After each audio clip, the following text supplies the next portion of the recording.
It has always interested me how in life some of the best experiences that we have are those that we did not expect to receive. Oftentimes they come out of the blue with no warning or reason, but the impact that they can leave will influence your thoughts and feelings for far longer than the planned and predictable journeys that we partake in.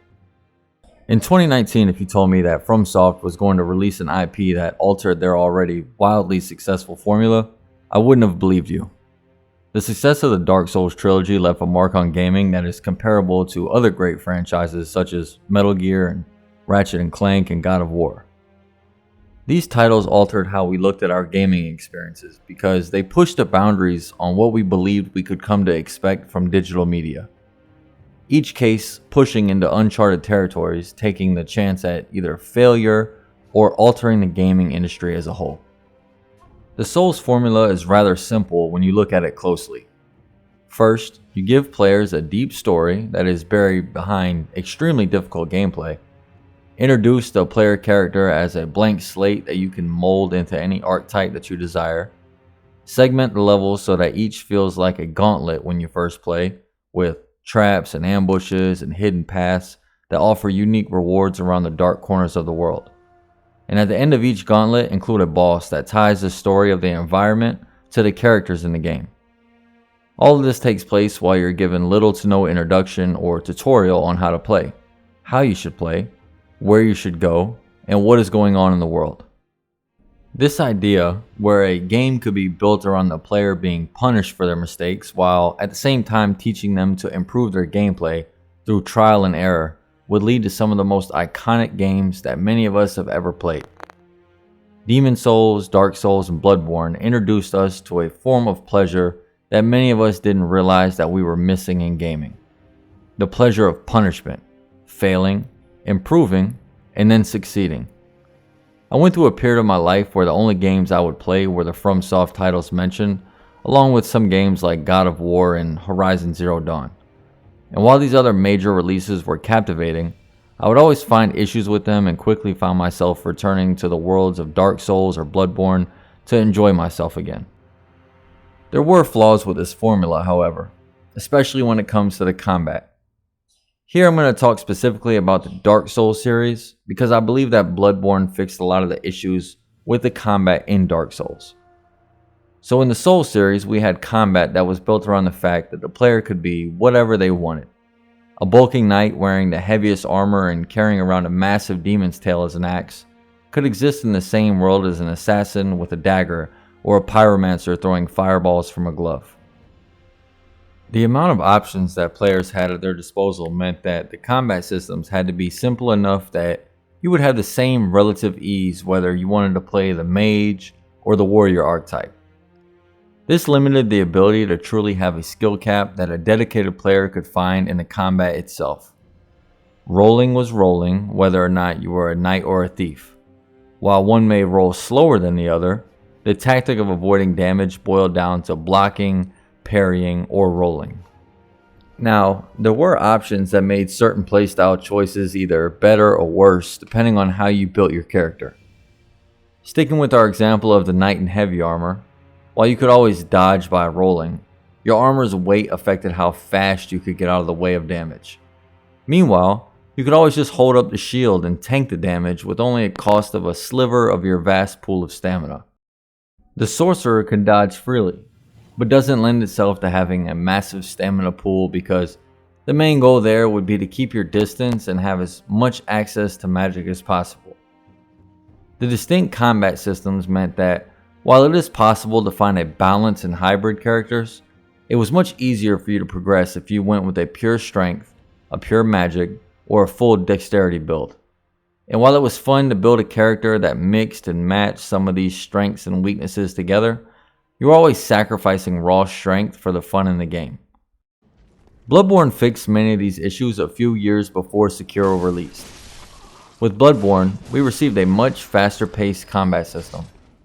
Here, instead of figuring out how to defend yourself best and avoid taking the damage, you were encouraged to dive headfirst into the fray, and damage now became something that you could implement into your combat skill cap. The rally system in Bloodborne turned the switch from the player trying to guard their health pool while in the middle of a level to having the player seek the most advantageous times to attack enemies in order to regain any lost health while playing optimally. The issue of the archetype was not solved here, but the gameplay style meant that even a pure strength character moved as fast or faster than the most pure dex character in Dark Souls regardless of the stats. In Bloodborne, we also saw the idea of blocking removed entirely. We were left instead with the tactic of parrying an enemy by timing the strikes with our pistol. Parrying would leave enemies vulnerable to a visceral attack that would devastate an enemy. This system brought out a satisfaction that, while it did exist in Dark Souls, allowed a player to focus on playing skillfully to stand in front of any enemy, including bosses, and never feel like they were running from damage. It gave you the sensation that the fight was totally in your hands and that you were the hunter in the fight and not the one being hunted. In many eyes, Bloodborne became and still is the pinnacle of this genre of gaming. I can't say that I wholly disagree either, because Bloodborne is definitely still in my top 3 games of all time. Strangely enough, this formula was largely abandoned by Miyazaki and the FromSoft team, and in 2016 they followed up on the success of Bloodborne with the final piece of the trilogy for Dark Souls. While Dark Souls 3 did speed up the gameplay a lot from the previous 2 installments, it returned back to the familiar formula and saw even more success, with many considering it to be the best of the series. In 2019, FromSoft would follow up on the Dark Souls 3 release with Sekiro: Shadows Die Twice. This was surprising due to the fact that most people who enjoyed the genre were expecting a sequel to Bloodborne at this time. But the FromSoft team decided to develop a game that would take many of the best elements of their previous titles and add in brand new ideas to revitalize the semi-stagnant combat that we had already become so accustomed to. Now, I've taken a lot of time to discuss previous titles in this genre, and many of you are probably wondering why, in a video about Sekiro, am I dedicating 7 minutes to talk about Dark Souls and Bloodborne. And this is fair criticism, but I believe it's important to understand where the genesis of a game comes from. In my opinion, Sekiro is the best 3D action game ever made, and without the development cycles that went into Dark Souls and the changes to the formula that we saw with Bloodborne, we would have never been graced with the final product that was Sekiro. This video will be long, and at the time of writing this portion of the script, I have no idea exactly how long it's going to end up being. I personally enjoy putting on my headphones and listening to a long form video over the course of a few days while I do work around the house or while working out, and that's exactly the type of listening experience that I'm trying to achieve with this video. For those who are more engaged on a visual experience and want to follow along with the audio portion, I will be editing and organizing footage to fit along with the topic being discussed. Some people may find parts of the video that they don't think warrant an in-depth discussion, and of course, we all have our critiques. But I find it important to evaluate and discuss all aspects of a game, even those that we find may not be deserving of heavy thought or criticism. I also feel obliged to mention that while I normally only play through games on the hardest difficulty, the process of doing a video essay of this size, along with a new game cycle without Kuro's charm and the addition of the Demon Bell, was just a little too much for me. I started off the playthrough with the intentions of going through the game with the optional hard modes enabled, but quickly realized that recording for certain parts of these areas would become more frustrating than enjoyable. I have multiple videos on the channel already showcasing all the main bosses with no charm and the Demon Bell included, but for the recording process to be a little easier, I played it this time with just the base difficulty settings. I will be including some footage from those previous videos in this essay, but for full transparency, I took the easy way out, and yes, I am indeed a coward for doing it. I decided to use a fresh playthrough instead of recording on one of my new game cycles because I wanted to showcase and experience all the item locations and demonstrate the game in its truest form from the start. Some of the later items you gain have a tendency to trivialize some of the early sections of the game, and I did not want to dilute my playthrough with everything unlocked from the very beginning. For context, I have completed Sekiro about 11 times so far. 7 of those playthroughs have been with the hard modes enabled, and the other 4 were Shura runs to reset the world on a new game cycle. So without further ado, let the video begin. Thanks for joining, like, comment, subscribe, and let's get into the essay.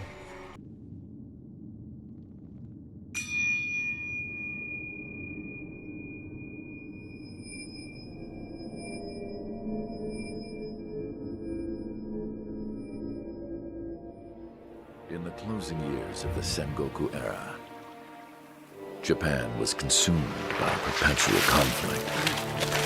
The fires of war raged on, spreading deep into the mountains, to the land of Ashina.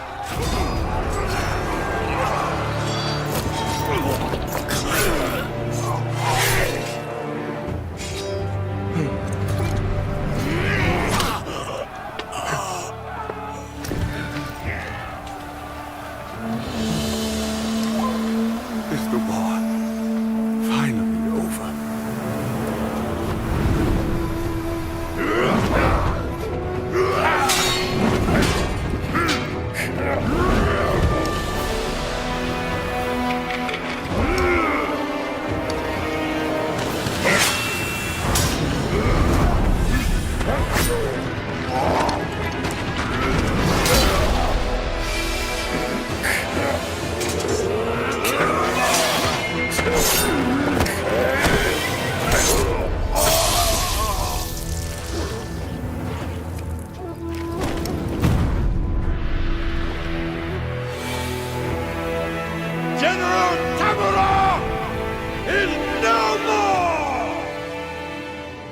The story of Sekiro takes place in the Sengoku era of Japan, presumably around the year 1600. This period of history saw Japan thrown into a civil war where warring clans fought for dominance over the island.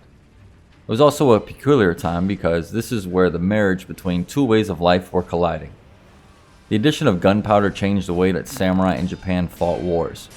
What was originally a display of expertise in martial abilities revolving around swordsmanship, archery, and class warfare quickly evolved into the dominance of guns and gunpowder on the battlefield. Oda Nobunaga was the first warlord that completely adopted the idea of fielding firearms to steamroll his opposition, and the samurai of Japan fell in waves at the addition of this new weaponry. This is also a period of time where we saw the advancement of technology mixing with the mysticism of the old way of life. Things that were originally attributed to magic or the gods were now being credited to science and engineering. Here in Sekiro, we're going to see a mix of the two brought together as we weave through the tales of old gods and new gods, along with the fight for dominance over the lands of Ashina. Let's talk about the founding of Ashina. Now, in the opening cinematic, we saw a montage of single combat between the aptly named Sword Saint, Isshin Ashina, and General Tamura. Now, this battle took place as Isshin and his group led a rebellion for control over the lands of Ashina. We see a demonstration of this legendary swordsman taking on this larger-than-life foe, which is indicative of the enemies that we will be facing in Sekiro. Oftentimes our opponents will tower above us, making Wolf, our character, seem like a dwarf in comparison. Once this battle was concluded, Isshin led the Ashina clan to prominence in the land. There are many other members of this group of rebels that are of note, and we will get into their stories later on, but it's at this critical point that we are introduced to the player character and his foster father.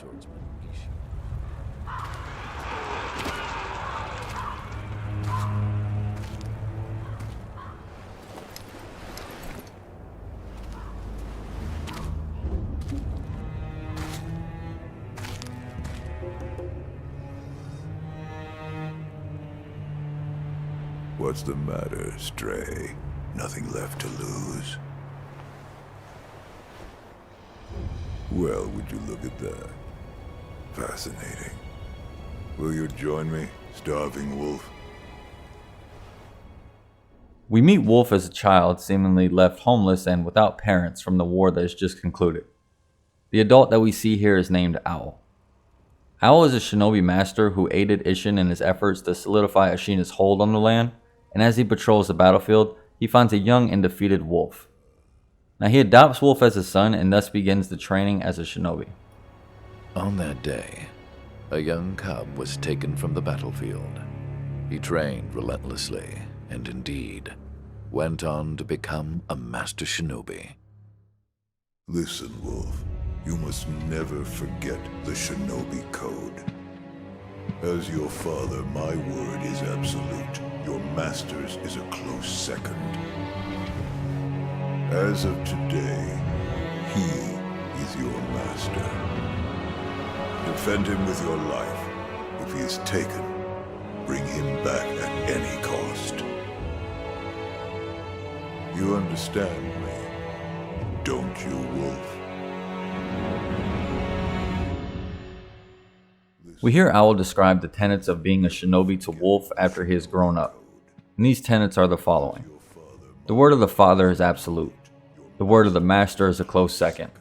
And finally, protect your master at all costs. If he is captured, return him to safety. Or something along those lines.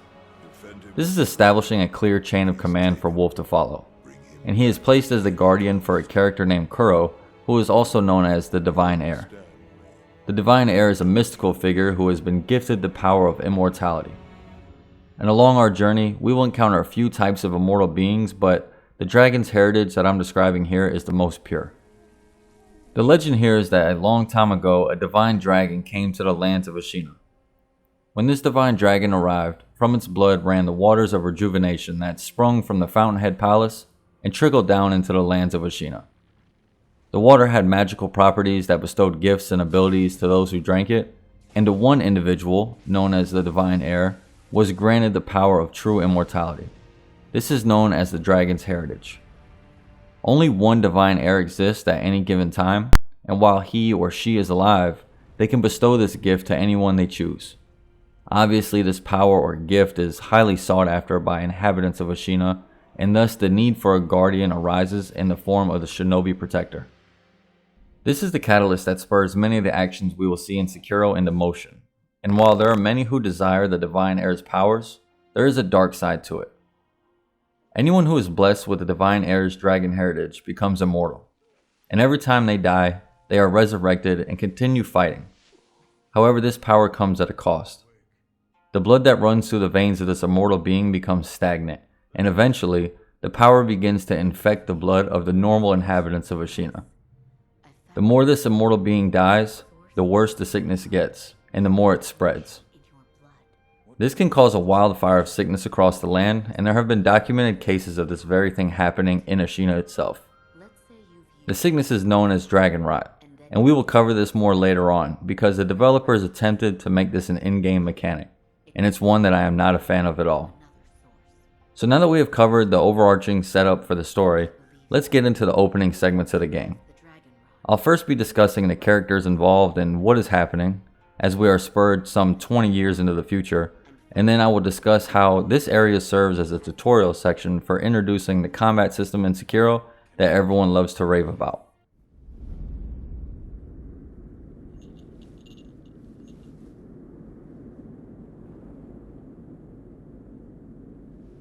Close your eyes.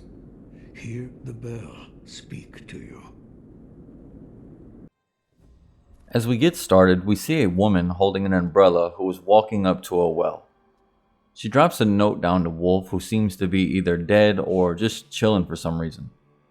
My initial feeling here was that Sekiro was throwing a major Dark Souls vibe at me, where the character is spurred into action by an NPC dropping a note or a key into their cell or well at the very start.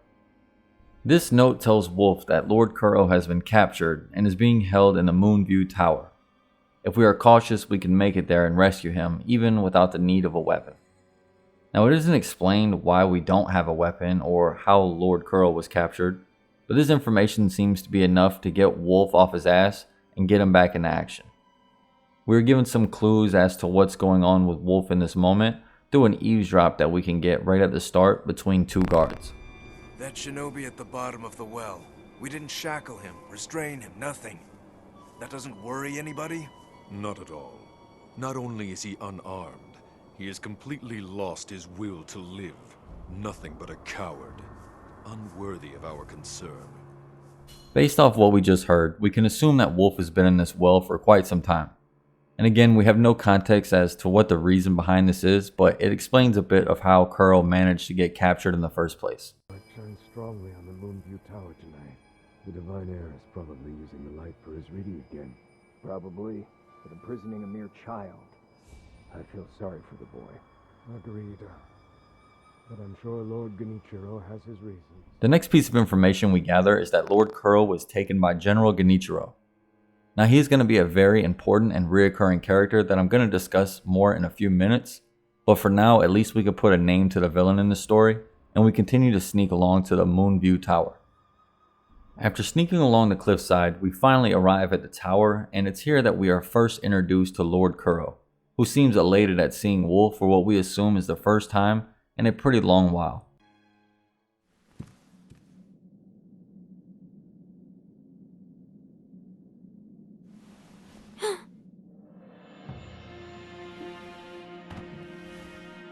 You did well to come here. It's been too long, Wolf. I've come to free you, my lord. Well then.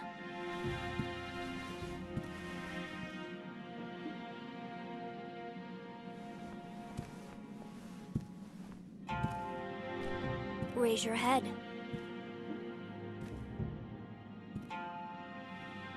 Kusabimaru, your sword. My shinobi. In accordance with the bond of Lord and Retainer, you will pledge your life in my service.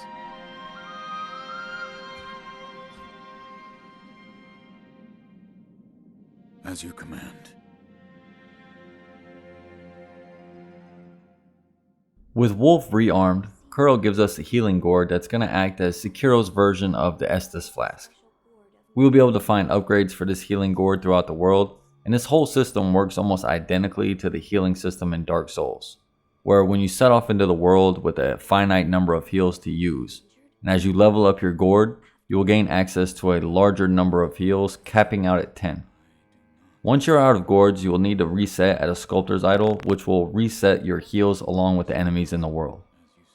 There are other items such as pellets and divine grass that act as supplemental heals, very similar to the gems from Dark Souls 2. They are, however, much rarer, and pellets add a heal over time effect instead of an instant regeneration. It is now that we are introduced to our first taste of combat. Combat in Sekiro is a very technical and skill-based system that we're going to discuss in depth when we get to the Ashina Castle, but for now I'll explain the basics. You have two systems to monitor for yourself and the enemies that you face: posture and health. Health acts like it would in pretty much every game where once you run out of health, you die. In order to prevent this from happening, you must either dodge, block, or deflect enemy attacks as they come in. Dodging is viable in some cases, but this is a very different experience than Dark Souls and Bloodborne, and there is no roll to win happening in Sekiro. Blocking does exactly what it sounds like. It blocks the enemy's attacks. Now there are certain abilities that cannot be blocked, such as grab attacks and perilous attacks, but for the most part, every attack in Sekiro can be blocked. Blocking, however, comes with another negative effect. As you block an enemy strike, your health bar does not move, but it will increase what is known as posture. Posture is basically describing how well you or the enemy holds his position during combat. If you take enough blows while blocking, your posture will break, your guard will lower, and you will be left open from attacks from the enemy. Inversely, if you break an enemy's posture, they will become open to a death blow, killing them instantly. And finally, we get to deflecting. Deflecting is basically attacking on defense. As an enemy swings his blade at you, you have a very small window to deflect the attack using the blocking mechanic. Timing this deflect perfectly will cause the enemy to take a ton of posture damage in return, instead of you taking it for blocking. Think about deflecting as your chance to be on the offensive, even while playing defense. Sekiro expects you to learn this system, and the intended way to play is deflecting to protect yourself. Now you might be thinking, if blocking prevents damage, then I'll just block and run away to reset my posture, and it'll just be like playing Bloodborne or Dark Souls. And I wouldn't blame you for thinking that until you fight some of the later bosses that will chew through your posture in just 1 or 2 hits, and leave you resurrecting at the nearby idol for 3 hours straight. This system is supposed to be difficult to learn, but once you master it, you truly feel like a master shinobi in a world where everyone should fear you and your blade. On the screen right now, I will show a clip of one of my better boss kills that demonstrates what the intended gameplay loop for Sekiro looks like.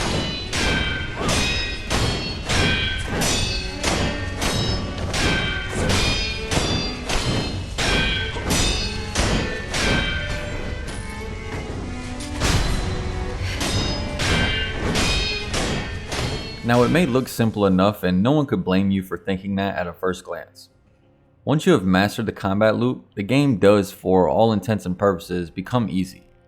The trick is learning when you should be attacking, how to not button mash, and finally, how to keep your cool in the heat of a tough fight. Now that we have discussed the basics of combat, we get to put our metal to its first test on a mini-boss. Mini-bosses are going to be spread out throughout the world, and as you traverse from objective to objective, you will have to defeat these opponents in order to progress the main story. Some of them are mandatory and some of them are optional or hidden, but defeating one delivers you a prayer bead. These beads are collected, and once you gain 4 of them, you can combine them into a necklace that will buff your posture and vitality. Mini-bosses come in all shapes and sizes, and while some of them are just repeats of previous versions that you have faced in the world, they offer unique challenges in the gameplay and are often some of the most interesting parts of the game. In this video, I will discuss the most interesting among these in depth, and for the others, I will gloss over their place in the lore and whatnot, just to keep you informed as to what's going on in the story. I have a few minor gripes with some of the mini-bosses in this game, and I look forward to ranting about them as soon as we encounter them.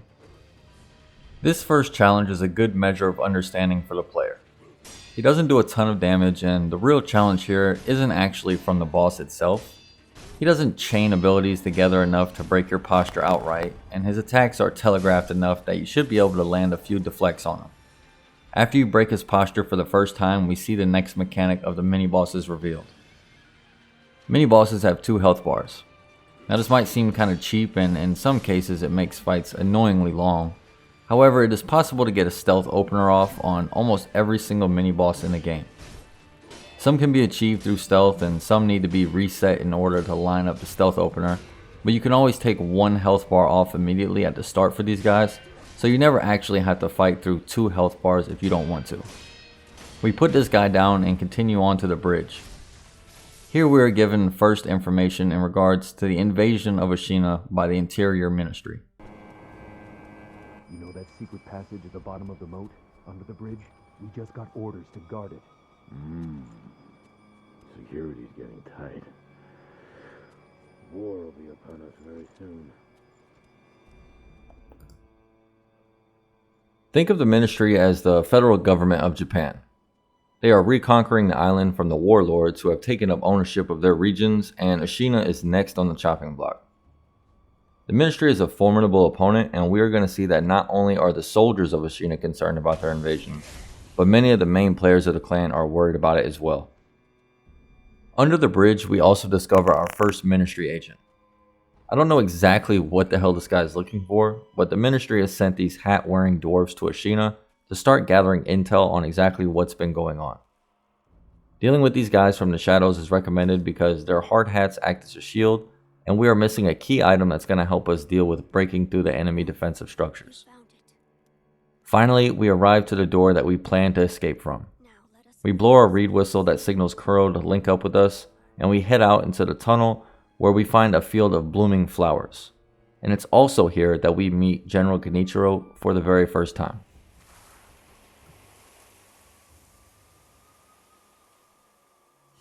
The divine heir.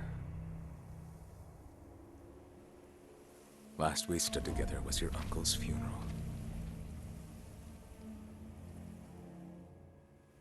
Lord Genichiro.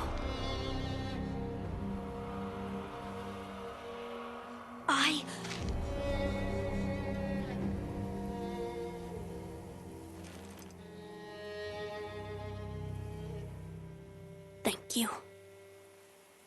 Leave this to me.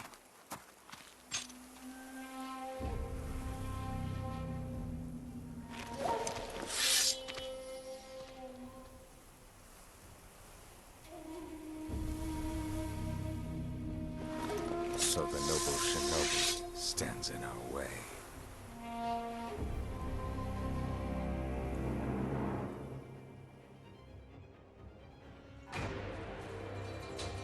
You face Genichiro Ashina. Now my in-depth analysis of General Genichiro will come later, as in this moment we are only introduced to one side of his story.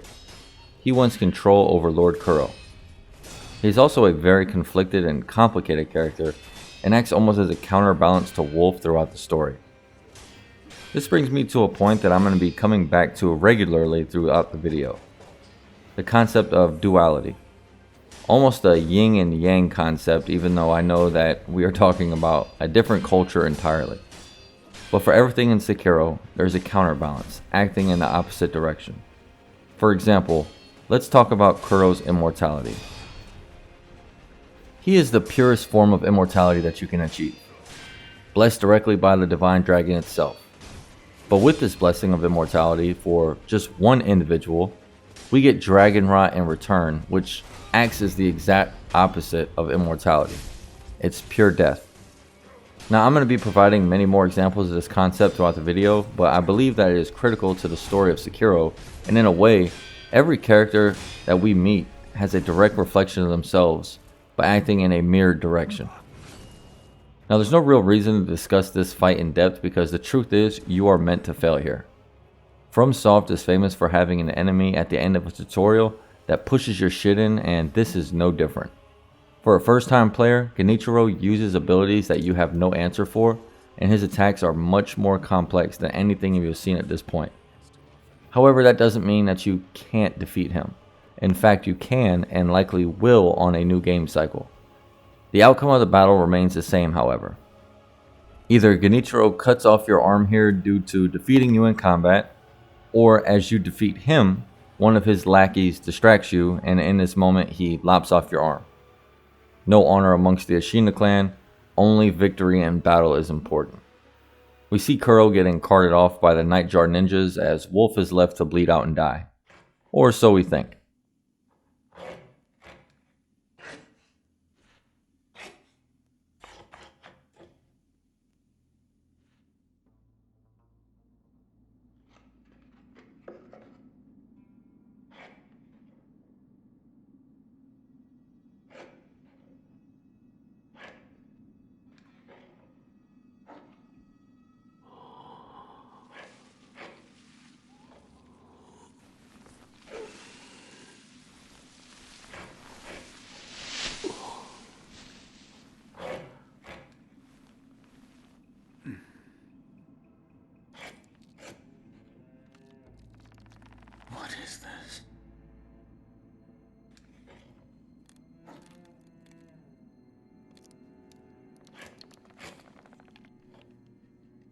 So you're awake. Looks like death is not your fate, just yet.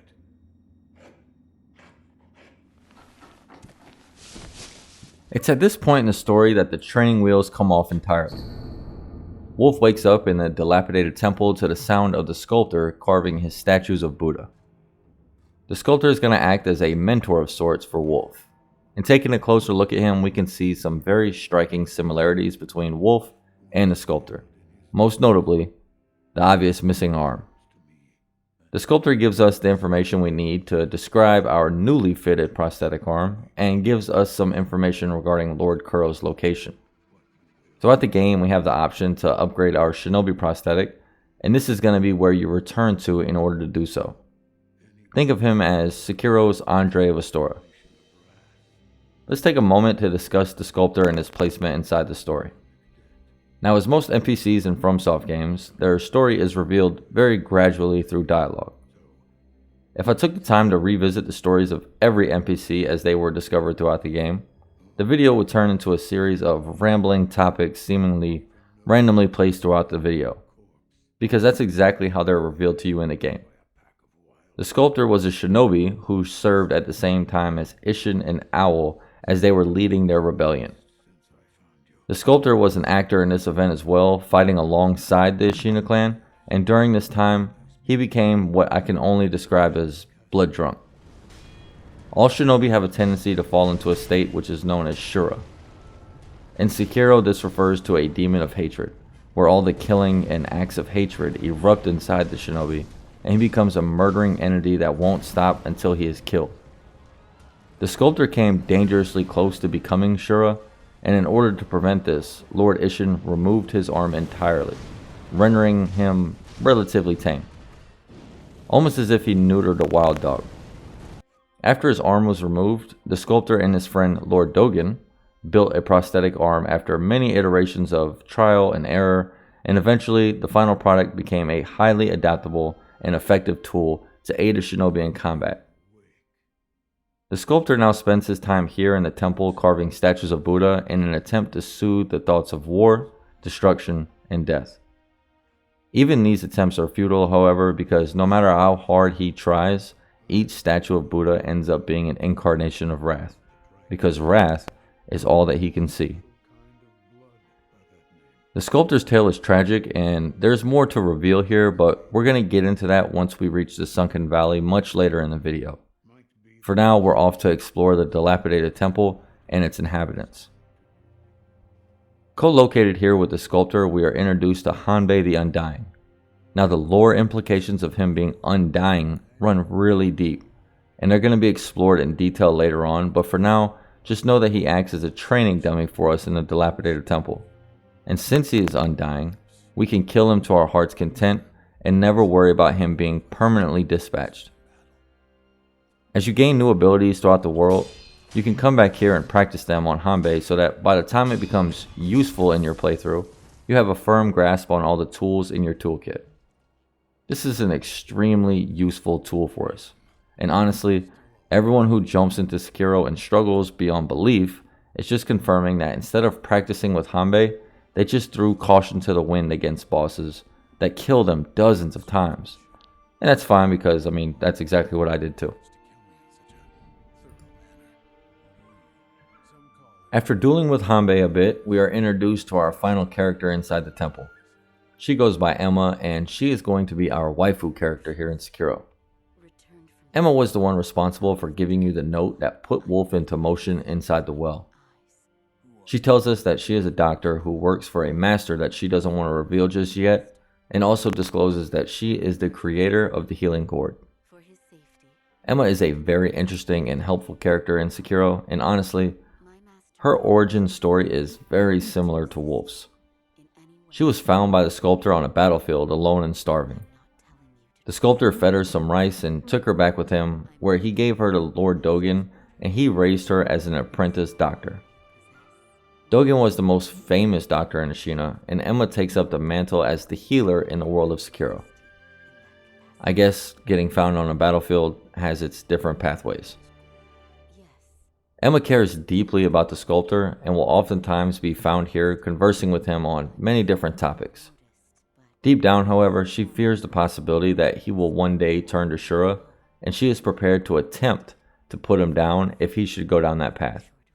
Now, for those who know, well, I don't think that's going to work out for Emma in the long run, but we'll get to that much later in the video. Emma is also going to act as our catalyst to solve the problem of Dragonrot that will rear its ugly head probably 20 minutes from now for a new player. Like I said, Dragonrot is one of the mechanics that I have big issues with, and we're going to discuss it later on, but for now, we can consider Emma a friend, and we'll be seeing her quite often during our playthrough. I think now is as good a time as any to discuss the hub area in Sekiro, because you will be returning here fairly often during your playthrough. The dilapidated temple was a huge letdown in my opinion. Here we have this beautifully calm area located outside of all the crazy and chaotic environments that we're going to be visiting. It's got plenty of space, and it's also here that we get to upgrade our most impactful item in the game. Seems like the ideal quest hub for a player to come and get all their dialogue that they need, something like a Firelink shrine from Dark Souls. But that's not what we get. The dilapidated temple will only ever have a maximum of 3 occupants: the sculptor, sometimes Emma, and a merchant that we unlock around the halfway point of the game. Even Emma comes and goes, and oftentimes when you're looking for her, she'll be in another place entirely, and you're going to need to travel again to find her. Now this might seem like a petty gripe, as the traveling here is fairly instantaneous, but it would have been nice to complete a section of the game, come back to the temple, and have a place where I could speak to all the NPCs I found and help throughout the world. Instead, what we get is an entire section of the game dedicated to just me and the sculptor. There will be other quest hubs located around the halfway point where Kuro will be located, and then another one even later where we're going to find the Child of Rejuvenating Waters. That means when we need to talk to all 3, or even 4 if you include Emma, you're going to have to travel to at least 3 different places.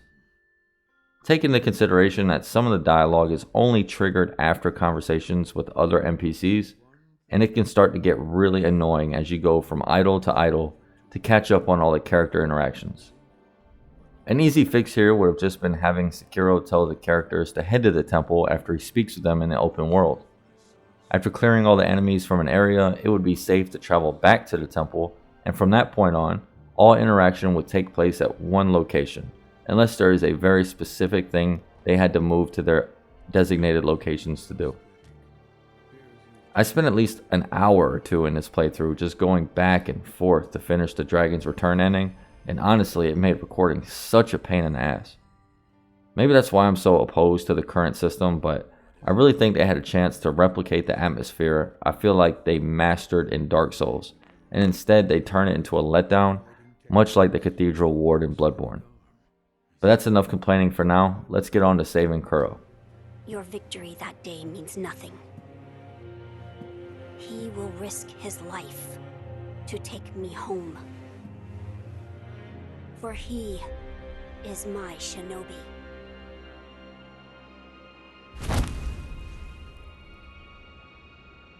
My lord, I have come for you. If I had to provide a list of the top 3 things I believe that Sekiro revolutionized in this genre, they would be as follows. Combat, fluidity, and level design.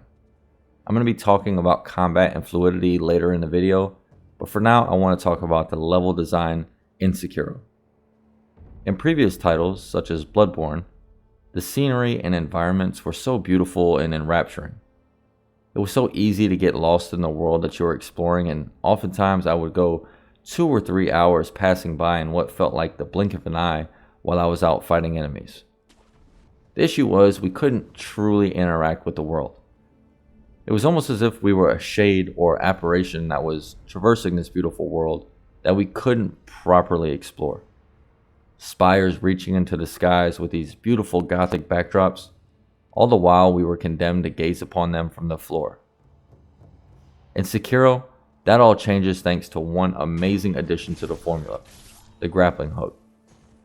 The grappling hook allowed the developers to design the levels in Sekiro with verticality not only in mind, but based around it entirely. No longer are you regulated to maneuvering along the preset pathways to engage enemies in the order that the developers wanted you to fight them in. Now you have the freedom and agility to zip around buildings, trees, and cliffs entirely free. Now you would think that this makes the time you spend in a level shorter in comparison because you can completely ignore multiple enemies in almost every area you visit. If you don't want to fight a group of enemies guarding a gate, you just zip up to the roof and continue on with the level. It makes sense, right? But in reality, the world they built for us here begs players to take their time.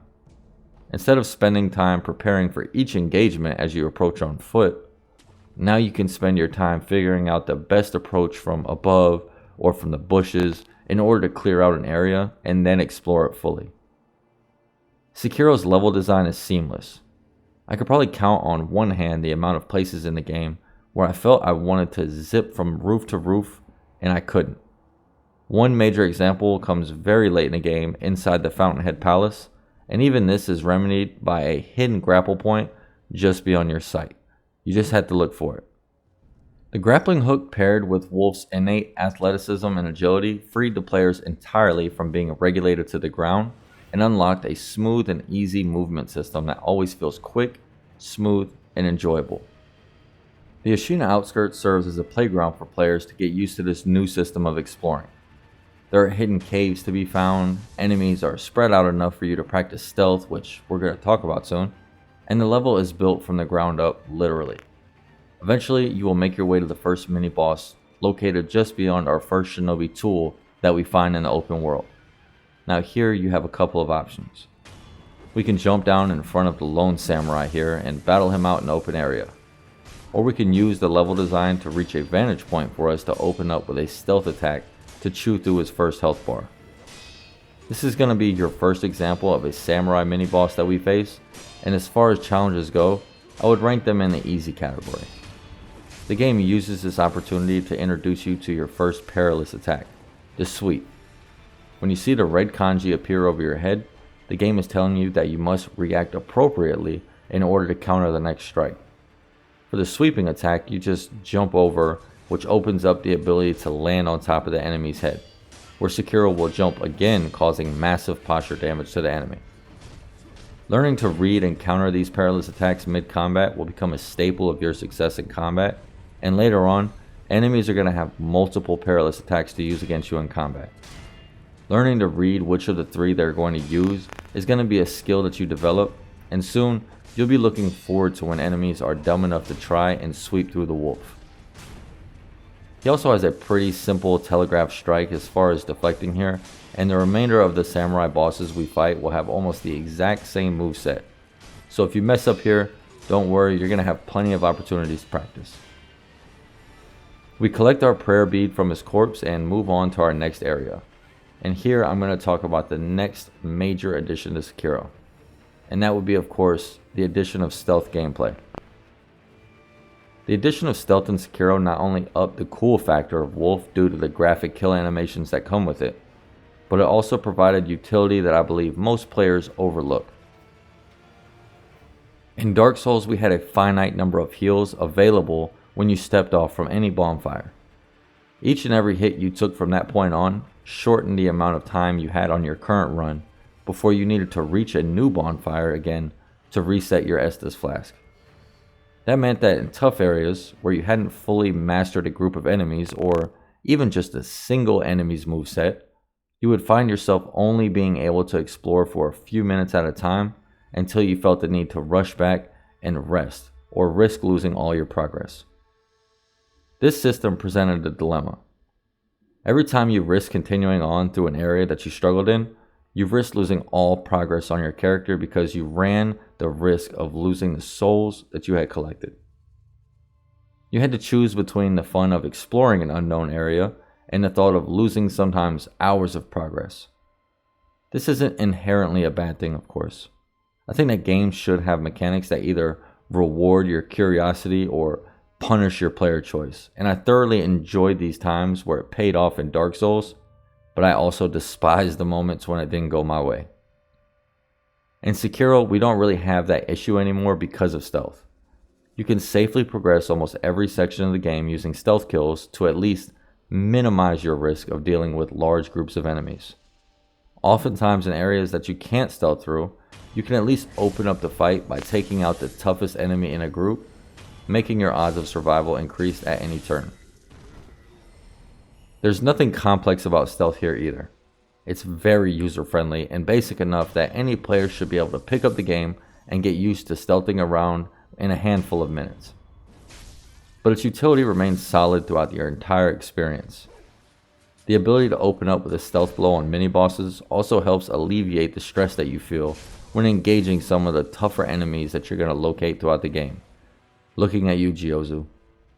The next section of the Outskirts is made much easier by using stealth, and it's here that we get our next eavesdrop opportunity.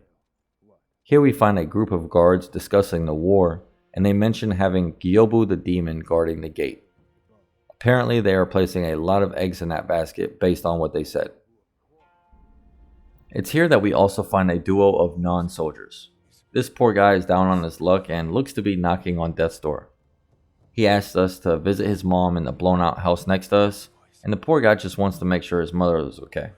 And what kind of person would we be if we ignored this simple request?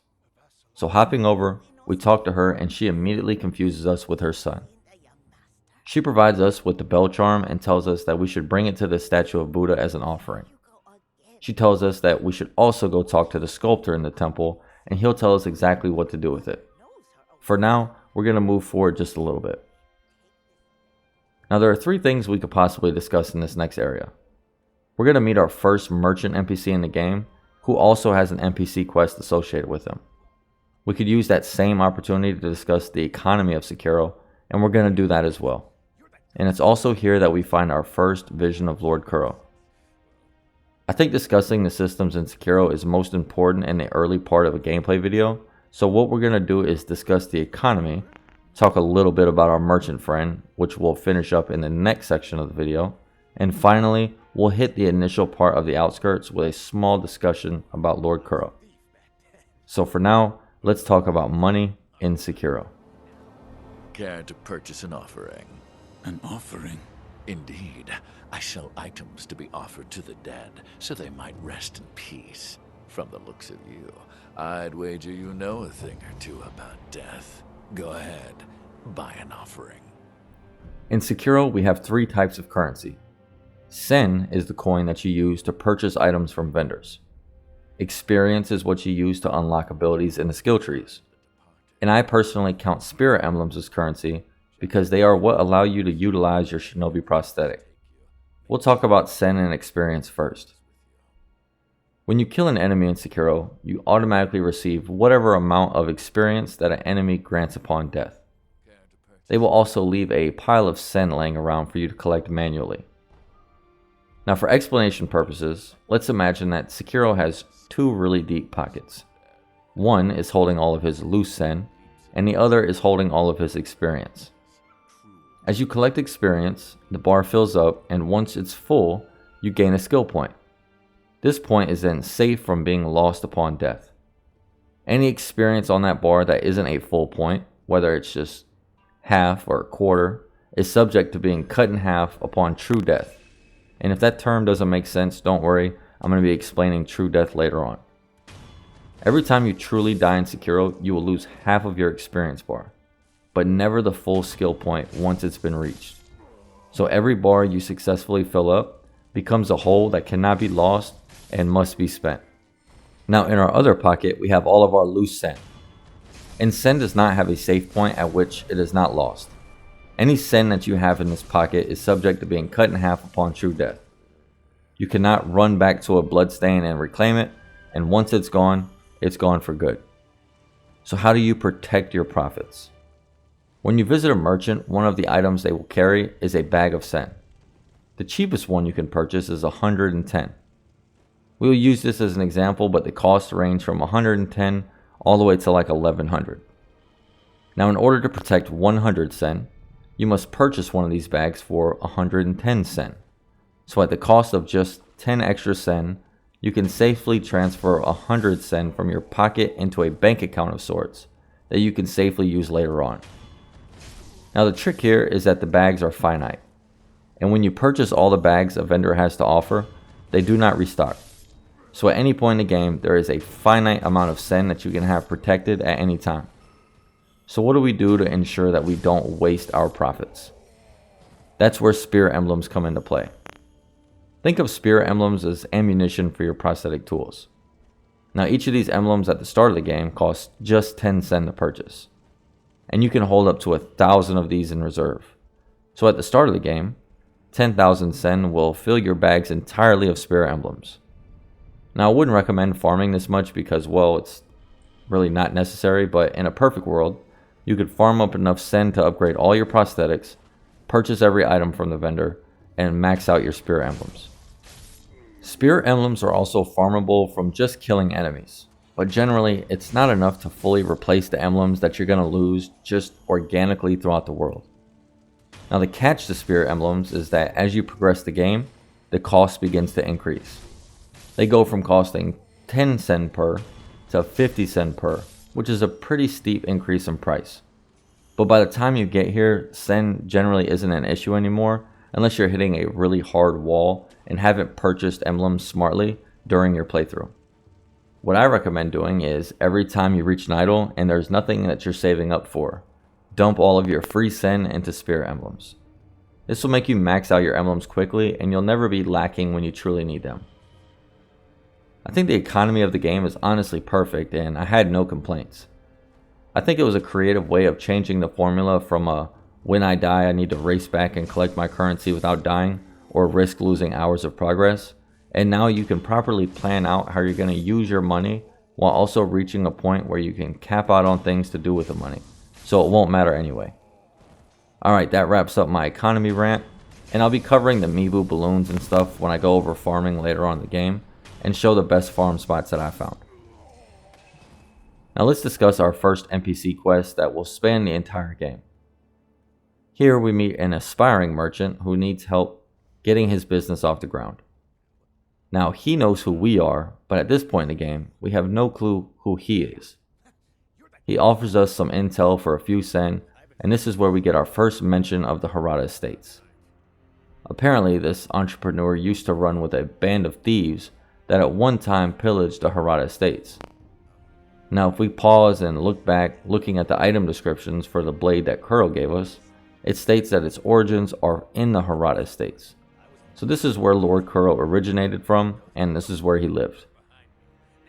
During their attack, he recalls running into Wolf, who had a look about him as if he was looking for something. For a few more sen, he offers us some special intel about a Shinobi Prosthetic that we can locate there, called the Flame Vent. This prosthetic can cause fires and is akin to a flamethrower.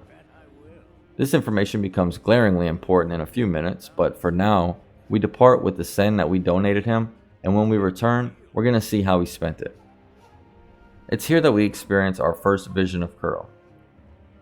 Here we see him and Emma located together, and again we hear them speaking of the Hirata Estates.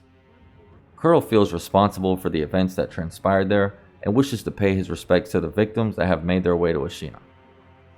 Kuro is heavily conflicted about the effects that his gift has on others around him. And while it's blatantly not his fault that he was chosen as the divine heir, he nonetheless feels attached to the outcome of the chaos it causes in the people who wish to obtain it. This is the first hint at Kuro's plan with what to do when we eventually reach him in the castle. Now, I know it seems like we are speeding through some important events here, and that's kind of on purpose. I don't want to talk about an area that we haven't visited, and in this early portion of the game, we're going to do a lot of back and forth between the outskirts and the Hirata Estates. So I'm going to cover the events in the Hirata Estates once we return and finish up the outskirts. Past the gate here, we can eavesdrop on another set of guards who are very concerned about the chained prisoner they have up ahead. Apparently he was placed here as a defense mechanism against the invaders, but not even the guards can control him. They drop a hint as to how we can deal with him should he get loose, and they expose his weakness to fire. Now at this point in the game, we don't have access to anything that can start a fire, but we just learned from our merchant friend about a shinobi tool that can light quite the flame. So at this point, we take the advice of the old lady and return to the dilapidated temple to see what all the fuss is about regarding this bell charm. Yes. Speaking to Emma here will reveal that we should bring the bell charm to the sculptor, and when we ask him about it, he tells us to bring it to the one true statue of Buddha in the temple.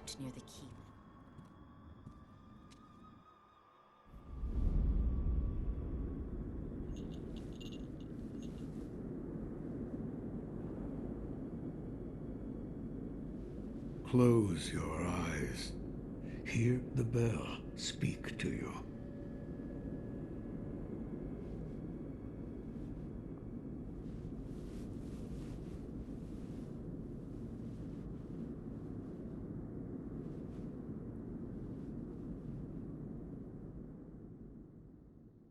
The bell's chime will stir your thoughts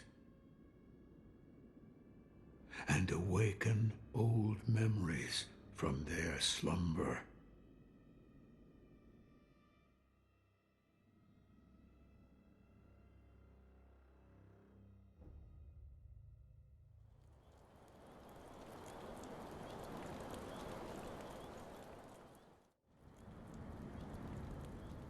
Before we dive into the new area, I want to discuss Dragonrot and its impact on the game.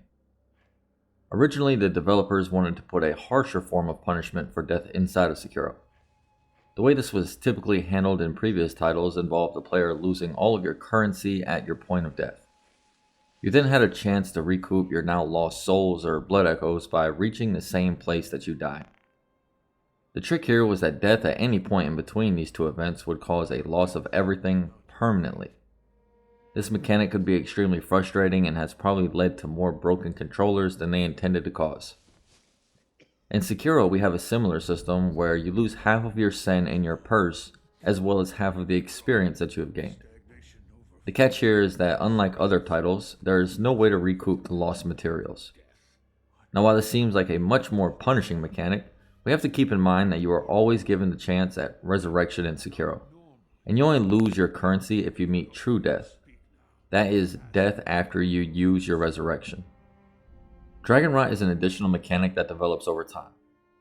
As Wolf progresses along his quest, racking up deaths along the way, he begins to draw power from those in the world in order to fuel his resurrective ability. Once this happens, those that he is leeching from will contract a disease called Dragonrot. In the final version of Sekiro, Dragonrot is nothing but a minor annoyance. Once an NPC is infected, you will not be able to partake in any quest lines attached to them until it is cured, with the exception of the sculptor. Curing Dragonrot will involve bringing blood samples of the infected back to Emma, who will then concoct a medicine that allows you to purge the Dragonrot from everyone in the world from any idol. Once you have access to the cure, Dragonrot becomes less of a mechanic and purely an inconvenience. What the developers intended was something far different. The original intent was that NPCs that have Dragonrot not only were unable to be interacted with, but they could also die completely. This meant that merchant shops closing, missing out on side quest content, and altering the game completely. The cure was also intended to only fix one individual at a time. No longer could you just clap your hands and purge a disease from everyone with one item. You would have had to have picked an NPC that you needed or wanted to save at the time, and then risk the others dying due to continued deaths.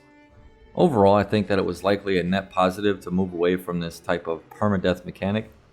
Sekiro is already well known for its high barrier to entry for most gamers, and the addition of a permanent death for supporting characters would have caused frustration that could possibly lead to someone quitting outright just from the frustration of nixing an NPC quest right in the middle. There's also a downside to them veering off of the original course. Once they gutted the mechanic, what was left over became a highly emphasized lore piece that held no weight in the overall gameplay. I heard Emma and others talk about Dragonrot and how it decimated Ashina at one point, only to find out that even with everyone sick from the disease, the only punishment was that I couldn't upgrade one merchant through a side quest. So how would I solve this issue? Well, until I played through Senua's Sacrifice, I couldn't give you a real answer here other than to remove it entirely. But taking a note from another classic game, imagine if you would a scenario where you are constantly told about the threat of death for all these characters you need and come to know in your first playthrough. They start to become progressively more sick, with the commentary being that they'll soon die if you continue to die. Eventually, they become so sick that they visibly change from their normal posture to laying down seemingly on death's door. You would find yourself panicked at the idea of losing these characters, forcing you to try and play better to prevent death. Until finally we reach a culminating point where Emma, after reaching a certain point in the story, comes to you about a cure.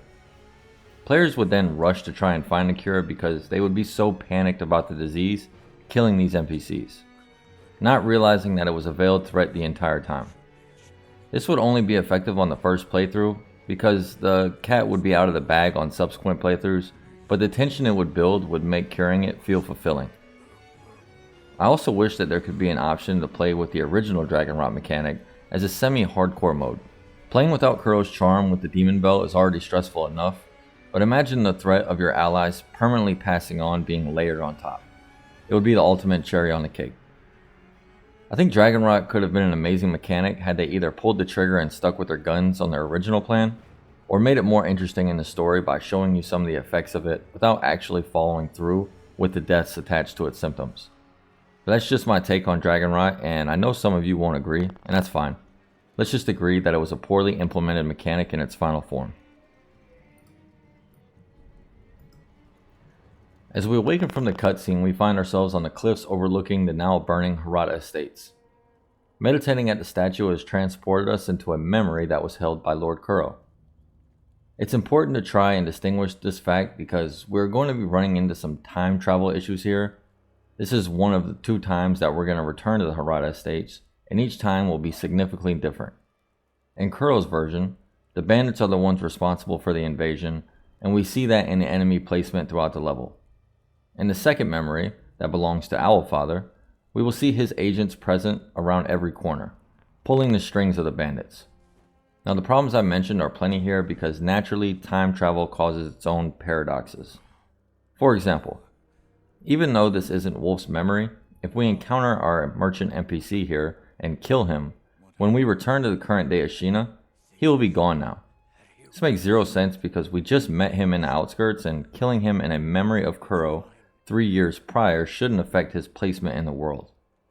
It should be established that we are acting in a memory independent of what really happened, and that the true events are that the merchant survived through it all. It's best not to think about these things. Now, instead of going point by point through the who, what, when, where, why of this segment, I'll go ahead and do a brief spin up on what the hell is going on. 3 years prior to when we took control over Wolf, the Hirata Estates were attacked by bandits. Now, the details behind this attack are very limited, but somehow the samurai who would normally defend the estates were drawn away by what I could only assume was a feinting attack of some sort. With the village left unattended, the bandits emerge and begin burning, pillaging, and looting. Now, while this may look like a normal attack in an already war-torn country, this location has one specific detail that makes it extremely important to the world of Sekiro. This is the home of the Divine Heir. Before I continue, I want to discuss one glaring hole in the story here that is never really resolved, and we must use informed guesswork to identify what happened. And that detail is the location of Wolf at the time of the attack.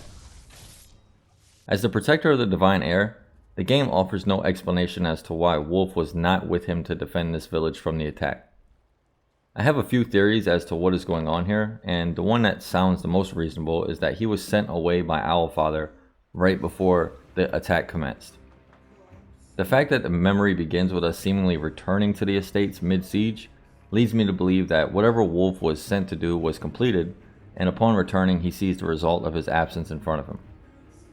Now, the Hirata Estates is an important event because of what happened at the end, and I don't want to double back and retell the story in pieces, but the recommended path for the playthrough would be to come through the estates up to where we acquired the flame vent, then head back to the outskirts and complete that portion of the game, and then return to finalize the affairs in Hirata. For the sake of the video, I'm going to tell the full story here, and then we will pick up in the outskirts after. Our first goal here is to acquire the flame vent, and upon reaching the main gate that leads to the upper estates, we find it locked and sealed from the inside. This is one of those few moments where we can't utilize the grappling hook for storytelling purposes and must find another route. This leads us to the area that the merchant described to us, where the bandits are using the Shinobi Prosthetic to light a huge fire after looting the nearby residences and killing the inhabitants here. Clearly these guys are mid-celebration because we find some of them stumbling around drunk, looking for a place to relieve themselves at. We dispatch all the enemies here and claim the flame vent for ourselves, and continue up the path toward the main section of the estates. Here we run into a lone samurai who fell victim to the bandits. His final act is to inform us of another shinobi tool located behind the walls ahead. He implores us to claim it and use it to punish the bandits. We encounter two bandits discussing the possibility of looting the nearby shrine to Buddha. One wants to do it to plead Lord Jyozu, the leader of this ragtag group, and the other is vehemently opposed to the notion of desecrating a shrine to Buddha. We take the option off the table for both of them and kill them, claiming the shinobi tool inside for ourselves. In the next section of this area, we run into Anayame, our merchant friend NPC from back in the outskirts. Good sir, you look like a shinobi, I think. Are you looking for something? Well, in any case, I found this place first. So, keep your eyes peeled out there, huh? And, don't let the door hit you on the... Oh, by the way, while I was on my way here, I saw a 3-story pagoda on top of some cliff. It was a fine pagoda. Really fine. I bet there's some kind of treasure kept in there. Gotta be. That's what I think, at least. At this current moment in his life, he is not the up-and-coming merchant we meet in the outskirts, and he is in the process of finding buildings to loot during the attack. He points us in the general direction of a 3-story pagoda at the edge of the estates, and we leave him alone to continue doing this thing here. In the final housing section, we have the chance to eavesdrop in on some folks, and the first is a wounded warrior whose wounds are being treated by what I can only assume is his wife.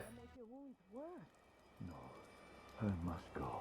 There is a Shinobi Hunter among the bandits. He's highly skilled. If I don't face him... Oh! I forbid it. You are in no condition. He comments on the presence of a Shinobi Hunter amongst the bandits, and as we are a Shinobi, this should be cause for concern. The next conversation we can have through one of the house windows Reminds me a lot of the NPC interactions in Bloodborne. You're the young master Shinobi. Yes. What good are you? You were nowhere to be seen when things went south. Wait, tell me you didn't lead them here yourself. The timing of their attack was perfect. Normally those bandits wouldn't have stood a chance. Yes, it had to be you. I hope you die, traitor. This individual is not happy with us, and blames the shinobi for leading the bandits to Hirata for the attack. This is actually closer to the truth than we know at this point, but we leave him to simmer down in his shack. The final interaction here reveals Kuro's location in the estates, and we are gifted antidote powder from the friendly NPC here. This will come in handy later on when we encounter Jyozu, who's going to use poison to buff his attacks on us. Let's talk about the Shinobi Hunter for a little while. The footage I collected fighting the Shinobi Hunter was very short, and this is due to the fact that I understood the perilous attack that is introduced here very clearly. For a new player, however, this can be a real hurdle. Enemies who wield spears are usually the biggest offender when it comes to the thrusting attack, and unless you have unlocked the Mikiri counter in the skill tree, you're going to have a really rough time here. As I mentioned with the mini-boss in the outskirts, enemies will mix in perilous strikes mid-combat to test your ability to react accordingly at a moment's notice.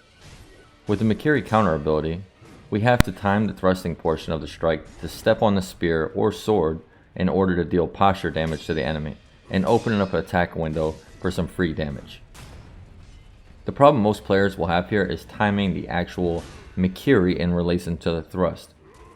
The key here is looking for the glint on the spear tip or sword and only pressing the counter button when the weapon begins to move towards Wolf.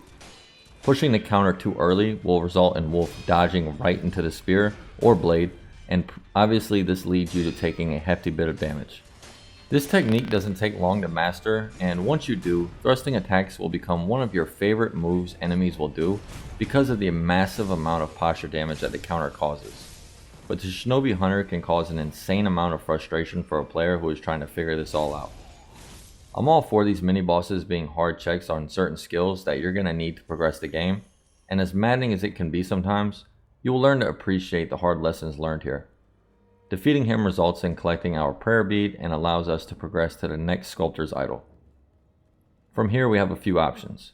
Continuing on the path through the enemies here will bring you up to the main estates and continue with the memory of meeting Owl Father for the first time. However, jumping into the water here will bring you into a hidden area where we face the toughest enemy that we have encountered so far. These shinobi enemies will become commonplace later on in the game, but for now, this guy feels like a mini-boss all on his own. He uses a blade mixed in with multiple kicks and both types of perilous strikes. The nature of his moveset will tend to make you play cautiously, which is actually the opposite of what you want to do here. By keeping the pressure high, you can limit his moveset, and focusing on just countering his perilous strikes will net you great success in passing this obstacle. There will also be a handful of shinobi mini-bosses that utilize this moveset later on, and it's best to take some time here to learn how to fight these enemies. If they are frustrating now, it only gets worse later on when they use poison to inflict damage over time on you, in addition to their already high volume movesets. After defeating the shinobi, we open the shrine and find the Mist Raven feathers, which will unlock one of the strongest prosthetic tools in the game. I'm going to go in depth with all the prosthetic tools and their upgrades later on, but just know that the Mist Raven is perhaps the most overpowered ability in the game. You can truly do some insane stuff with it, and it will do you good to take some time to learn how to use this item. Doubling back to the path that we left and clearing the enemies on the bridge, we find ourselves face to face with a wounded Owl Father surrounded by the upper estates engulfed in flames. It's important to remember here that we are not encountering the game's events on how they truly happened, only how Kuro remembers them happening. In Kuro's memory, Owl was overwhelmed by the attackers, resulting in him being wounded and left for dead. Father. It's you. I'm afraid I made a bit of a blunder. Perhaps the years have finally caught up with me. Don't bother tending to my wounds, no point. It's too late. Wolf, you must take this. This is secret temple in the estate mansion. You'll find him. The divine heir. Going through the front is not an option. You'll never get past the fire. Yes, sir. Perhaps the cliff's just outside of here. Yes. Return to the estate entrance. Then look for a side road along the cliffs. Take the back entrance through the cemetery. That's your way in. Understood. Wolf, never forget the Iron Code. Yes. The Master is absolute. Wolf, protect your Master with your life.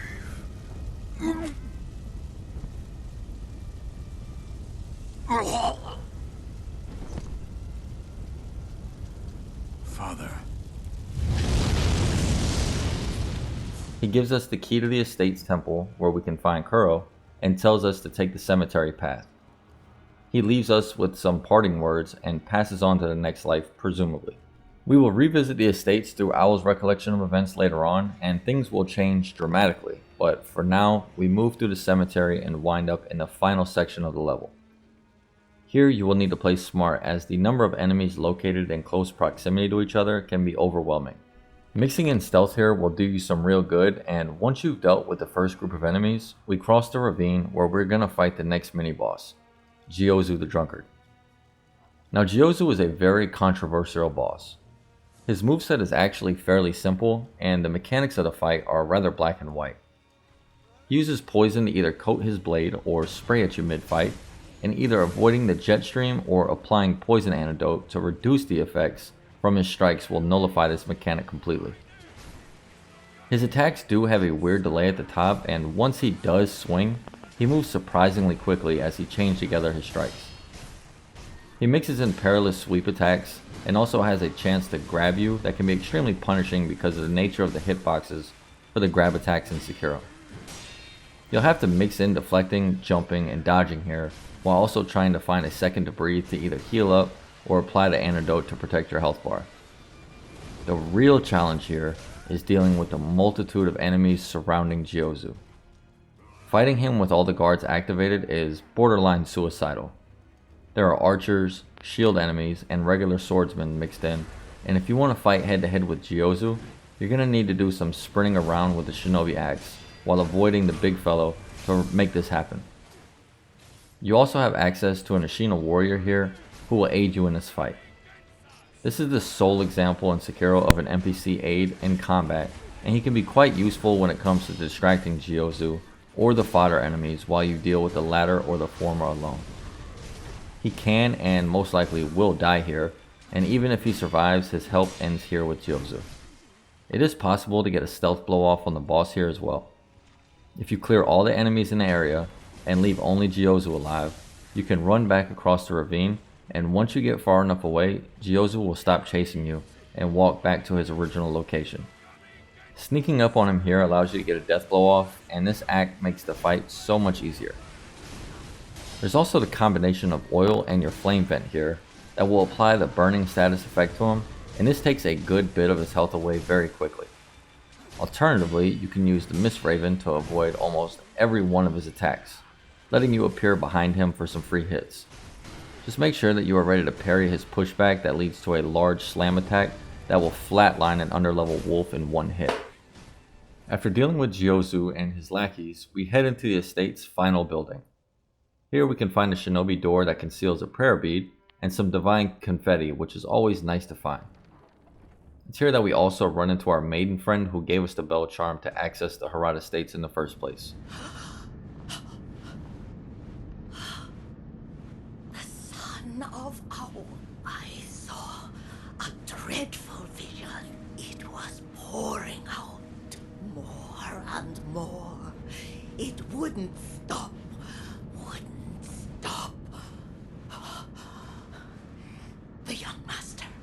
The young master is deep in the mansion.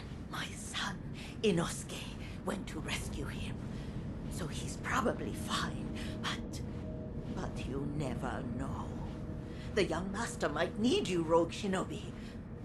Go to him, will you? This time the roles are reversed, and we go check on her son, who has definitely seen better days.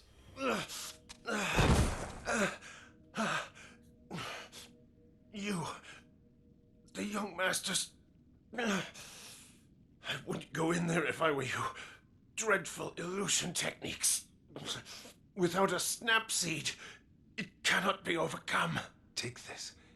It's not much, but it's what I have.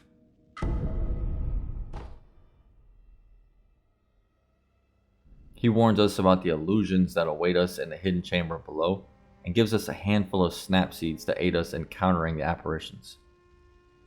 It's here that we're going to encounter our first true boss of the video, but second boss of the game. If you follow my recommended path, you would have returned to the Ashina Outskirts and dealt with the final boss in that area prior to returning to the estates.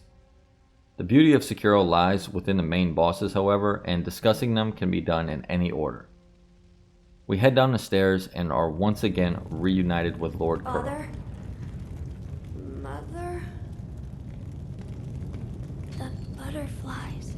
Everyone is gone. My lord. Illusion technique.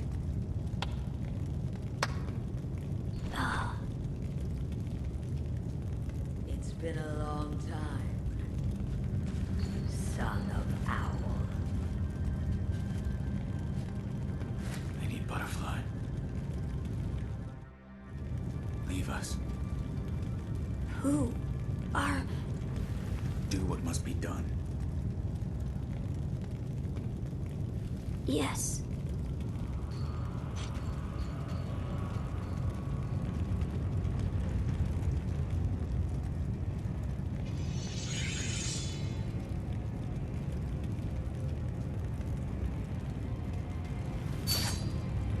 Now then, son of Owl, shall we dance?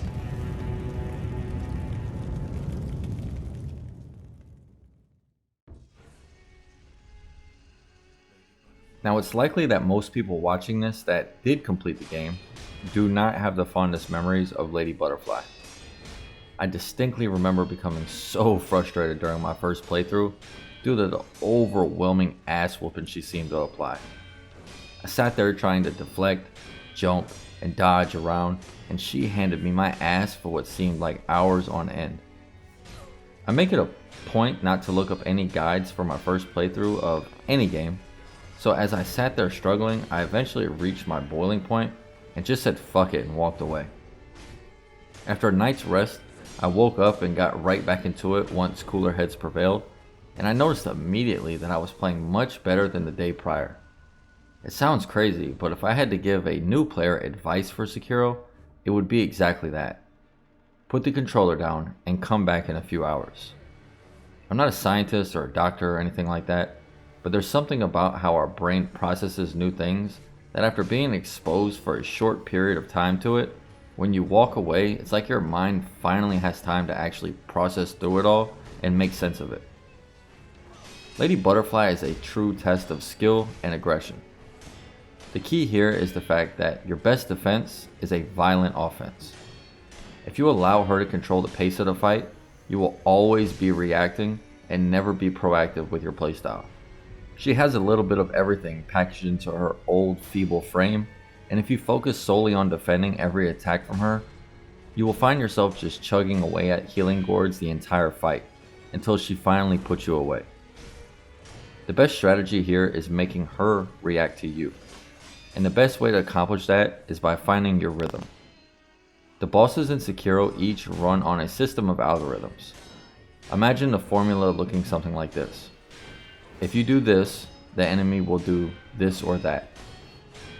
Now that doesn't mean they don't still have the ability to do other things, just that if you do X, her response will first be X or Y.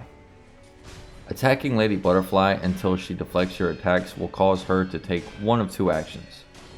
The first and most likely is a roundhouse kick that will be followed up by a series of strikes if you don't respond quickly enough. She also has the ability to leap up in the air, upon which she can either do a leg drop attack or leap backwards to create some distance.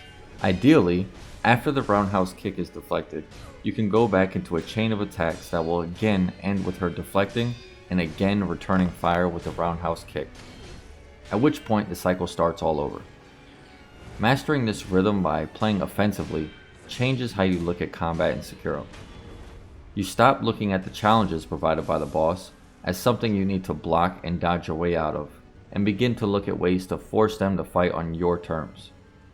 Once you realize that Sekiro is supposed to be played aggressively and not as a deflecting simulator, you will find creative ways to avoid taking damage while continuously pushing that damage back into the bosses.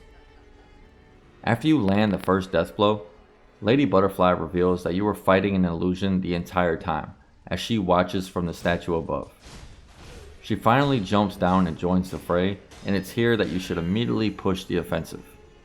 Applying buffs to your weapons and consuming sugars combined with hyper aggression can force her back into a comfortable combat loop, and oftentimes you can completely negate her phase 2 mechanics.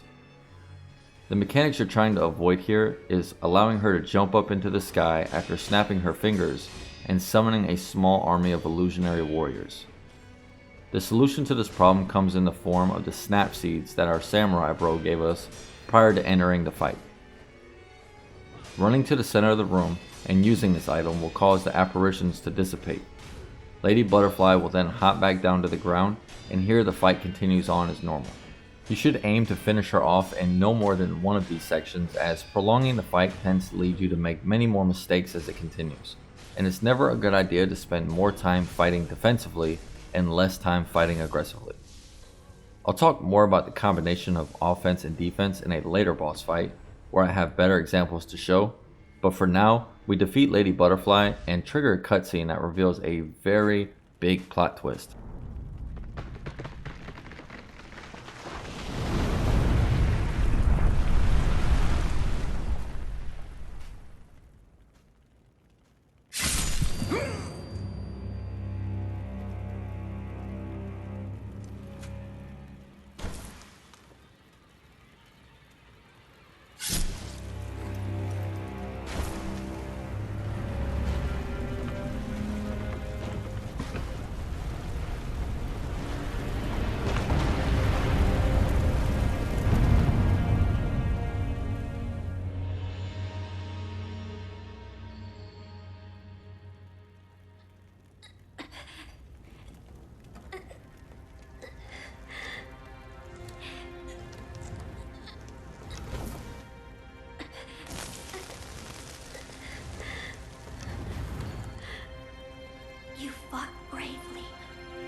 Cannot throw away such loyalty.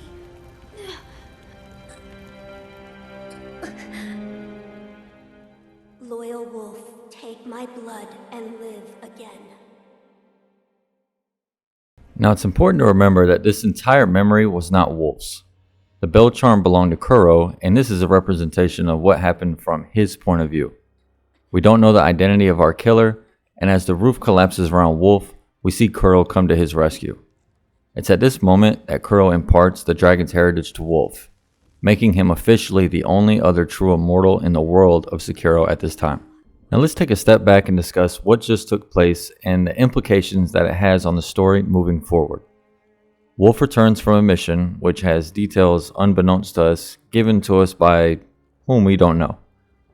Upon seeing the estates burning, we rush in to defeat a gang of bandits and mini-bosses along the way, where we meet a shinobi overlooking the entire scene from atop the 3-story pagoda. The location of this enemy is no accident. These shinobi are agents of the same shinobi master that Wolf currently serves at this point in the game. That's right, they were brought here by Owlfather. But how does this make sense? We saw Owlfather dying near the burning building that we entered beyond the bridge, and to our knowledge, that was the end of our foster father. This is why it's important to remember whose memory this is.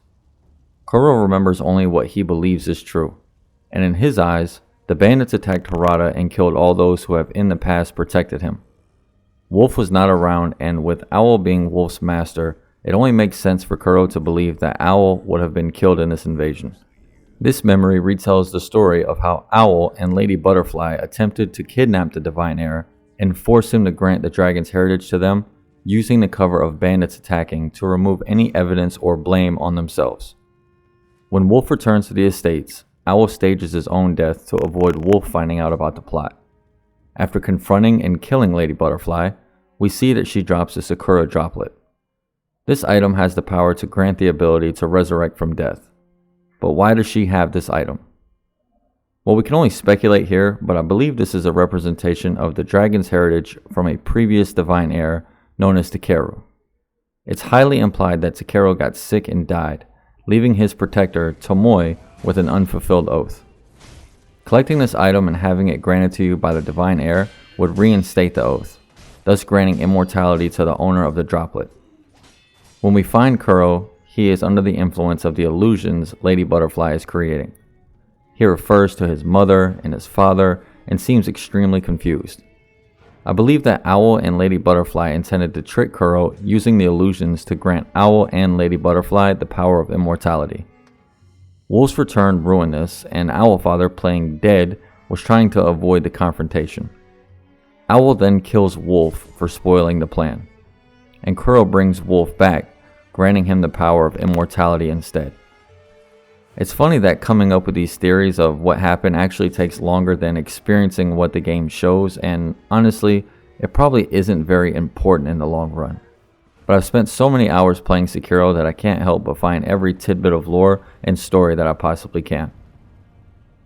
This wraps up the story of the estates, and after this, we awaken back in the dilapidated temple with an understandably confused Wolf. The sculptor doesn't provide any real answers and tells us that the important thing here is that we had the experience. Now, like I said before, the recommended path is to actually finish this segment after you finish up in the outskirts. So we're going to loop back there and finish that off now. Once that section is complete, we're going to be done with the majority of the jumping around, and I'll get into a more organized form of storytelling. So for now, just hold on tight and try not to get lost in the details. I promise you it will make much more sense later on.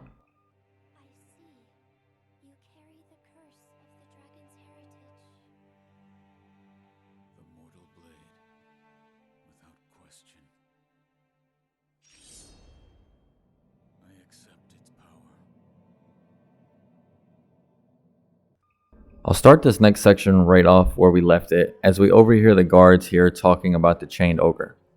With the flame vent in hand and oil jars in our pocket, we now have all the tools that we need to trivialize this fight. Now, why do people have such a hard time with the chained ogre? I think that at least once a week I see on the Sekiro subreddit someone new to the game talking about how they're getting thrashed by him on their first playthrough, and I believe there's two reasons for this.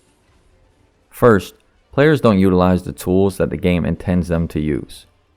I have to believe that at least some of these people are not using the combination of oil urns and flame vent to apply the burning effect on the boss.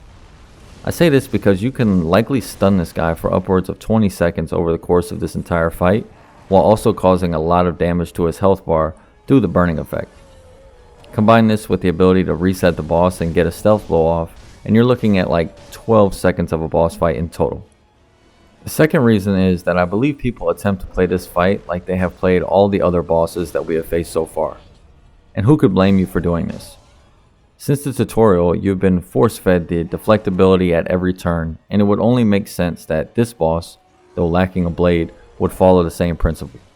And honestly, it's possible to pull this off, but it is rather difficult.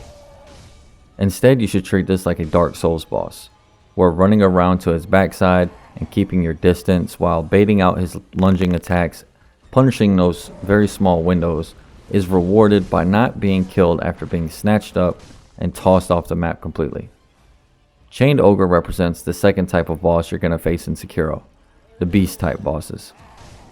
Later on, we'll face enemies that blend the deflect heavy playstyle with some beast mechanics demonstrated here, and in those moments you'll have to find a sweet spot. But for now, play defensively, use your items and prosthetics, and for goodness sakes, lure him away and stealth up on him to get a free death blow to open the fight.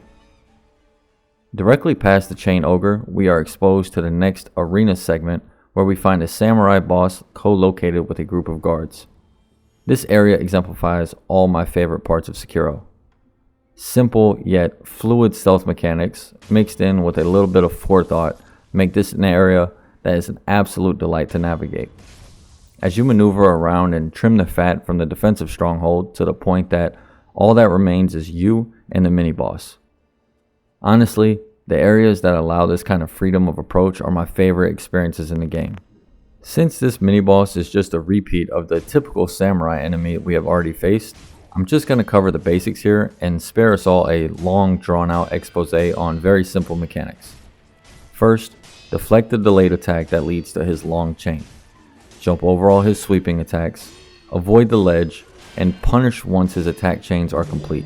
Rinse, repeat, and feel free to use your flame vent and leftover oil urns that burn through his health pretty quickly.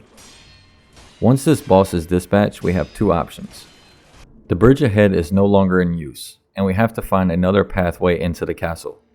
Here, we choose to go down into the valley below and maneuver around, which is the intended path of progression. Or we can explore around this area and find a hidden area where I'll go into a long tangent about the optional hard modes about the game. Heading to the cliffs, we find a sign that warns us to turn back. This serves as a heads up for new players that the optional mini-boss down here in the cave is no joke, and this sign is 100% telling the truth.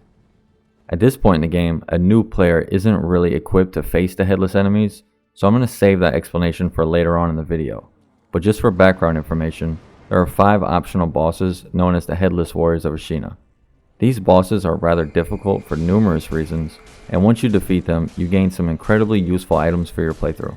Sprinting past the Headless Warrior, we find ourselves on a cliff face located in front of Senpou Temple. This is an area that we're going to venture to after completing the first part of the Ashina Castle, but the item we are here to talk about is the large bell. Now this bell offers some unique challenges in Sekiro, and if rung, it will dramatically increase the difficulty of your playthrough. For context, on the screen I'm going to play my Demon Bell Charmless No HUD flawless kill of the final boss. Check it out if you want to see the results of multiple playthroughs on the hard modes. One of the biggest complaints many people had when Sekiro came out had to do with what initially seems like an incredibly tough experience. I remember being deployed overseas and reading the reviews people had, thinking about what kind of sadistic experience FromSoft had developed here. When I finally got home and was afforded the chance to play, I understood where the hate came from. This game does not reward you for playing it well, it rewards you for perfecting it. Upon completing your first playthrough, you are given the option to start subsequent playthroughs without Kuro's charm. This item in the story protects Wolf in a sense, and giving it back to Kuro will unlock the first true hard mode of Sekiro. Relieving yourself of the charm causes all attacks that are not perfectly deflected to do what's called chip damage. Every time you block an attack now without deflecting, you will still receive a percentage of the damage directly to your health pool. This forces players to focus intently on the deflecting mechanic, and in turn changes the stakes in combat from a do not make too many mistakes to mistakes are devastating. It also increases the posture bar and health bars for enemies while also causing Wolf to take an increased amount of damage and posture damage with every hit. Honestly, it makes the game so much more enjoyable if you aren't trying to record, and I highly recommend after your first playthrough that you run through the game without the charm in tow. Now the second hard mode is located here at the Demon Bell. Ringing this bell has both positive and negative effects on Wolf. I'll cover the positives first. Regular enemies are unaffected by the increased health and posture levels and remain unchanged from the base game, while also increasing the drop rate for rare items when killed. Accepting this item will make your farm runs much more profitable, and since there are no downsides to running in stealth with the Demon Bell, it acts as a straight up buff. Now for boss fights, well, those changed a little bit. Enemies will take noticeably longer to kill due to having increased health pools and reduced posture damage taken. They will also do much more damage when attacking you. This double stacks with the hardship debuff, and using this item in addition to returning the charm unlocks what is, in my opinion, the true way to experience Sekiro. Now this isn't because I'm some elitist or anything like that. Just hear me out. Sekiro is a fairly short game. If you're going for the shortest playthrough, you can run through it in just a handful of hours. After your first playthrough, bosses become rather easy, and you would be surprised how quickly your brain reacts to the rhythm of each individual boss fight after you have completed them all. The 2 hard modes replace that comfort level completely.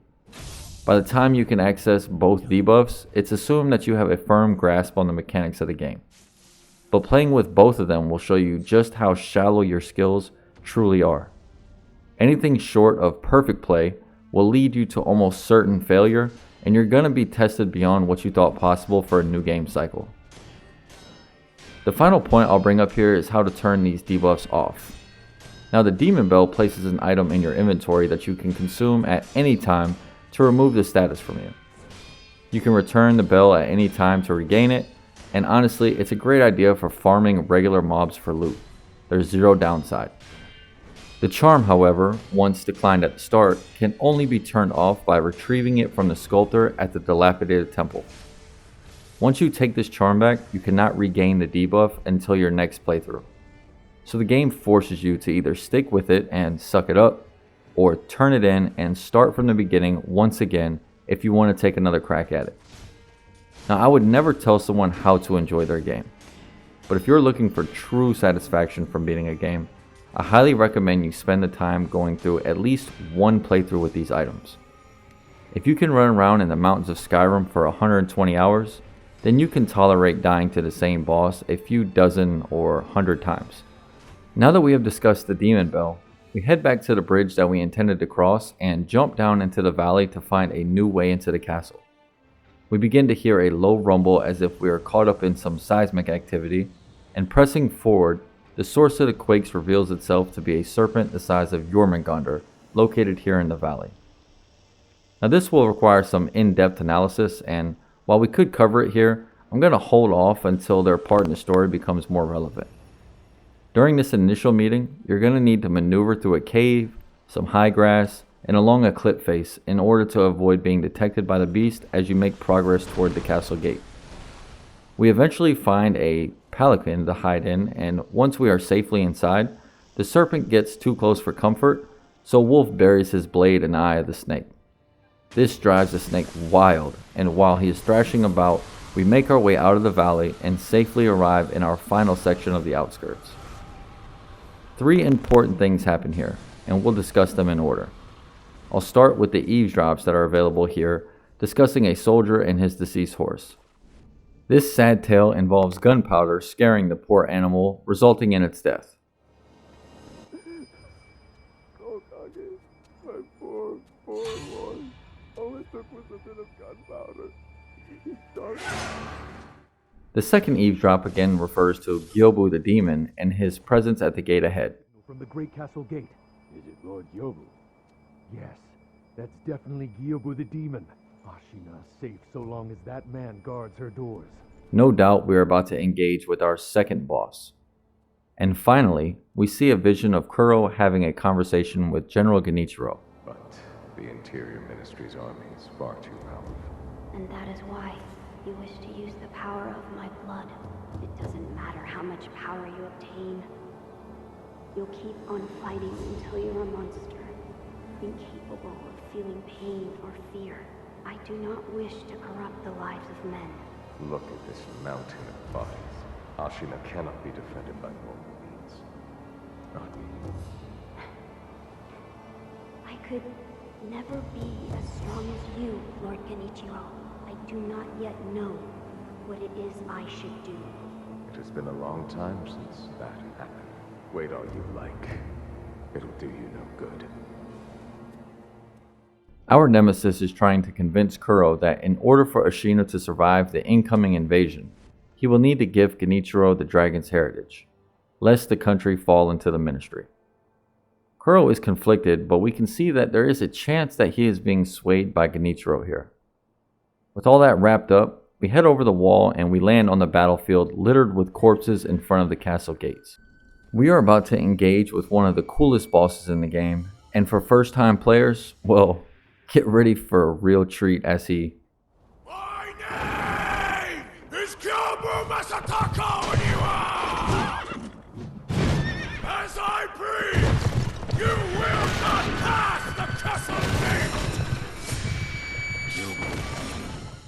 Gyobu Uniwa is the demon of Ashina, and what a great entrance he has. So let's talk about the mechanics first. Gyobu has 3 critical factors that influence how this engagement will turn out for the player. The first is obvious and involves the horse that he rode in on. This addition will allow Gyobu to create and close distance rapidly, and oftentimes he will gallop off after a series of attacks, making it difficult to find a window to land your own attacks in. It's here that we also find Gyobu's greatest weakness, gunpowder. Using your firecrackers on the horse will cause a stun that gives you a window of 4 to 5 seconds to land some attacks in. While this ability cannot be chained together due to a time requirement between the stuns, it is a good tactic to use in order to stop him from breaking contact and running away. Similar to the chained ogre, you don't have enough spirit emblems to nullify the entire fight, but it does give you some much needed damage throughout the fight and does a significant amount of posture damage to him in general. The next factor that comes into play here is your ability to rope to Gyobu as he turns around after riding away from you. Using the grappling hook to make contact with him nullifies his charge ability and allows you to get a hit or two off before he starts swinging. Adding to this is the grappling hook attack upgrade that can be found in your Shinobi Prosthetic text. This ability allows you to do an attack directly after using the grappling hook, and since you're in the air when this attack takes place, you will hit Gyobu directly and not the horse. This causes additional posture damage inflicted on Gyobu himself and seems to have more of an effect than those inflicted on the horse. Think of it as if Gyobu's frame is the head of a boss and the horse is the body, and it will begin to make sense. The final challenge of the fight is realizing that the horse is purely cosmetic in the fight. Even attacks done by the horse such as kicking, stomping, and leaping on you can be deflected with relative ease. Paying close attention to the spearhead here will allow you to read his attack timings through all the chaos, and once you get a firm grasp on this mechanic, Gyobu is revealed to be nothing more than a much larger samurai boss that we are already familiar with. The only attack that provides somewhat of a challenge here is when he spins his spear around in a wide arc, forcing you to jump over it before roping over to him to close the distance. Now if you play the game in the correct order, Gyobu will be the first main boss that you tackle, and it's for this reason that the difficulty here will feel like a step down from Lady Butterfly. His attacks are much easier to read, and in general, he does a lot of the work for you by missing often with his wild strikes. The challenge here is the spectacle and getting over his larger than life persona. Personally, I think he serves as a fantastic opening boss that allows the player to get their feet wet with a challenge but reasonably manageable fight. Heading to face Lady Butterfly after downing Gyobu will fill the player with a false sense of confidence, however, and be ready to feel like a ragdoll the first time that old bag of bones kicks your ass the first dozen times as you're exposed to a real mechanically challenging fight. Now that we have cleared the entirety of the Ashina Outskirts, we have some pressing matters to attend to. After resting at our new idol, we head back towards the outpost that we just cleared.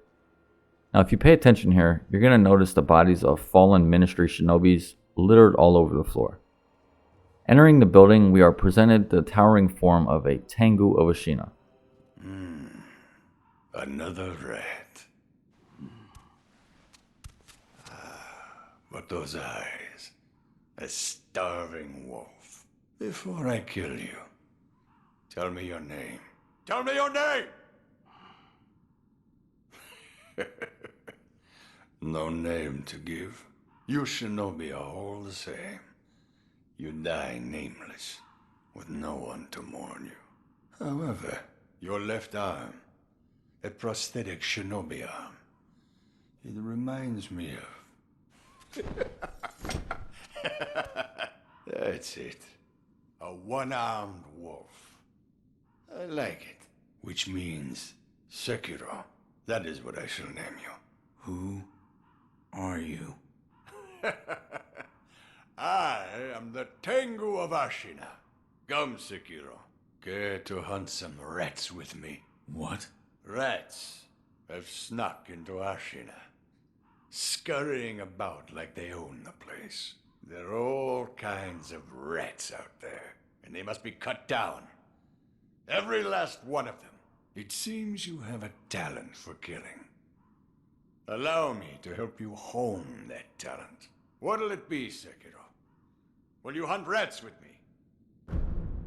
Very well. Excellent. You'll need this if you're with me, Sekiro.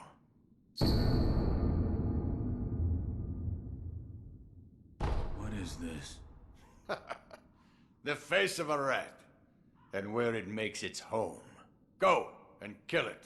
If you do, I will give you something that will aid you in battle. This is where Wolf gets his official title, Sekiro, or One-Armed Wolf. Now, while this isn't a perfect translation, the description is fairly accurate and it has a good ring to it. The Tengu implores us to aid him in dispatching the ministry rats that have snuck into Ashina. These are the spies and agents snooping around the lands of Ashina, gathering information for the ministry before they invade. We agree to this task and receive a description of the rats that we are to take out. These agents are located right beyond the arena that we fought Gyobu, and as we sneak upon them, we get a chance to listen in on their conversation. The land of Ashina will not last much longer, even with Genichiro on our side. What about our other mission? Black Hat is fighting like a demon by the Sunken Valley side of the castle. Then that's where we're going next. But keep your wits about you. The Black Hat Badger won't go down without a fight.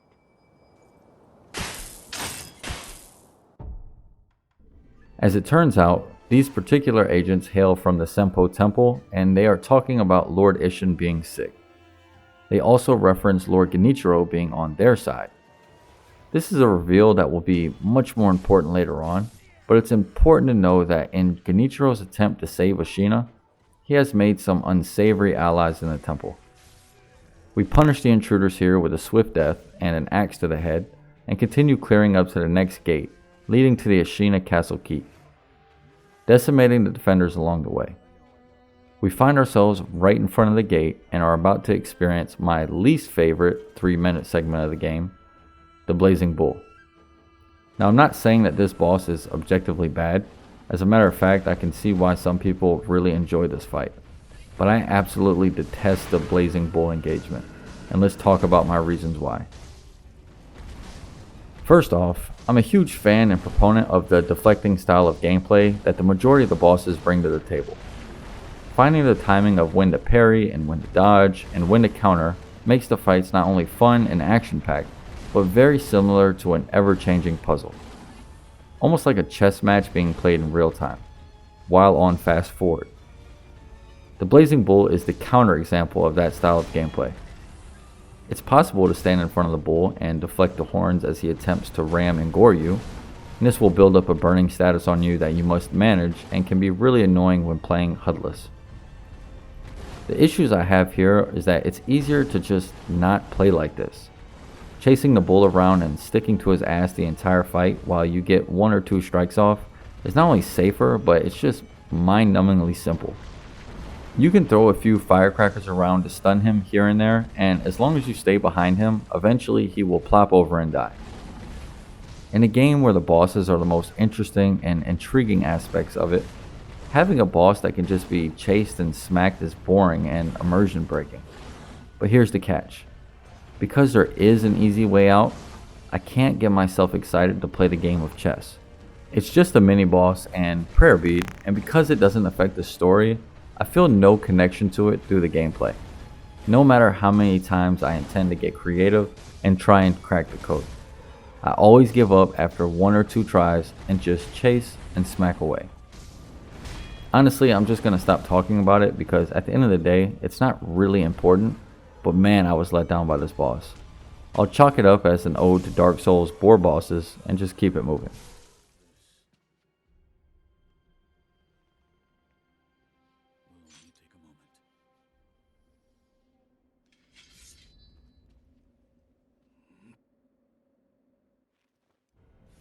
Now that we have successfully infiltrated the castle, we make our way inside to rescue Lord Kuro. Just kidding. We're going to the optional area first, of course, because optional areas are badass in this game. Taking a hard left once inside the gate and opening a few doors leads us back to where it all began, the Ashina Reservoir. This area is pretty light on any storytelling elements and is largely optional with the exception of the prosthetic tool that is found here. There's also a pretty cool mini boss fight, and it will put your Mikiri counter skills to the test. To be honest, I wouldn't recommend skipping any area within Sekiro because the game is still relatively short. The one element that extends your playthrough is the actual boss fights, and with all the trial and error you will go through while you're putting the pieces together. Here we find Gyobu's horn, which allows us to unlock the loaded spear prosthetic that will come in clutch during a later sequence. I highly recommend clearing this entire area of guards before engaging with the mini-boss, because this guy has a tendency to get a little bit crazy, and the only way to guarantee you don't aggro the enemies you left alive is to play with your back to the cliffs. And trust me, this guy will knock your ass right off the edge if you make a mistake here. Using the same route we originally took to reach the Moonview Tower, we are offered a very easy stealth opener here. Making this a one-phase fight relieves a lot of the stress, but trust me, he isn't a cakewalk by any means. You're going to have to deal with 3 separate thrusting attacks here, each with its own specific timing. It's really easy to jump the gun here and wind up having to dodge face first into a spear, resulting in a knockback, which, like I said before, can push Sekiro right off the edge, plummeting him to an early death.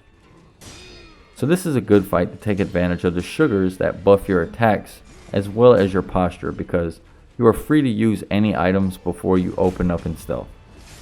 Once you get the timing down, this boss will only take you 30 seconds or so, and it feels really good once you are consistently countering every thrust.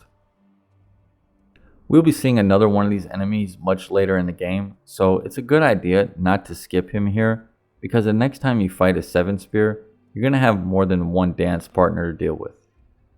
Before we wrap up here, we head back to the well where we run into our next NPC questline.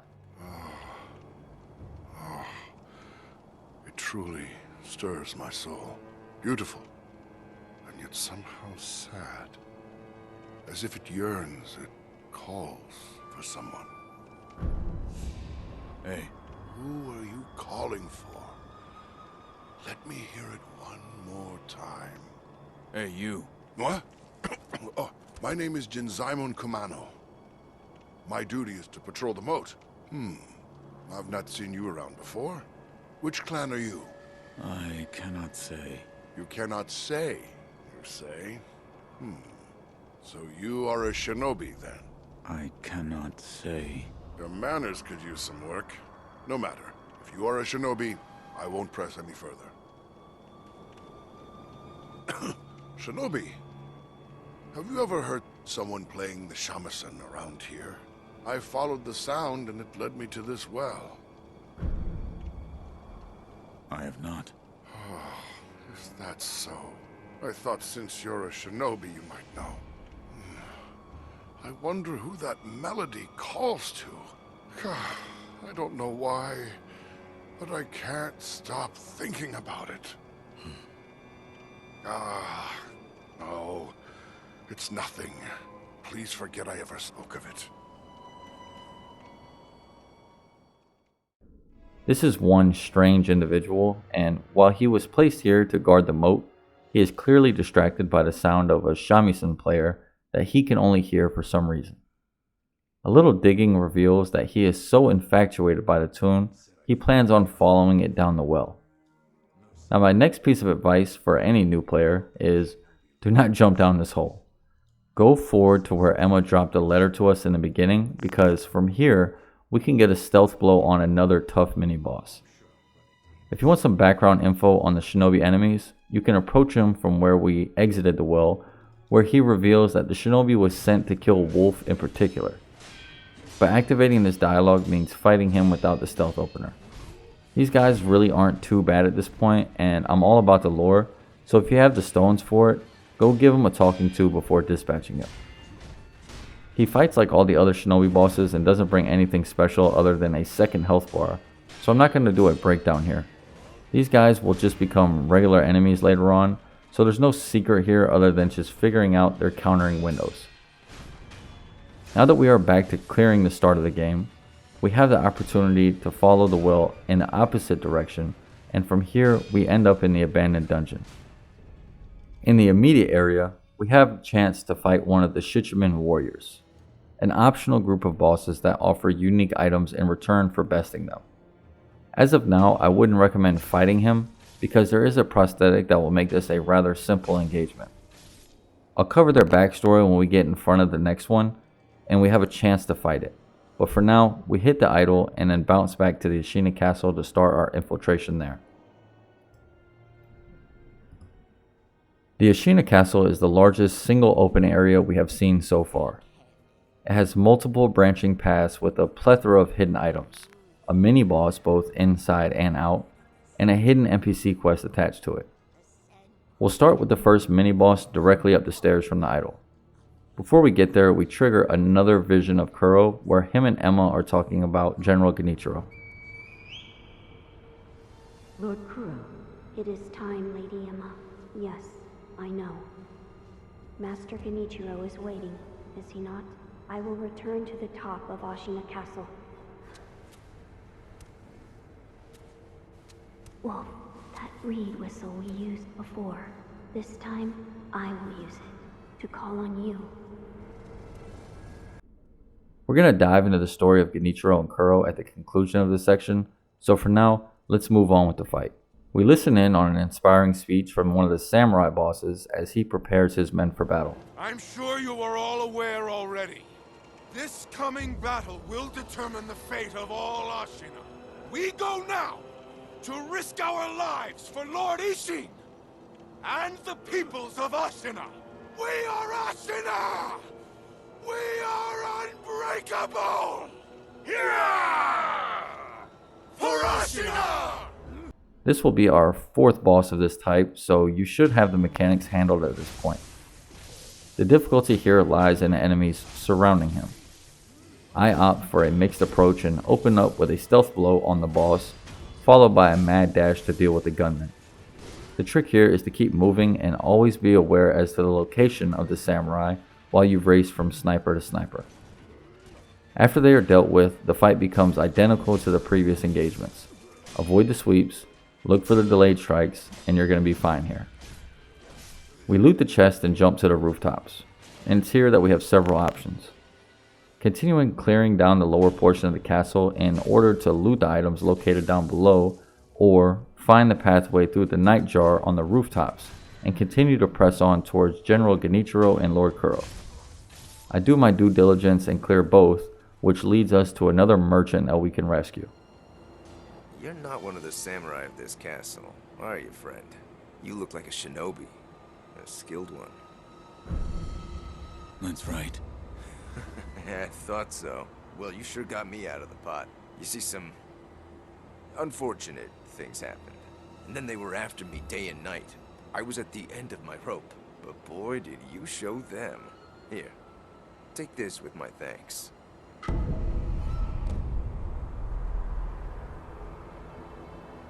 See, I deal in information.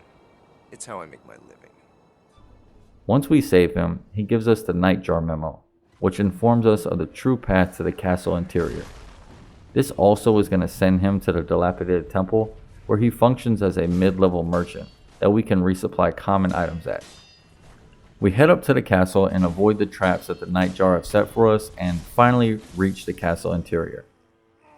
The enemy difficulty here steps up pretty rapidly, with the samurai here having a few combat arts up their sleeves. Be patient and avoid trying to fight them in groups. They can quickly overwhelm you with their thrusting attacks, and believe me, they hurt a lot.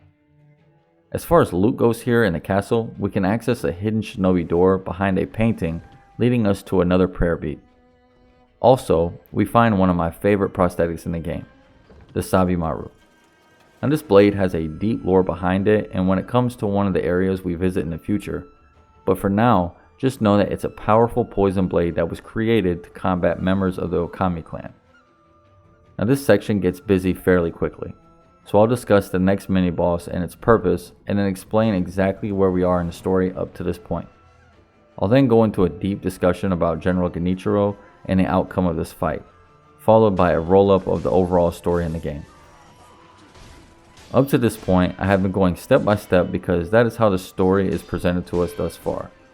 But after this section, the game opens up and becomes less focused. The rest of the video will be more akin to a discussion of important events, enemies, and implications. Sekiro is very much a story of environments and bosses, so those will become the key points of my dissection of the game. Alright, enough rambling, let's talk about the Swiper Samurai.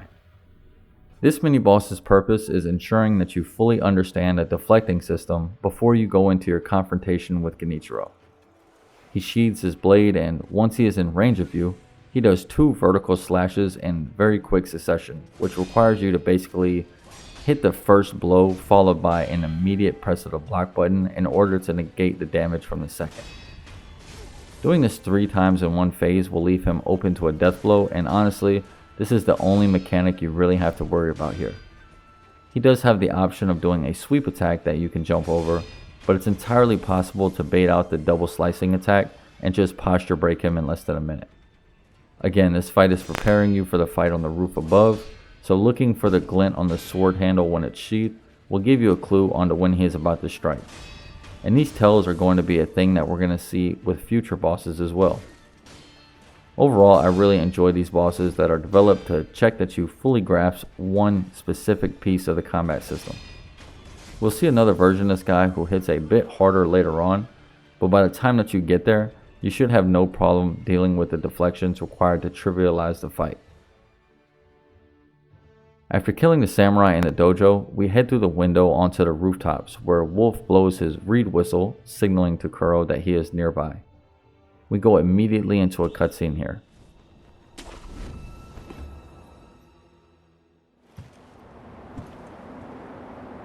How is grandfather? Lord Isshin is. It's a wonder he is still with us.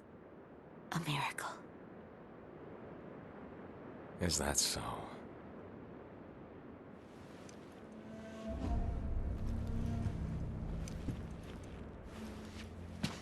Divine Heir, I'll ask you once more.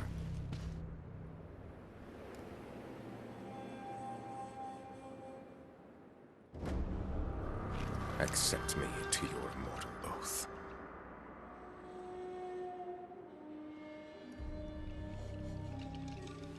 I cannot do that, Lord Genichiro.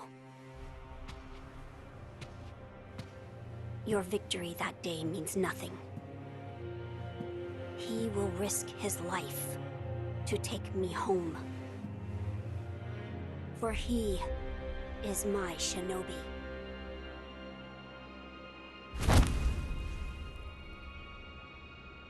My lord, I have come for you. This will only take a moment.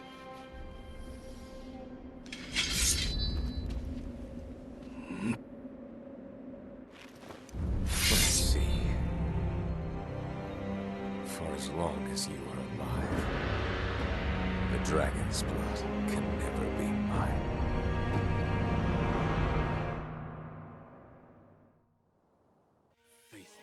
Now we have seen the visions of Kuro where Genichiro is trying to convince Kuro to give him the power of the dragon's heritage. Kuro up to this point has been confused as to whether or not he should do it, but right now we see his final decision take place. Kuro not only refuses his request, but by revealing ourselves to Genichiro, we confirm that he has already imparted this gift, or curse, to Wolf.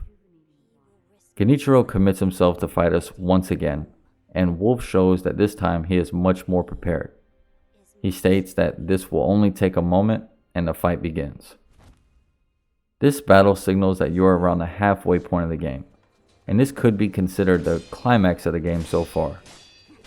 Later on there will be more reveals, but up to this point, Genichiro has been the big bad guy that the story has centered itself around, and this confrontation is where everything you have learned just starts coming together. Now I'm going to say something controversial here. This fight isn't difficult. Not even in the slightest. The reason why players struggle here is because Genichiro is the final package the developers put together in order to challenge your grasp on the mechanics of the game. Up to this point, enemies have had either 1 or 2 abilities that you need to worry about, and usually they have a weakness associated with them as well. Genichiro has everything at the same time.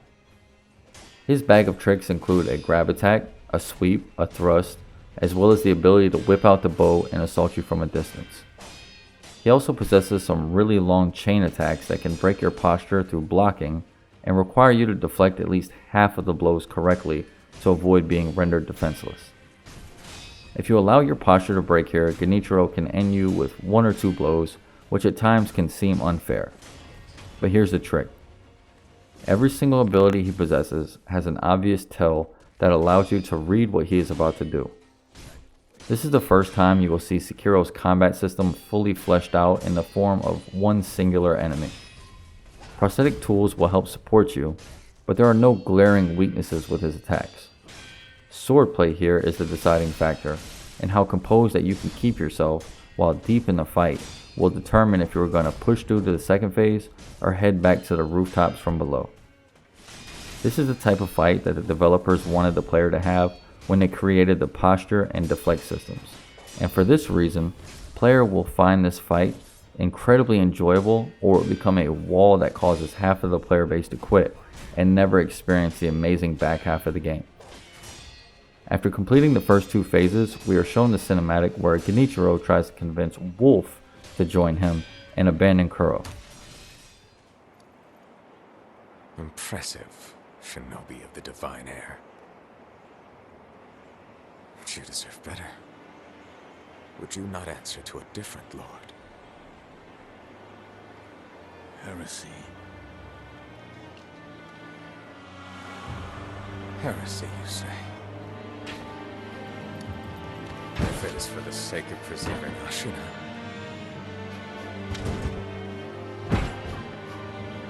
I will seize any manner of heretical strength. I will do any burden. Behold the lightning of turmoil.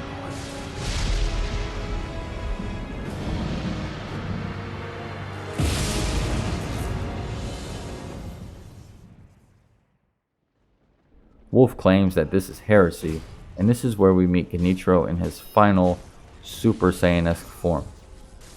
He drops his robe and becomes Genichiro, Way of Tomoe. He gains the ability to throw lightning at the player, which must then be caught in the air and reflected back to him before landing on the ground. This third phase is a little tougher as far as reading Genichiro because now he has so many abilities to choose from. But by just focusing on playing defensively and reflecting the lightning properly, you can chip away at his health and posture during the reflections, and eventually you will open up the final death blow. Wolf puts Genichiro down for the final time, and our goal of rescuing Kuro is finally achieved.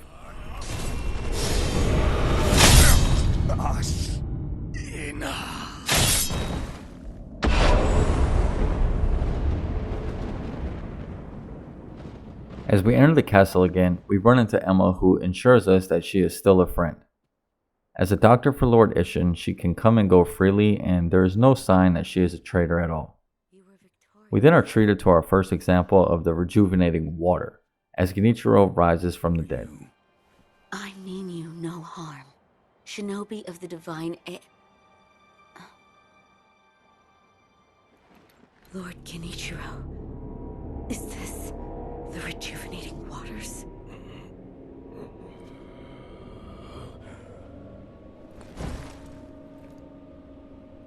Ashina, this land is everything to me. For her sake, I will shed humanity itself. Resurrection. Yes. Indeed.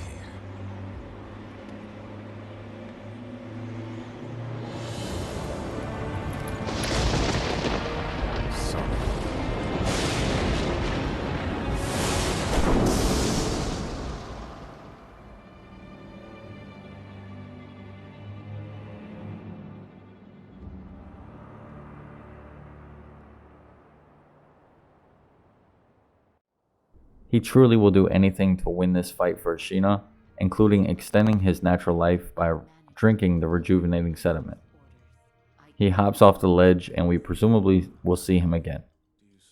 This marks the halfway point, and from here our game will open up into many separate branching pathways, but for now we head inside to talk to the Divine Heir.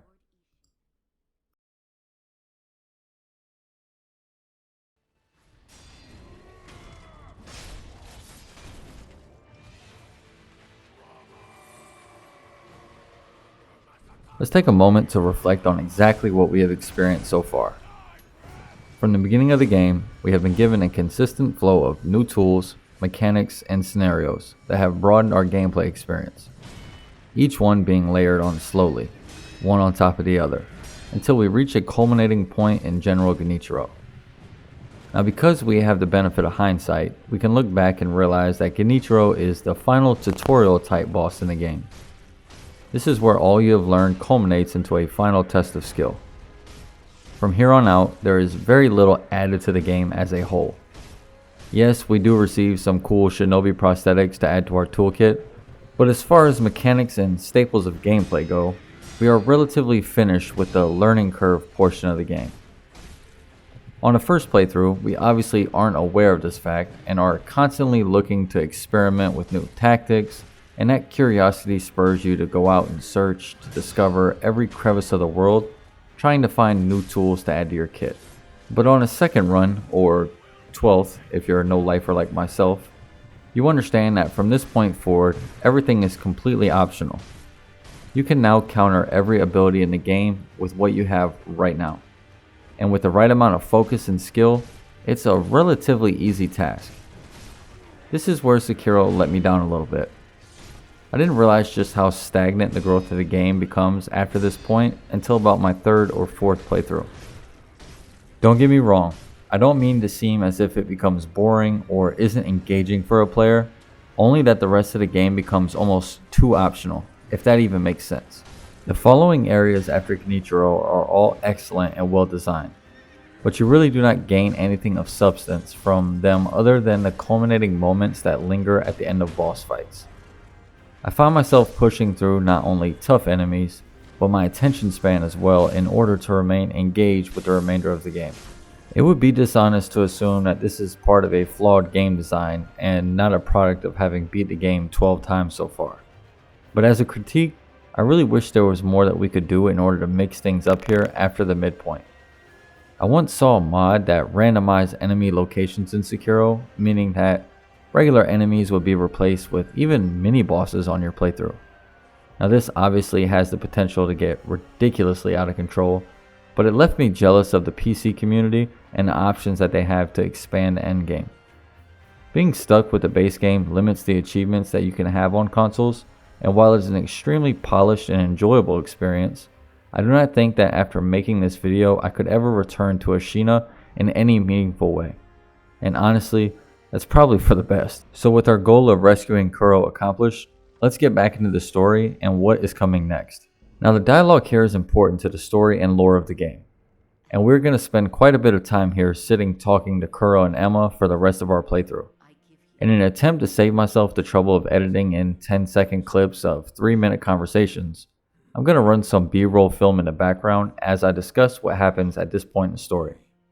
I'll cut back to the gameplay when it becomes vital to the story, but for the most part this is going to be a discussion without the visual aids to support. So now that we have successfully rescued Lord Kuro, and pretty much tanked any chance Ashina has at defending itself from the Ministry invasion, let's talk about what our original goal was, because it's about to change. The quest here was to rescue Kuro and shuttle him away from those that would do him harm in any way. To this point, the whole game has centered around removing Kuro from danger. This goal changes here because while Kuro has been in captivity, we have seen his visions where he shows just how conflicted he is about the power that he possesses. He sees the effects that stem from others' desire to obtain the power of his dragon's heritage. Kuro now wishes to sever immortality completely and remove the temptation from the equation completely. To accomplish this, there are a laundry list of items that we must seek out. Kuro is not the first divine heir that has resided in this castle. Before him, there was a child named Takeru. Along with Sekiro, we are also introduced to Tomoe, who had immortality imparted on her in the same way that Wolf did. Together, they attempted to sever immortality and ultimately failed because one of the items that they needed couldn't be obtained. Now, when it comes to severing immortality, there are a few different options on the table, and this is where we will discuss the possible endings. The first ending involves severing immortality, which will result in Kuro being killed. In order to remove the dragon's heritage, Kuro must die, and this is the base ending of the game. Kuro is immortal, however, and no mere blade can cut him, as his skin will not even allow him to bleed. He is immortal in every sense of the way. This is where the Mortal Blade comes into effect. The Mortal Blade is the only sword that can kill an immortal being. Now you might be wondering, why has no one claimed a Mortal Blade for themselves then? Well, there's a slight problem with using the Mortal Blade, and that is the fact that anyone who draws the blade will be killed instantly. This is the issue that Sekiro and Tomoe had. They lacked the red Mortal Blade. Much like the symbolism of Wolf and Genichiro, one being truly immortal, while the other is using a, let's call it, generic version of immortality, the Mortal Blade comes in as a set of two. The red Mortal Blade is referred to as the Gracious Gift of Tears, while the black blade is called the Open Gate. Now both of these blades can kill an immortal, but the red Mortal Blade is required to sever immortality from the source of the dragon's heritage, the Divine Dragon. Tomoe was attempting to purify the dragon's heritage from Takeru, which would spare his life, which requires the branch from a sakura tree which blooms from the divine realm. Once a branch is pulled from the tree dies. There was another sakura tree right outside the Ashina Castle, but unbeknownst to Tomoe and Takeru, this branch was picked off by Owlfather, causing the tree to die.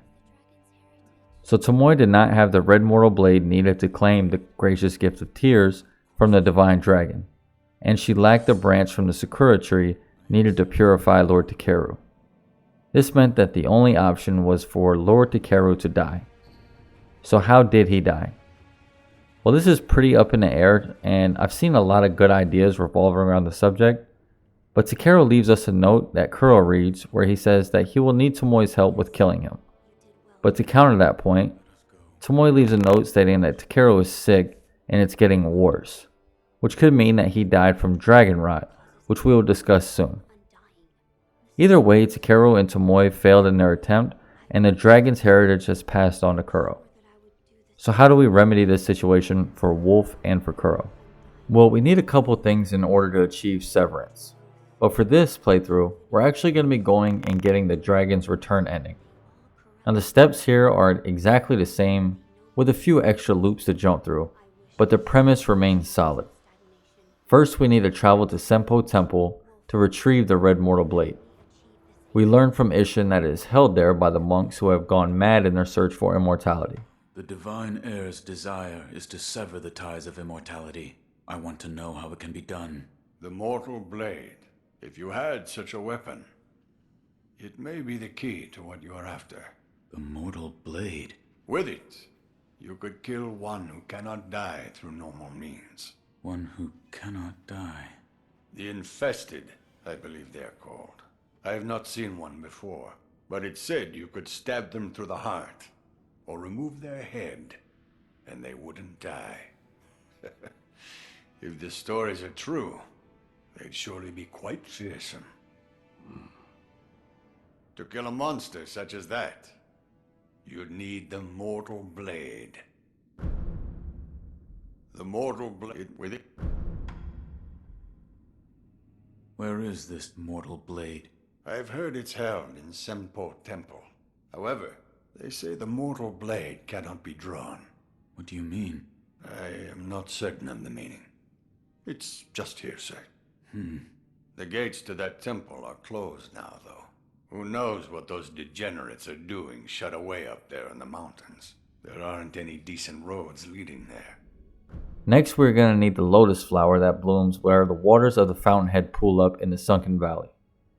This is one of the ingredients needed to create the aroma of the Fountainhead, so that we can travel to the Divine Realm and face the Divine Dragon. We also require the shelter stone that is located in the Mibu Village. Think of the shelter stone like a kidney stone that develops inside of a person who has drank a fuck ton of Fountainhead waters. Combining these two ingredients with the blood of the divine air will allow Wolf to become bathed in the aroma of the Fountainhead Palace, which will allow him to visit the divine realm. Here we can face the divine dragon to obtain the tears from his eyes. Now there's a lot of assumptions about the divine dragon and its genesis. I believe that we can safely assume that it arrived in Japan from China and represents the divinity of heaven. The dragon is immortal, but the red mortal blade will allow you to draw the tears out from its eyes, and these tears are needed to sever immortality from Kuro. Now if we want to save Kuro, we don't need to sever immortality, we need to purify his blood.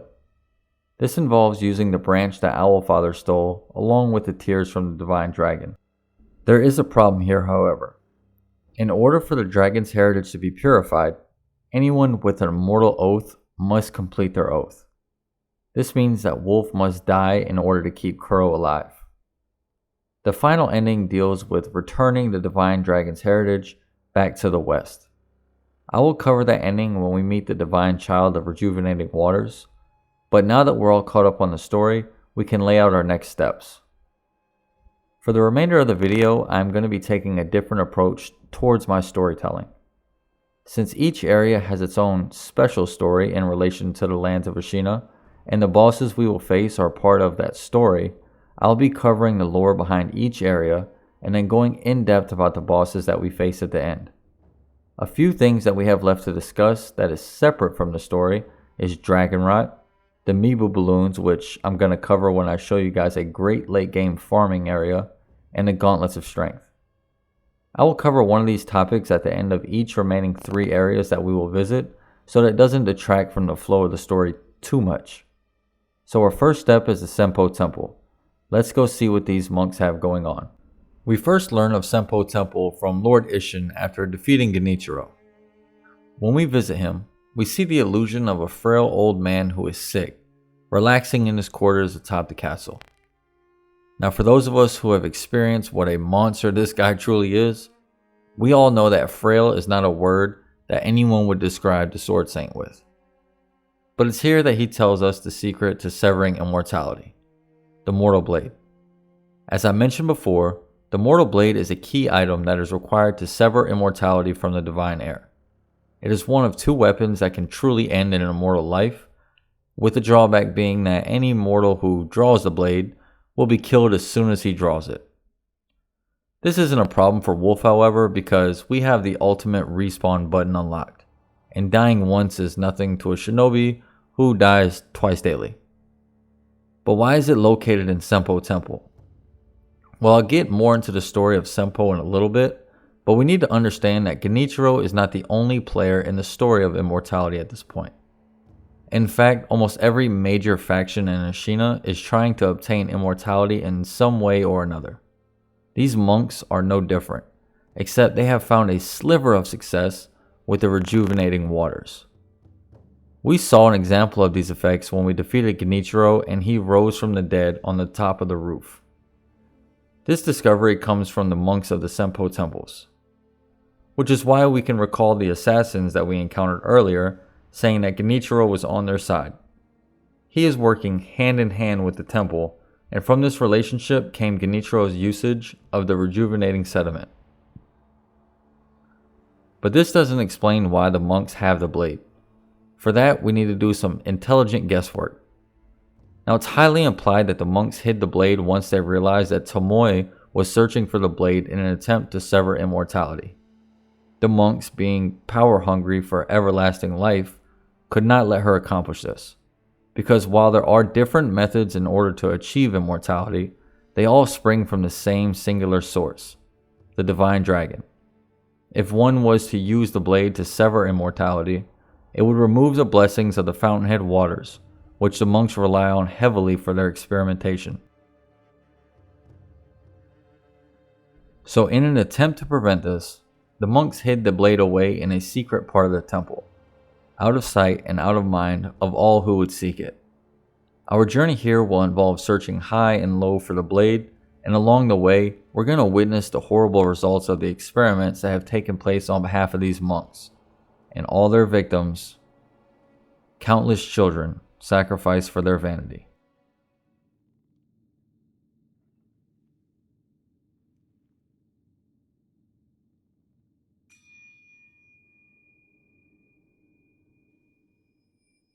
As we step into the Senpou Temple for the first time, from behind a picture of Buddha, we are greeted by the voice of a child. This child gives us a warning about the monks in this temple, stating that they have lost their way. Those of the Senpou Temple have strayed from Buddha's teachings. They have abandoned their faith, seduced by a search for immortality. Should you be captured, there is no telling what would become of you. You would do well to return the way you came. However, I will not stop you from entering if you are determined to do so. But if you do, please proceed with care.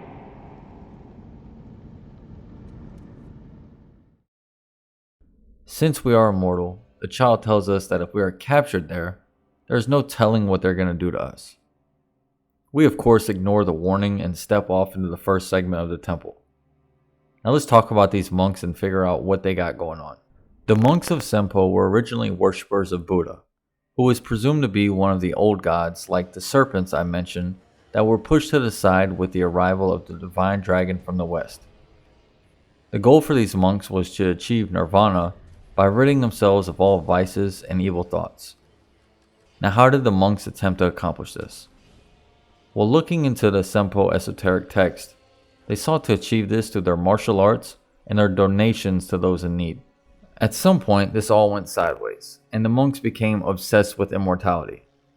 Now from the outside looking in, one might consider their addiction to immortality as something that they were entranced by because they wanted to achieve nirvana. And this may still be true. But looking through the texts we get from the High Monk, it seems like the monks here achieved immortality through the divine waters and the infestation that is associated with it. This implies that they weren't obsessed with the idea of becoming immortal, but that the fact that they were made to be so drove them further and further away from nirvana and their way of life in regards to following the teachings of Buddha. Now as far as their relationship to Ashina, throughout the world we will find the sugars that are named after the heroes of Ashina. These heroes each embodied an aspect of strength, and the monks here developed candy that imbued those who eat it with these traits. The warriors that are venerated through this candy eventually became the headless warriors that we find throughout the land, and it seems that maybe these candies could have an adverse effect on you. Either way, we never find out, and my wolf is a candy-eating motherfucker, so I'm glad it never turned out that way. The supply of this candy to the Ashina warriors developed a relationship where, as the monks provided candy to the clan would provide donations to the temple. Now at some point this relationship ended, and through dialogue with Isshin we can surmise that he was not a fan. In fact, the quest that Tengu gave us was not to kill assassins from the ministry, but they were actually spies from the Senpou Temple itself. Rats have snuck into Ashina, scurrying about like they own the place. There are all kinds of rats out there, and they must be cut down. The monks have an interest in the Ashina defending themselves from the invasion of the ministry, however, because the ministry itself wants to remove any experimentation with the rejuvenating waters, and the monks are heavily involved with research that directly centers itself around that very thing. This is why we hear from the assassins that Genichiro is on their side. It seems Isshin's illness is indeed grave. The land of Ashina will not last much longer, even with Genichiro on our side. What about our other mission? Black Hat is fighting like a demon by the Sunken Valley side of the castle. Then that's where we're going next. But keep your wits about you. The Black Hat Badger won't go down without a fight. We just saw that Genichiro is partaking in drinking these waters to bring himself a semblance of immortality. So the monks are still giving aid to Genichiro, which may explain Isshin's issue with Genichiro and the way he is going about defending Ashina. This stems from the fact that the monks here are experimenting on children using the waters of rejuvenation. The assassins or rats that we see are actually being used to kidnap children and bring them back to the temple, where the monks will experiment on them. This is a very painful process, and through dialogue with the memorial mob here, we find out that every single child, with the exception of just one, has died from these experiments.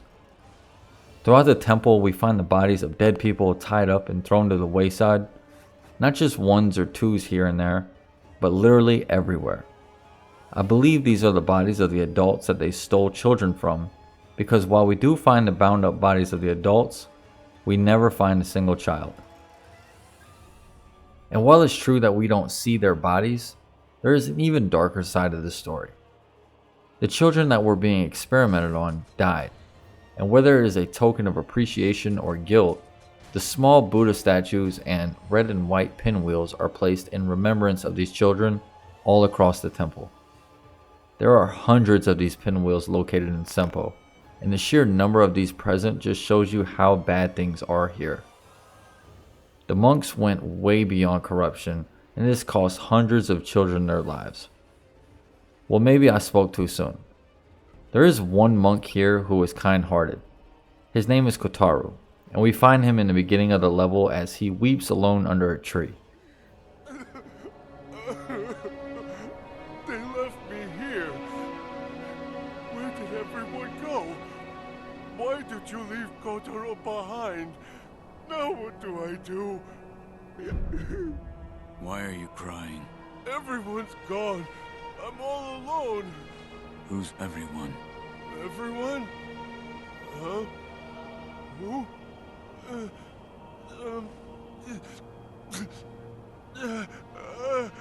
The spinning red and white flowers. Only one pure white flower. The pure white flower I cannot find. What? My head hurts. Sorry. I have no idea what I'm saying. I've got to find the pure white flower. He tells us that he is alone and wants us to find him the pure white pinwheel. This pinwheel represents the one child who barely survived the experimentation. Bringing this item to him will allow you to spirit Kotaro away to join the children who still exist in the realm protected by Buddha. Now, how do we know that the monks here are kidnapping children? Well, in the beginning of the game, we were able to purchase Robert's firecrackers from the memorial mob. Under the description for this item, we are told the story that Robert and his father traveled from presumably Europe in order to seek medical treatment that was rumored to be able to cure his sick child Robert. When they got here, Robert's father sold the firecrackers for a donation to give to the monks of Senpou as an offering for them to treat his child.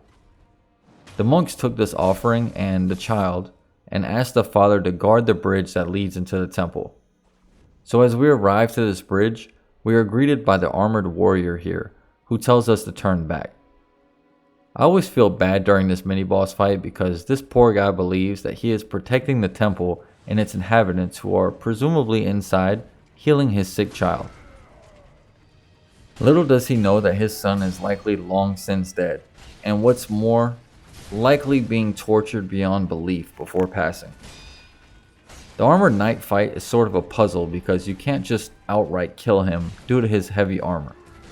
As he smashes around, he will break apart sections of the bridge, and this presents an opportunity for us. If you break his posture and line him up correctly, Wolf will give him the old Leonidas right off the bridge, where he falls screaming his child's name. Such a sad ending to a tragic story.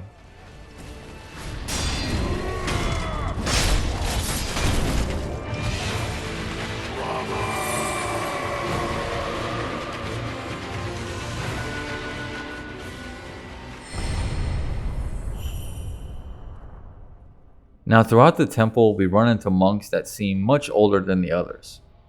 When you deliver a death blow to these guys, they do not die. Instead, a giant centipede appears from their body, and no matter how many times you kill them, they will return to life and continue fighting. This is the source of the Senpou monk's immortality. This is what being infested means, and it is also caused by the use of the rejuvenating waters. My theory here is that as the monks became immortal, they lost their connection to Buddha. The worship of Buddha has the goal of reaching nirvana when you die through your deeds in life. Without the ability to die, these monks have lost their ties that bound them in this worship and caused them to take dramatic steps in order to understand their immortality. This act explains why the red mortal blade was hidden from Takeru and Tomoe here in the temple. The monks did not wish to sever immortality. They had embraced it, and if Tomoe was successful in severing it, then they would lose it. So the high priest here took the red mortal blade and hid it away where no one would find it. Unfortunately for them, they didn't know about Wolf, and after clearing through half the monks in Senpou Temple, we eventually arrive inside of one of the pagodas to face our next mini-boss.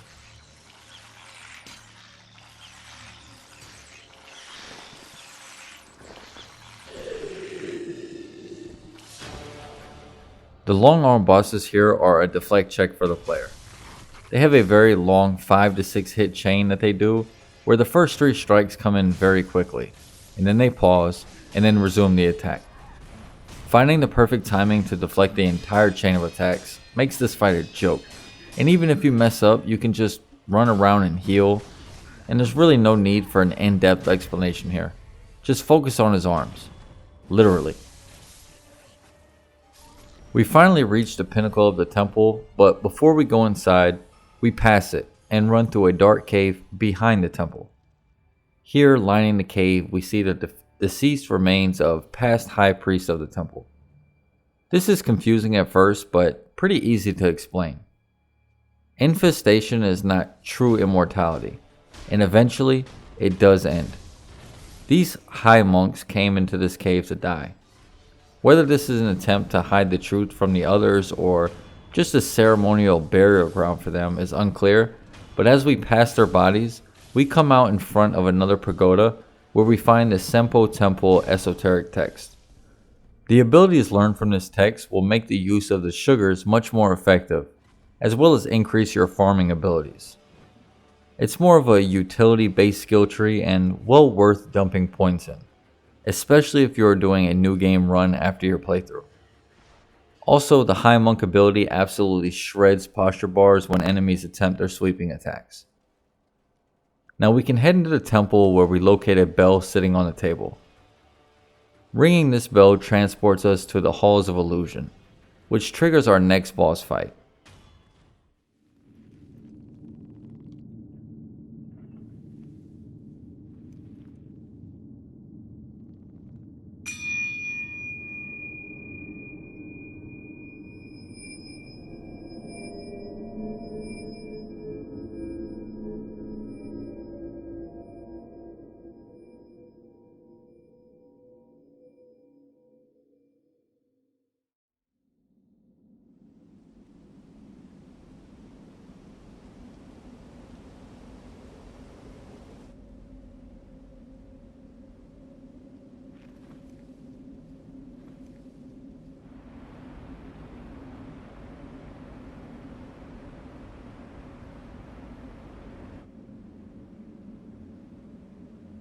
Three monkeys.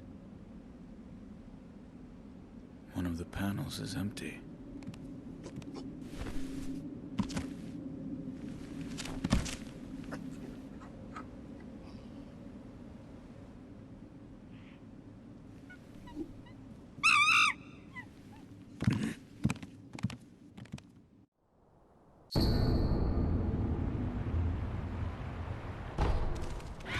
But this isn't your typical controller breaking fight. This is the puzzle boss of the game, and it involves killing 4 kimono wearing monkeys. Each of these monkeys represents a different aspect of the saying, see no evil, hear no evil, speak no evil, and finally, do no evil. One monkey has excellent hearing and will be alerted to you if you approach too loudly. Another has enhanced eyesight, and you will need to be distracting him in order to kill it.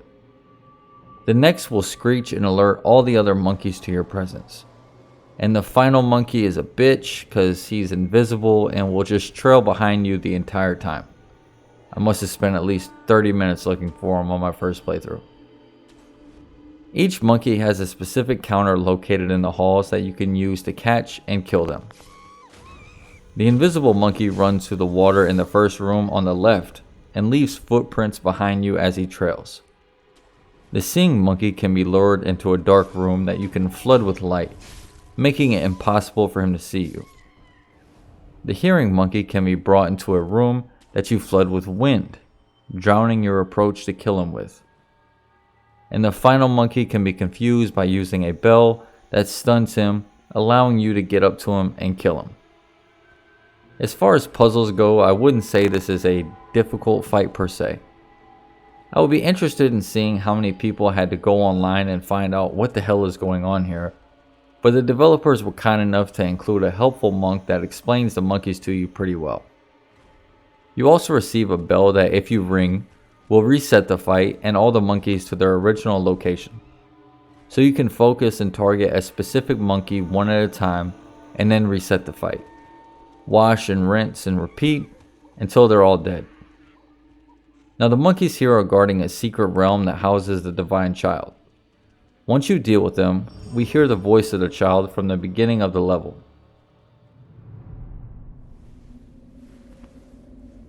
Please, forgive them.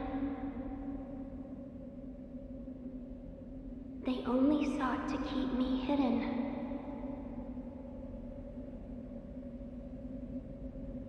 However, it seems it was not meant to be.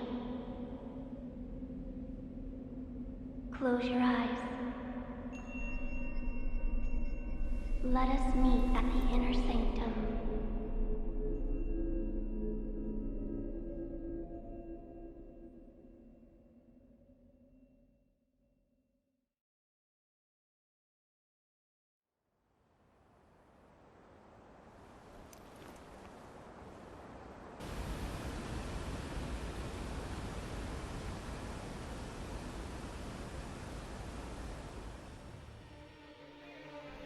She tells us not to be angry with the monkeys and that they were just keeping her safe. She brings you to the hidden temple, and it's here that we meet the divine child of the rejuvenating waters. Senpou Temple was one of my favorite areas to visit. The environment, the music, and the story of the area do a great job of highlighting the dark fantasy settings of Sekiro. This place that was supposed to be some temple of peace and love where people seek nirvana has actually turned into a factory of child-devouring experimentation using rejuvenating waters that has killed countless children in an attempt to achieve immortality. You truly couldn't ask for a better opposite reflection of what it was intended to be. I think that the lore and mechanics of the folding screen monkey boss was interesting and definitely a good change of pace in the game. Most bosses require incredible amount of focus on the fast twitch senses, and here we are given a slower approach that requires you to think outside the box a little bit. I will argue that for how incredible the setting here is, the lack of a big confrontation at the end is a little bit of a letdown. I would have loved to have seen a showdown where we somehow fought the leaders of the Senpou Temple and put an end to their experiments for good. Even if it came in the form of a boss that popped different types of sugars mid-fight, and based on what he used, you had to react accordingly.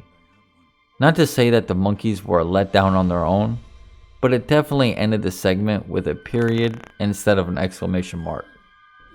Let's take a break from the story here and talk about farming. Now in total, there are 4 esoteric texts that you can work through for upgrades.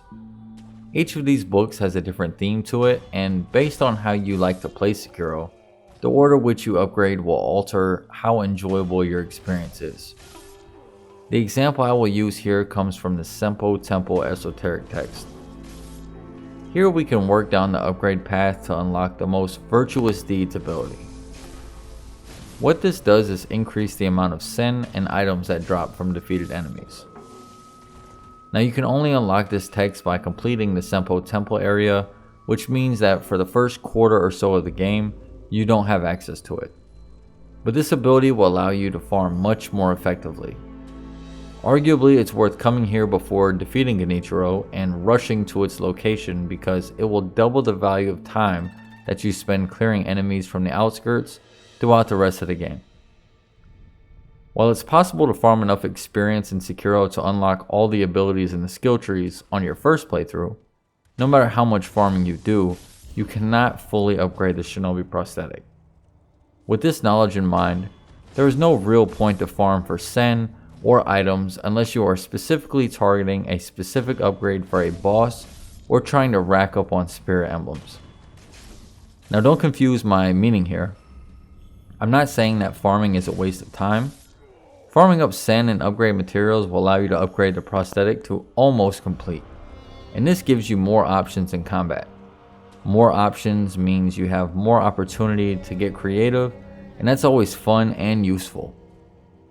My point is more in the direction that whether you decide to use the Shinobi Axe with the flame upgrade or the spear with the flame upgrade, it never replaces the ability of your base level 1 flame vent to apply the same status effect right out of the box.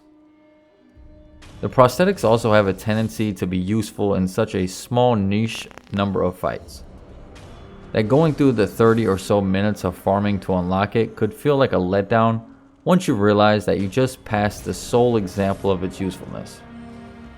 Let's use the loaded spear prosthetic as an example. We hear two guards talking about how the larger enemies in the game have a tendency to have their armor placed on them poorly, allowing a well-timed spear thrust to strip the armor off piece by piece. This leads to their posture building up very quickly and crushing through their health bar. However, this mechanic is only used once in the game and it's on a mini boss. I attempted to strip the armor off every samurai boss, and the only example I found where it actually worked was with one of the drunkard bosses that was completely optional, and honestly by the time you reach this guy, you've already killed multiple types of this mini boss, and the fight is a joke by that point. I spent a very long time farming up these upgrades, and it did feel good to have it pay off in these very niche instances. But after already perfecting the mechanics of these fights, it felt like the idea was just to throw the mechanic in once because it was mentioned in a one-off eavesdrop. So why do we farm? Well, farming is a staple in pretty much every game that has multiple upgrade paths. The trick here isn't farming itself, but finding good areas to farm in. So the example I'm playing on screen right now is a great late game farm area that you can use to finish off your character before heading into a new game plus. What makes this area good? Well, for starters, you want to find an area that is time effective. This loop takes less than 1 minute from start to finish, and if executed correctly, never results in open combat with enemies. It's all done through stealth kills. The second key factor you want to make sure you include when farming is cost effectiveness. If your farm spot forces you to use more spirit emblems than you get during the run, then you're going to have to cut into your own sen profits to recoup the spirit emblems lost on the loop. The goal here is to find a spot where you can clear the enemies without the use of your Shinobi Prosthetic or your ninjutsu abilities, and this is remedied once you get into the Spirit Tanto, which provides you with an additional 15 spirit emblems per reset at the cost of half your health. This shouldn't affect you, however, if you apply factor number 1 to your farming location. The last thing you want to make sure is that you are using your Mibu balloons correctly. The balloons you collect throughout the world come from the Mibu Village located in the depths of Ashina. The balloons are filled with water that springs from the Fountainhead Palace, and each provides you with a blessing of some sort.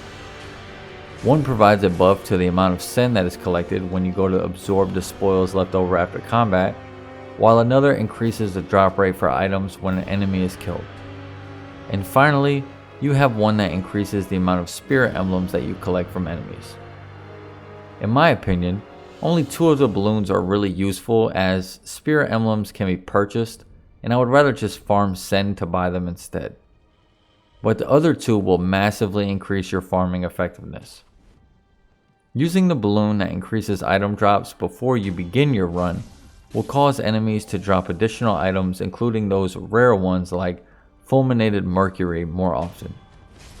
The wealth balloon works a little differently. It increases the amount of Sen you collect, not the amount that is dropped upon death. So the perfect time to use this is after you have killed all the enemies and are ready to collect the loot. Farming in Sekiro is easy once you map out a route, and if I had to recommend 3 spots in order from placement in the game, it would be the following: the Hirata Estates estate path, Ashina Castle and a chamber, and then the final iteration of the Ashina Outskirts stairwell.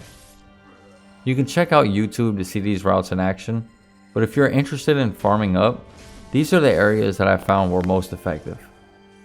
I'm sure there are others out there, but honestly, I don't farm much in Sekiro. I'm here for the boss kills, so let's get back to it. Reaching the Child of Rejuvination introduces us to another example of duality in Sekiro. The first example we had was Wolf and Genichiro, followed by Takeru and then Kuro. You obviously have to throw Wolf in the mix with Tomoe as a direct one-to-one comparison. The Divine Child is an immortal being just like Kuro, but she was made immortal in a different way. As a result of the experimentation in Senpou Temple, thousands of children were killed in an agonizing way. Out of all these children, 1 managed to survive. This child was spirited away to this hidden realm by Buddha. Well, that's my conclusion because of the folding screen monkey fight and the conversation we had with the monk seeking nirvana that we had. It would seem that Buddha has placed these guardians here as a type of key that locks those who would do harm to the Divine Child out. The Child of Rejuvination is an example of immortality that was achieved as a byproduct of the Divine Dragon and not directly from the entity like Kuro. So why is she important to us? Well, for one, she is the catalyst through which we will accomplish the Dragon's Ending return that we're going for. She also holds the red mortal blade in a container in front of her. As we approach, she asks if we are willing to draw it, and we accept. Do you know of the blade that cannot be drawn? Yes. It is so called, for not one who has drawn it has ever survived. Yet you still wish to attempt this. I do. I see. Very well.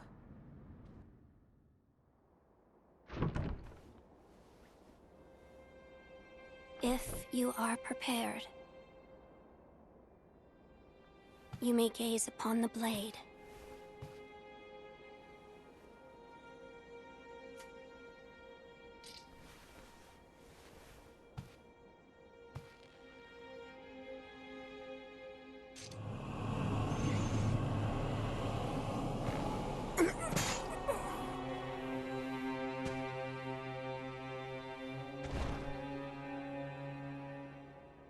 Why is it, I wonder? Are they not loath to die?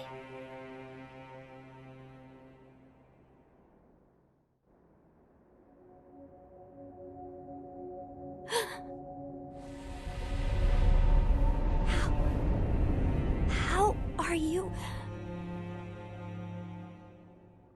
Your eye.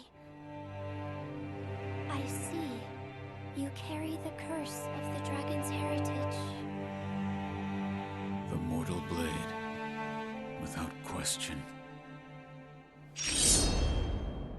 I accept its power.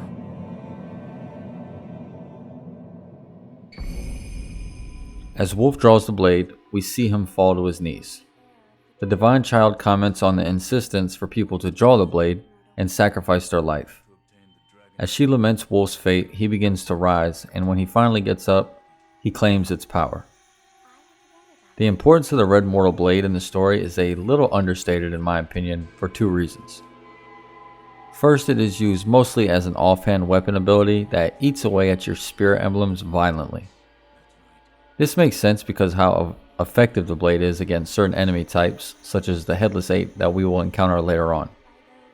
But having such a powerful blade and being limited to 3 or 4 swings of it per run is a little underwhelming. I would have preferred if it had some kind of recharging mechanic that allowed its uses to be extended the longer you were actively out there exploring the world. The second reason I think the blade's importance is underwhelming is the amount of backstory we get for it. Honestly, it just seems like the blade sort of exists in the world and no one knows exactly when or how it was made. It would have been nice to have some sort of build-up phase leading to finally claiming it, since it does act as essentially the key ingredient for severing immortality. Nonetheless, it was pretty cool to see it located here with the Child of Rejuvination, and getting the blade while at the same time meeting the newest member of Team Immortality was a cool little twist. As we speak to her about what we are doing here, we tell her of the Divine Heir and she seems interested in Kuro. The conversation here is actually pretty quick and doesn't affect the story much, but I'm going to explain the process of the Dragon's Return ending so that we don't have to do too much doubling back later on. Later in the game, we have the opportunity to bring an esoteric text called Infested to the Child of Rejuvination. Inside of this text, the monks of Senpou Temple explained why they were experimenting on the children here, and even show remorse for what they did. This causes the child to weep, and then she states that while she is grateful for the explanation, she still hates the monks for what they did. At this moment, if we revisit her, she will bring up the idea of returning the dragon to the west. She learned this idea from a text that the monks wrote where the Divine Heir is placed inside of a cradle and transported back to the west where the Divine Dragon originated from. The requirements for this to be achieved is creating the cradle to carry the Divine Heir inside. The cradle in this example is the Child of Rejuvination herself. In order to prepare the cradle, she needs to consume the hearts of the two giant serpents in the game. One is located in the depths of the Sunken Valley, and the other is located in a cave in the poisoned swamps where we will find the Guardian Ape. The hearts of these serpents are worshipped by the Okami clan, as it is believed that the spirit of the serpents reside in the heart. This quest requires you to kill the serpent that attacked us in the Ashina Outskirts, as well as sneaking past the serpent cave to rob the shrine directly behind it. Once this is complete, we give the hearts to the child, who then consumes them. This makes her extremely sick, and while she recovers, we will continue our quest. After some time, we return to find her ready to become the cradle. At the end of the game, when Kuro passes, Wolf will apply the tears from the Divine Dragon, as well as the frozen tears from the Child of Rejuvination. This allows Kuro to pass into the cradle, where Wolf and her travel to the west to return the dragon's gift back to its home. This is the true ending of the game, and the symbology here is pretty deep when you look at it. The relationship between Kuro and the Child of Rejuvination is completed when they join together. One born from the purity of the dragon's heritage, and the other born from the experimentation done by those who are seeking immortality. Bringing the two of them together, the pure form and the corrupted form, allows the curse of the Divine Dragon to finally be removed from Japan. There are a bunch of steps that go in between all these events, and honestly, without a wiki, I'm not sure how people figured this out, but the payoff is incredible. Essentially, this is the good ending because while Kuro seems to die, his essence is located inside the Child of Rejuvination. Wolf and the child walk off into the sunrise together to fulfill Kuro's final wish. Alright, that was a bit longer of an explanation than I expected, but now that it's all cleared up, let's get back into the action.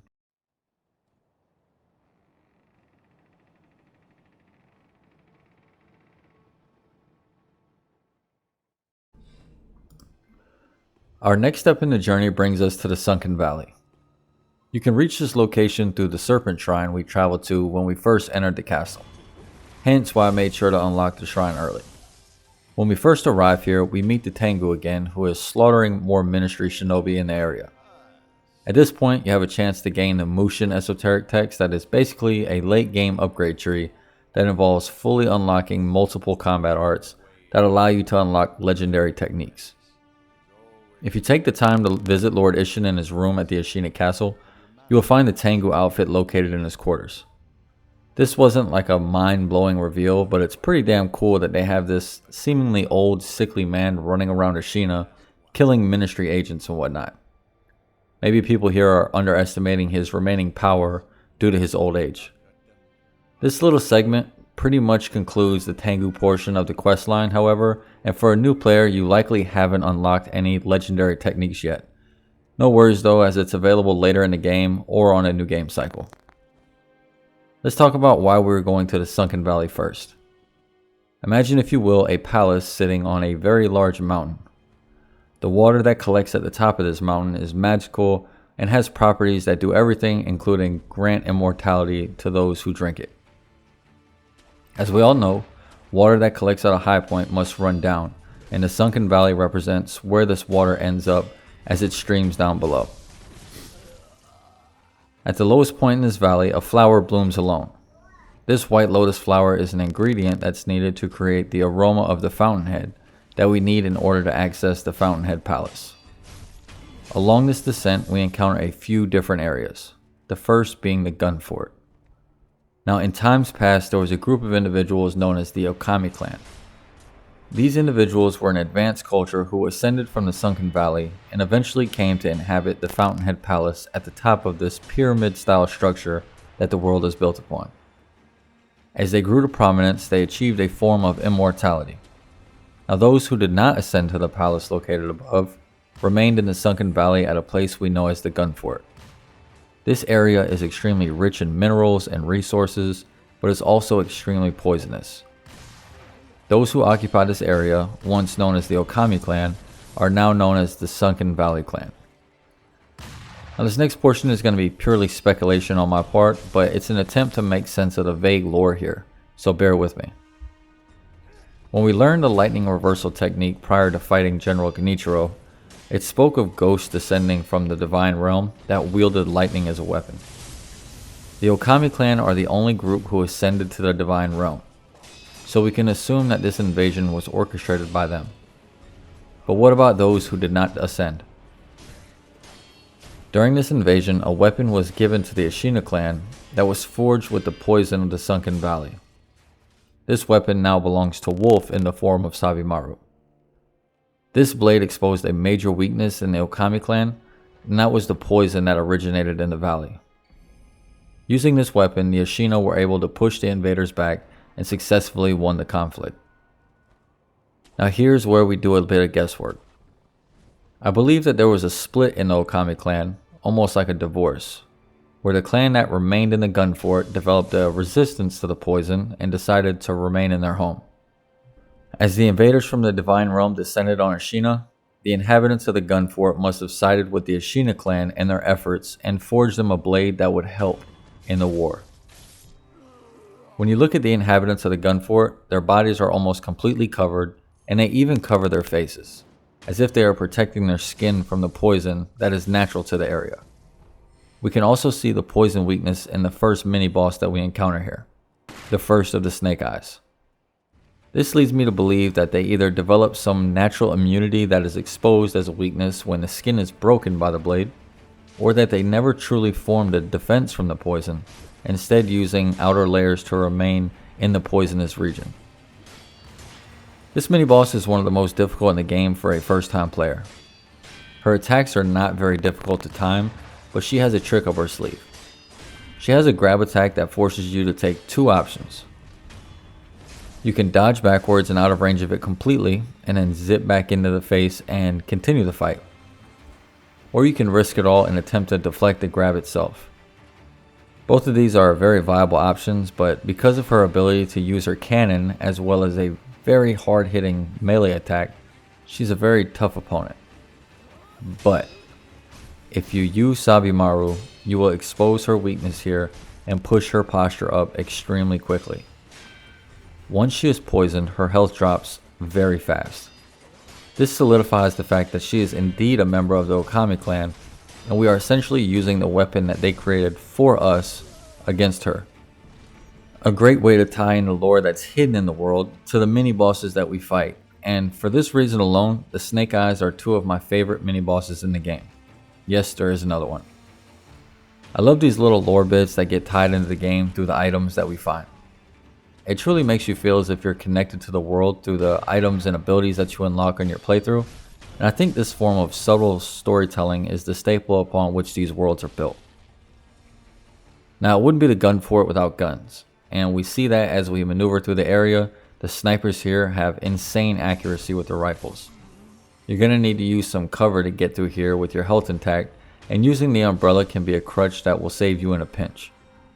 Looking around the area, you can even see the flags blowing in the wind that the snipers are using to line up their shots. There's an extreme attention to detail here that one just has to appreciate. This section of the game is very small in comparison to the others, but man, the environment is so damn good. All the lore and the mechanics just line up so perfectly. This is a great example of how a developer can implement a deep, engrossing story into a seemingly unimportant area. After getting a foothold in the gun fort, we encounter our second long-arm boss of the game. The mechanics here are exactly the same as the first. Find the timing for the first couple strikes, prepare for a little reset mid-combo, and deflect until you break his posture. Pretty simple, and you should have no difficulty getting through this one. What is interesting about these mini bosses is that the mini long arms form some kind of religion around their large overlords that we fight. And that when you kill one, another one will eventually rise to fill that role. Based on the wrappings of their skin, one could assume that, like the Sunken Valley clan, they are attempting to protect themselves from the poison.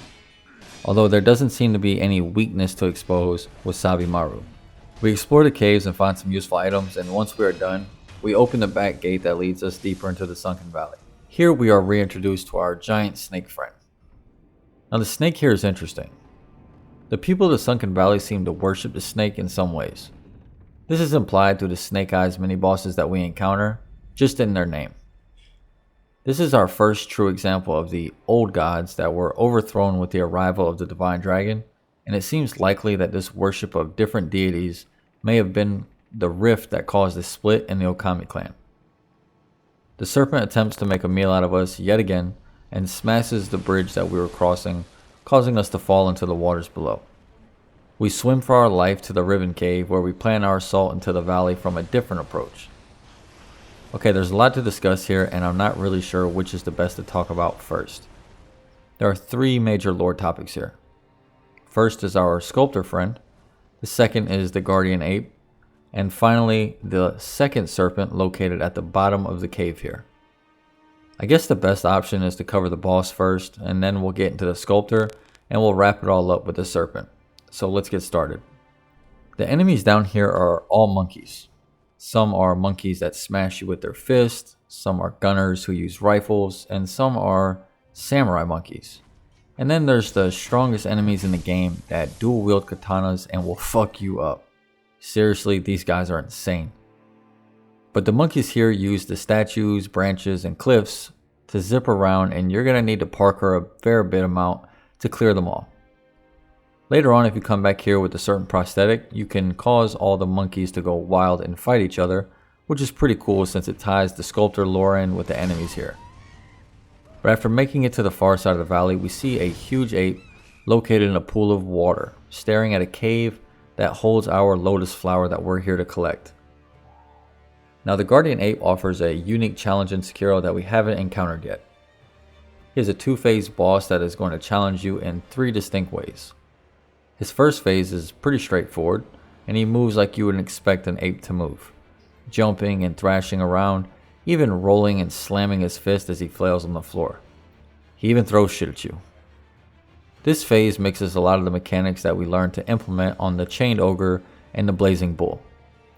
Dodging around to his backside while avoiding grab attacks will be your easiest path to success, but with the exception of his grab and sweeping attacks, everything can be deflected here. This is one of those unique situations where his posture only breaks where his health is all the way depleted. So this is a race against his health bar as opposed to a posture race. Once we break him down, we are treated to one of the coolest kill animations in the game, where Wolf rips his head off using the giant blade lodged in his neck. We get the Shinobi execution prompt and the fight seems over. And this is where all hell breaks loose. We see the ape get up and grab his head in one hand and the very blade that was lodged in his neck in the other. Now one very noticeable thing here is that the way he moves changes from an ape to more serpent-like. He sways and slithers around instead of using his fist, and he uses the blade much like a samurai boss. He will also hold his head out and scream. This move needs to be avoided because not only does it do damage to you, but it builds up terror on you extremely quickly and will kill you instantly if you don't get some distance between you and him. The secret here is exposing the weakness in the hole where his head used to be. After a series of deflections, the ape will fall torso first onto the ground. I would say head first, but you know. You can use the spear prosthetic to plunge deep inside of the open cavity, and when Wolf rips it out, we see a huge centipede pop out of it. This is a prime example of a singular use for a prosthetic tool to nullify a fight completely. Instead of focusing on any form of offense, you can really just rely on perfectly deflecting here, and then use the spear to pull out the centipede whenever he falls on his face. Well, chest. Let's talk about the elephant in the room and explain the huge centipede hidden in his open throat cavity. The ape is infested, an immortal being. The same thing that affected the monks in Senpou Temple has taken hold of the ape down here in the valley. Now, where does the centipede come from? Well, since this is where the waters of the Fountainhead pool up, and the monks in the temple were experimenting with the waters from the Fountainhead themselves, we can put two and two together and conclude that the waters are infested with a parasite-type centipede. Once this parasite takes hold, it grants the host immortality in return for a place for it to grow, the monkey being the large example of a beast infected with this effect. The Guardian Ape is somewhat of a celebrity boss in Sekiro because of the surprise of a second phase after you lop his head off. This moment blows the entrance of Gyobu out of the water in my opinion, and it's only surpassed by one moment that we get at the very end of the game. I love this fight so much. It mixes every style of play into one of the most interesting bosses that you can imagine. Sword on sword gameplay, along with a rampaging monkey that will throw shit at you in order to poison you, and finally the special implementation of the prosthetic tool that exposes a weakness tied to the deep lore in the game. This is what Sekiro is all about. Adapting the different mechanics that a boss throws at you mid-fight while trying to crack the code. Seeing the puzzle all come together in front of you as you struggle to even stay alive. This is one of the most memorable fights I've had in any game ever, and I would be surprised if even Elden Ring will bring us a surprise like the Guardian Ape did. Oh, and one last bit of story here as we collect our flower. The lotus here was being cultivated by the giant ape as an offering to a mate. So yeah, we'll get back to that one later on. Okay, let's transition to the sculptor's story. Now when we meet the sculptor, he is clearly at the lowest point in his life. He spends his time carving statues of Buddha, which always manifest themselves as incarnations of wrath. So who was he before he was the sculptor? Well, by offering him various types of booze, we get him to open up with his story, and we learn a few interesting tidbits through these conversations. First amongst these are the sculptor's past as a shinobi. He grew up training in the Sunken Valley where the monkeys dwell, where he earned the name Sekiro, which translates to one-armed orangutan, roughly. The same way Sekiro translates to one-armed wolf, we can put two and two together and conclude that Sekiro means one-armed orangutan. Again, not a direct translation, but you get the point. During his time in the Sunken Valley, he trained and spent all of his time with a partner. Here they swung around training and drinking with the inhabitants of the valley, and the sculptor seems to have very fond memories from this point in his life. We can take this happy tale and make it a tragedy by finding the finger of his partner in the belly of the Guardian Ape. This becomes a prosthetic tool that allows you to blow into it, and the whistle alerts enemies and draws them to you. But besides the in-game mechanics, we can see that his friend became a meal for the Guardian Ape. The next thing we learn about the sculptor was that he is the one that was responsible for rescuing Emma off of the battlefield, much in the same way Wolf was saved by Owlfather. He had a hand in raising Emma himself, and this explains why we find Emma kind of just hanging around the temple so much. Finally, we get to his relationship with Lord Isshin. Now, Isshin references the sculptor in two of his tales. The first being that he worked alongside Owl and the sculptor during the rebellion that we saw take place in the opening cinematic.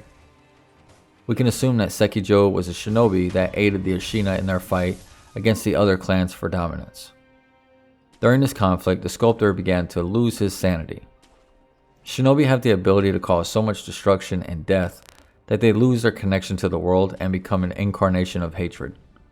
And once these flames of hatred rise inside of you, there's no returning and you become a Shura. Shura translates to demon of hatred roughly. Again, none of these translations are exact, so don't shoot the messenger. I'm just relaying the lore in the game. Now Isshin saw these flames rising in the sculptor, and in order to prevent his friend from falling into the fire, Isshin removed his arm. This concluded the sculptor's career as a shinobi, and he relocated to the dilapidated temple, where he became the new official sculptor. He carves the Buddha in an attempt to keep the flames of hatred at bay, but each one he carves ends up being a direct incarnation of wrath.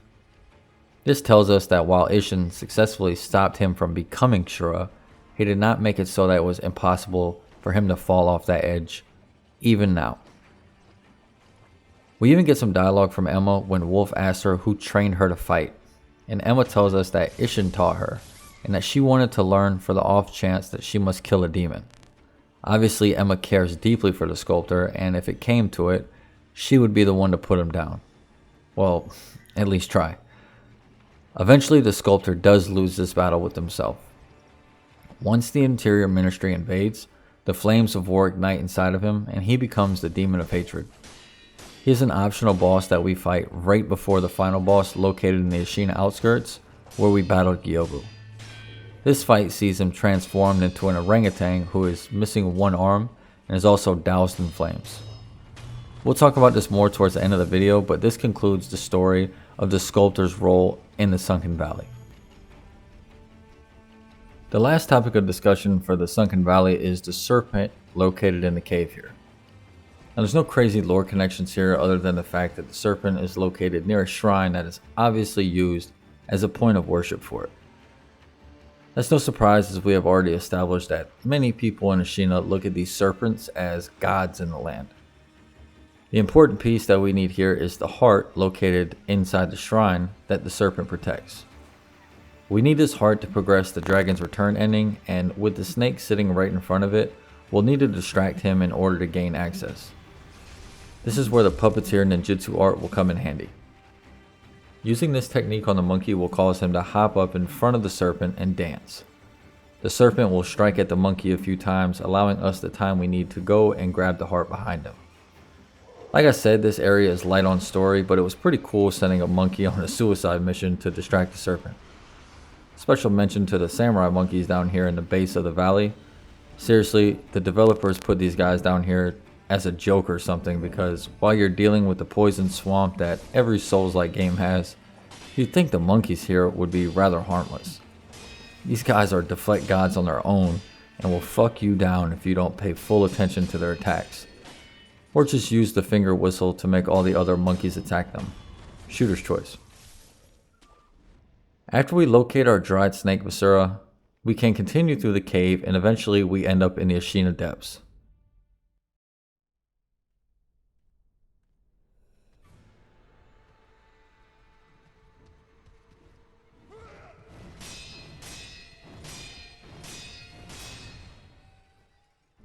It's here in the depths that we have our second Snake Eyes engagement.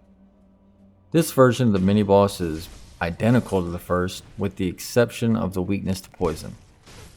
I'm assuming this is due to the location. Maybe the Snake Eyes here has grown a real immunity to poison by staying in the depths. But whatever the reason, we have to deal with her in the same manner as the first one. Now as we head down toward the Mibu Village, we encounter a member of the Sunken Valley clan that is perched up on the wall bleeding. He tells us that an ape came through here and is the cause of all this destruction. Moving forward, we enter a large arena, and it's here we will fight the Headless Ape once again. Now the first phase of this fight is identical to the second phase of our previous engagement. The Guardian Ape still uses the same blade and will use terror-inflicting screams much in the same way as our first fight. Using the loaded spear to rip the centipede out of the cavity will cause massive posture damage, and by this time you should have a firm grasp on the mechanics of the Guardian Ape. You're going to want to save that mortal blade for phase 2 though. After pushing him through phase 1, he runs off toward the entrance and lets out a loud scream. This causes another ape to show up in the mix. This was the mate that the guardian ape was cultivating the flower for. This massively complicates the fight now, because you're dealing with both phases of the guardian ape fight at the same time. Now while this seems extremely complicated, there is a way to trivialize this engagement, and it's done through the Mortal Blade. The Mortal Blade will inflict massive damage on both apes, but specifically the female ape who just joined the fray. The trick here is getting the Empower Mortal Blade ability off in time where you do not get hit. If you connect with this ability, then the guardian ape's mate should only need 1 or 2 hits in order to finish her off, which then brings the fight back to just phase 2 of guardian ape. You may be out of spirit emblems at this point, but if you just focus on deflecting the blade and getting away from the terror screams, you'll eventually get some success.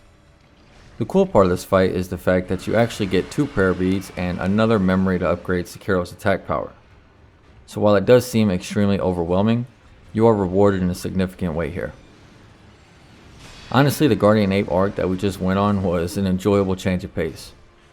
I think the game does a good job of showing you that you can manage more things at once than you previously thought possible. Having to deal with both phases of the fight at once really feels like a success to the player, and the payoff was perfectly suited for the difficulty of the fight. Now in order to ensure that this is the last time we fight the ape, Sekiro is going to use the Mortal Blade to kill the giant centipede. I know we had access to the Mortal Blade in the first fight, and if you're like me, you are probably wondering why he skipped this step in our first engagement. Let's just chalk it up to not knowing how to deal with the infested enemies, and now that we know, going forward this is how he's going to finish them all off. While we're down here in the depths, we can do another optional boss, and I think this is a good time to talk about the Sitchimen Warriors of Ashina. The lore behind these mini-bosses is pretty shallow because they aren't just individual beings. They are a conglomerate of thousands of dead soldiers who were killed during the rebellion. These souls all coalesced into a being known as the Sitchimen Warrior. In total, there are 3 of these optional bosses in the game. One located here after you deal with the Guardian Ape, one located in the abandoned dungeon, and the final is in the Fountainhead Palace much later in the game. Each of these bosses drops a very useful item. The first and most useful item that's dropped is the Spirit Tanto. The Tanto is an on-use item that sacrifices half of your health pool for 5 free Spirit Emblems. Now you can use this item like 3 times before it needs a recharge at the Sculptor's Idol, and while it seems like a very steep price, the ability to add 15 emblems to your pool extends the maximum number of emblems from 20 to 35, which is a massive increase to the number of uses you can get from your prosthetic tools. I use this in almost every boss fight just as an opener to free up some additional uses of things like the Mist Raven or the Large Umbrella. Having a few extra abilities can really make a huge difference in a close fight. It's also really useful for farming because it will allow you to use the prosthetics and ninjutsu abilities without having to spend your sen on spirit emblems. The next item you receive from these bosses is the Malcontent's Ring. This is an attachment to the ring that belonged to the friend of the sculptor who was eaten by the Guardian Ape. This is an upgrade material that allows you to unlock what's called the Malcontent's Ring prosthetic. This makes it very easy to deal with apparition enemies like the Headless Warriors much easier. The tune that is played from the ring when used will stun the Headless Warriors for I believe 4 to 5 seconds, and with Divine Confetti and Yashiriku Sugar, it's possible to push them through an entire phase just using this item. It's also crucial to the Demon of Hatred fight. The sculptor is caught up in the flames of hatred, but by using this ring you can stun him, much like the music box in the Father Gascoigne fight in Bloodborne. I'll discuss the strategy for the Demon of Hatred much later on, but the final phase for that fight is extremely chaotic, and having Malcontent's Ring available will be a crutch that you don't want to miss out on. And finally we get to the Lapis Lazuli. This is a very, very rare upgrade material that you need to finalize all of your prosthetic tool upgrades. There are only like 6 of these items in the game, which means that it is impossible to fully upgrade the prosthetic fully. If you intend to platinum the game, then it's vital that you gather all of these items unless you feel like running through the game 3 full times. Now as for the strategy here, the Sitchimen Warrior uses terror inflicting abilities to try and finish you off. The entities that are floating around the arena act as a slow-moving projectile that if they reach you, will cause terror to build up. The very large orbs will cause a massive spike in terror and should be avoided at all costs. Now with these apparition bosses, you want to ensure that you're using Divine Confetti on your weapon. Divine Confetti allows your weapon to make contact with the apparitions, and this causes them to take increased damage. After enough damage on the enemy, it will disperse the terror, inflicting a roar around the boss itself and make it safe to move around. Now a trick you can use here is to wait for the warrior to leap up into the air. At this point you can use the mid-air death blow ability to get a free cheap kill off immediately. Another more reliable method hinges on you having the purple umbrella unlocked. This prosthetic completely negates the damage done by apparitions and terror inflicting abilities. As the warrior shoots its terror beam at you, you can hide behind the umbrella and move freely to close the distance. Get a few slices off on him and he will disappear and re-emerge on the other side of the arena, while he will repeat the same process over and over. These fights are fairly simple in mechanics, and as long as you can manage the terror buildup and play it safe behind your umbrella, you should be able to get through these guys fairly easy. Now the next area that we enter is the Hidden Village. There's a cloud of mist that covers this entire area, and inside the mist, apparitions will appear to halt your progress. Now what is the cause of this mist? Well, we find ourselves speaking to a priest who tells us that a mist noble has usurped the Buddha in this area and is causing the apparitions to appear. Hey you. If you know the path of Buddha, would you slay one who opposes it? One who opposes the Buddha? Correct. The one of whom I speak hides in an abandoned temple up ahead. He sealed away the village in a shadowy fog, so that he can fool the villagers. An abandoned temple? Yes, it's an old building. The door may be closed, but there should be a hole in the second floor. He has taken up residence in the temple located down the pathway and locked himself inside. We must find a way to access the temple if we wish to disperse the mist in the area and get rid of all the apparitions. Along the path to the temple, we run into our second drunkard boss. He is surrounded by a group of monkeys, and going into open engagements here is doable, but can be a bit much to manage. For some reason, these damn bosses are always surrounded by other enemies. So here are the options for avoiding this clusterfuck. You can take out the monkeys using your shurikens, and this will cost you quite a few spirit emblems, but if you have the spirit tanto, it's really not a huge deal. Alternatively, you can use the finger whistle, which causes the monkeys to attack each other and the boss. I recommend using shurikens because they will allow you to jump across in stealth and open up the fight with a death blow. Now I'm not going to get into a description of this fight as it's a complete rerun of the Gyozu fight, and honestly using the oil and the flame vent combo will make it easy, so just do that. Now moving on to the temple, we sneak in through the roof as we pass the bodies of the monks here strung up in the trees. The Mist Noble truly seems like a terrifying being, and when we first see him, he looks like a fish-human hybrid thing. I would do the normal thing here and make a joke about the insane difficulty of this fight, but because this is already such a long video, I'll just say it. This isn't a boss, it's a joke. Hop down and death blow him and then just spam him to death, and he goes down with literally zero resistance. Killing him disperses the mist, and now we are free to travel unhindered.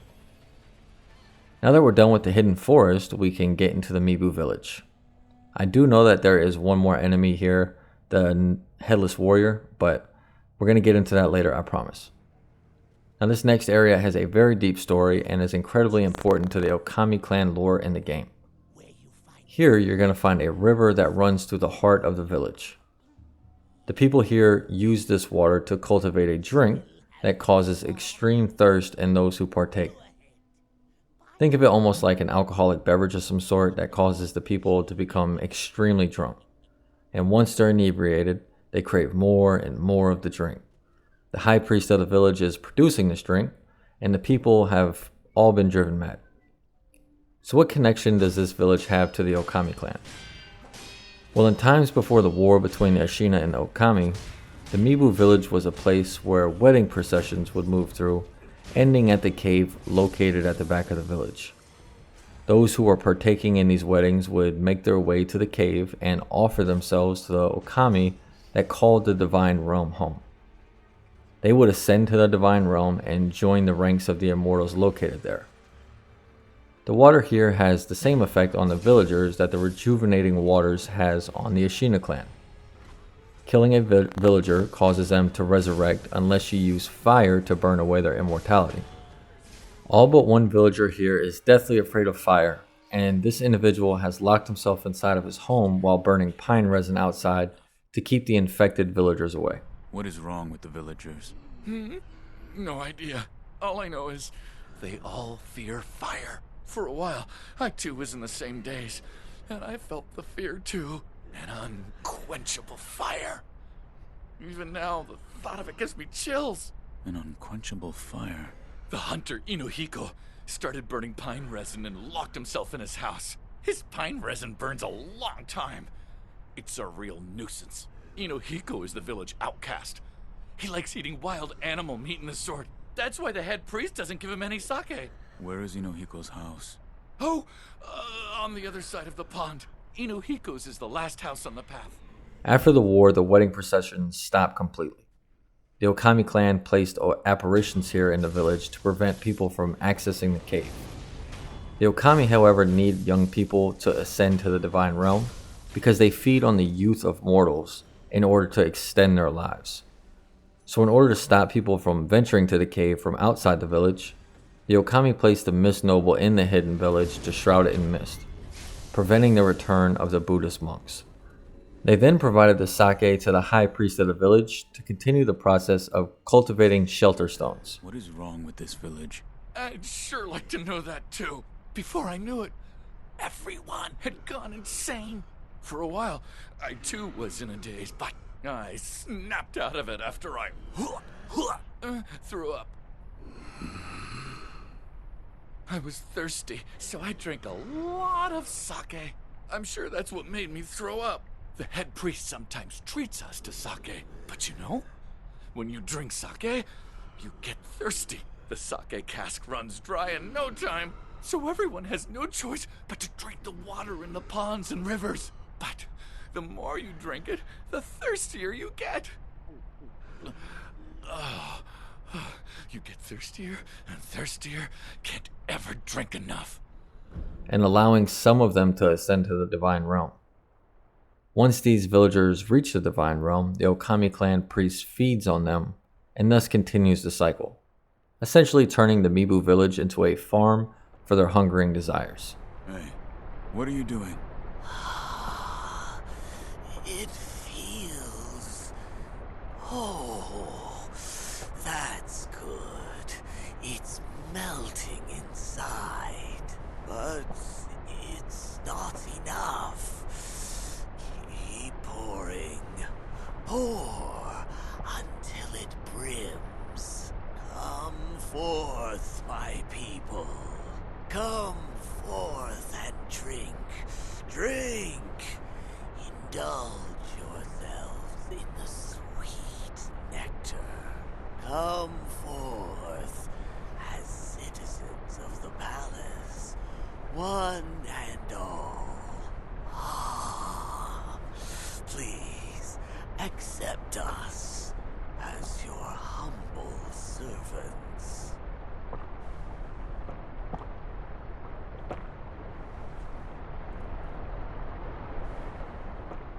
Now, how can we confirm that this story is true? Well, we know that the Okami clan descended from the Divine Realm as ghosts or apparitions during the war, and the enemies here in the Mibu village happen to be apparitions themselves.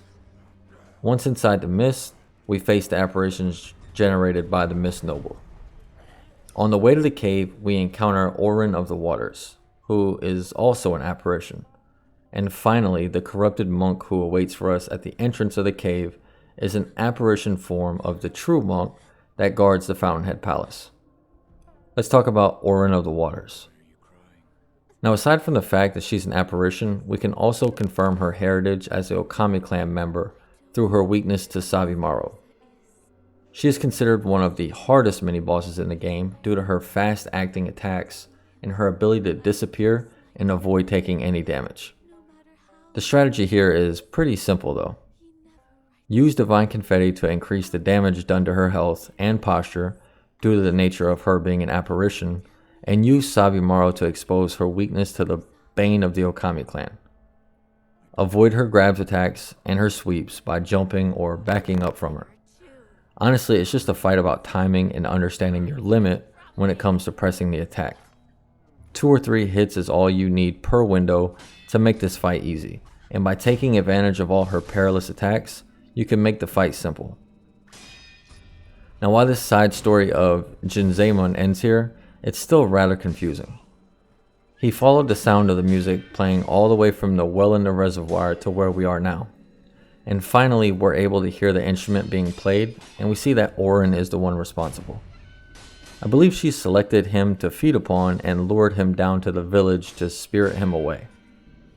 I believe she was trying to take him to the divine realm to feast on his youth.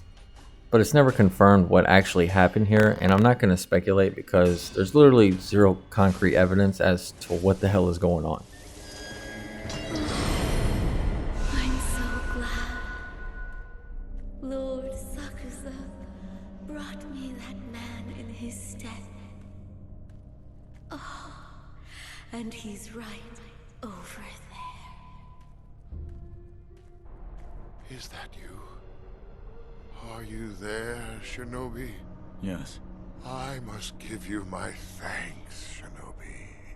Your thanks? You brought the shamisen player to me just a moment ago.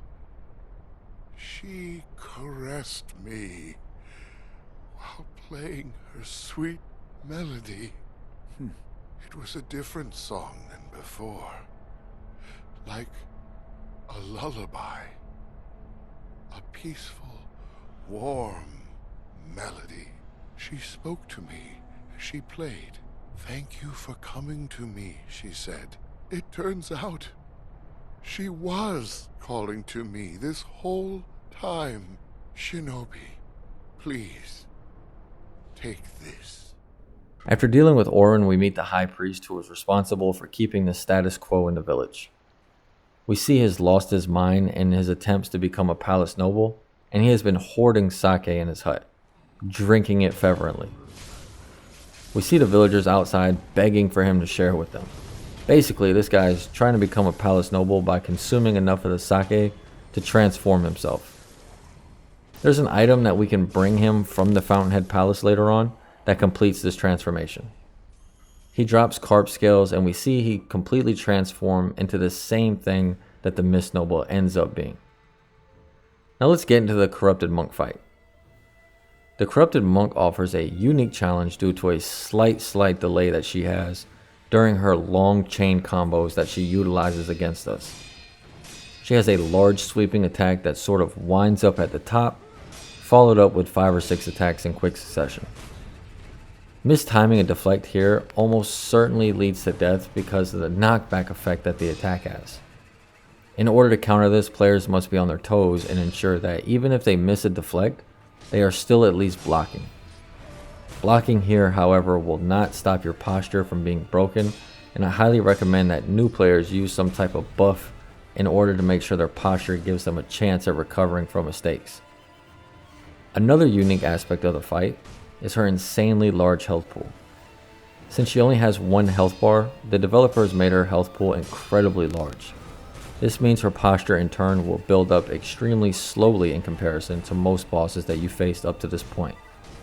There are a couple of things I recommend doing to combat this factor. First, the use of the Divine Confetti will allow you to push more damage directly onto her health pool.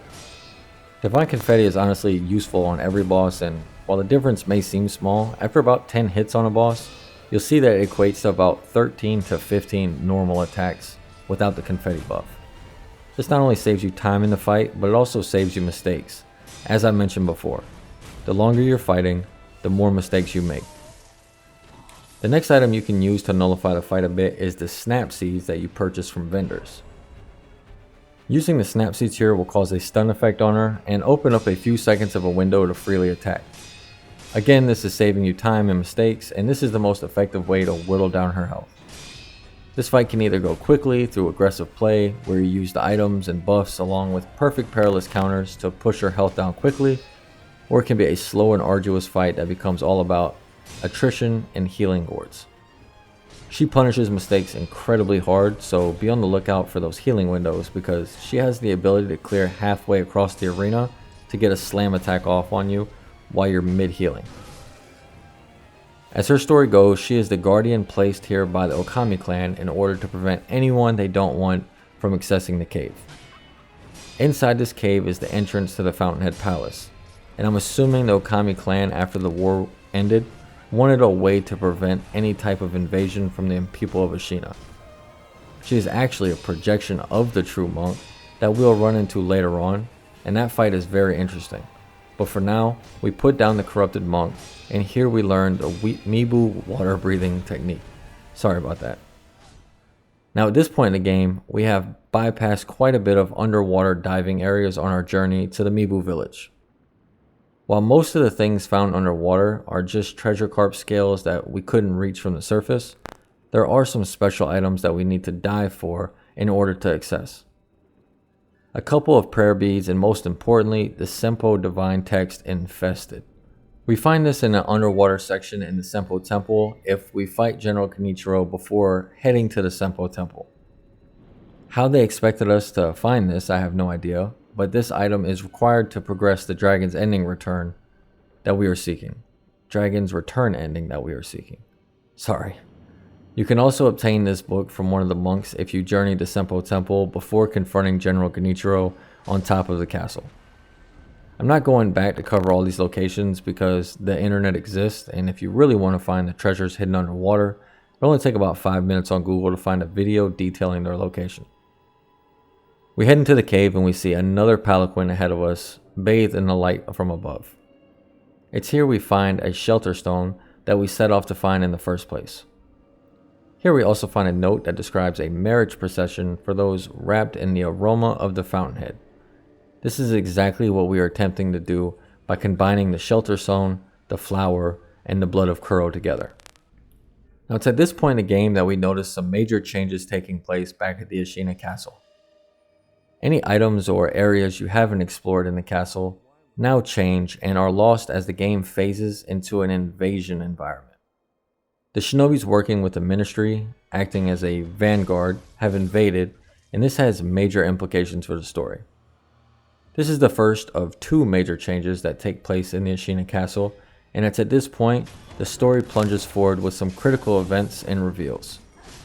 If you attempt to fast travel back to Kuro's room, you'll notice that all the sculptor idols in the castle are now out of play.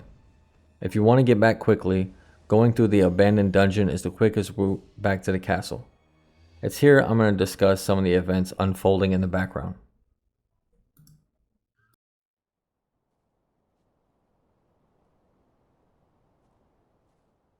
Let's take a moment to discuss one of the most interesting aspects of the game, the combat arts.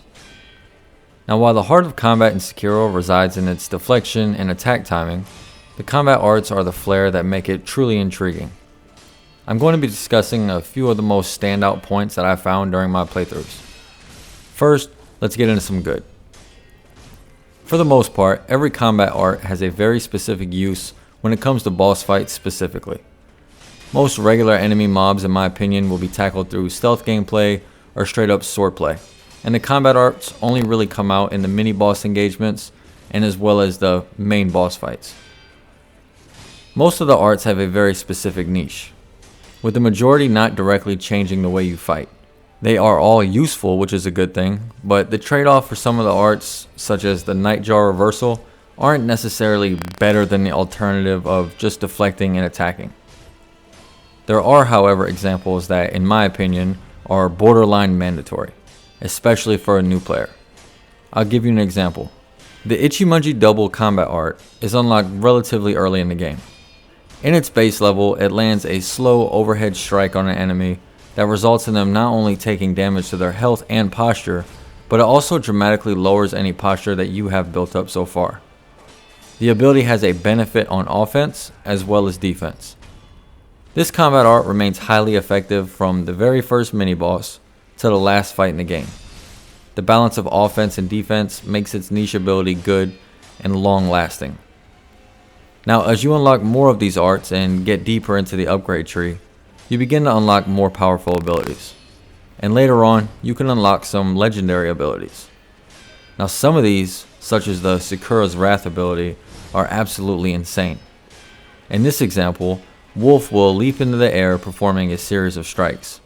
Once he is complete, you can perform a Shinobi Prosthetic attack with, say, the Shinobi Axe to execute a combo that does massive damage to enemies. But it doesn't end there. Timing this ability correctly while being struck by lightning will automatically reflect it at the enemy and leave you taking 0 damage.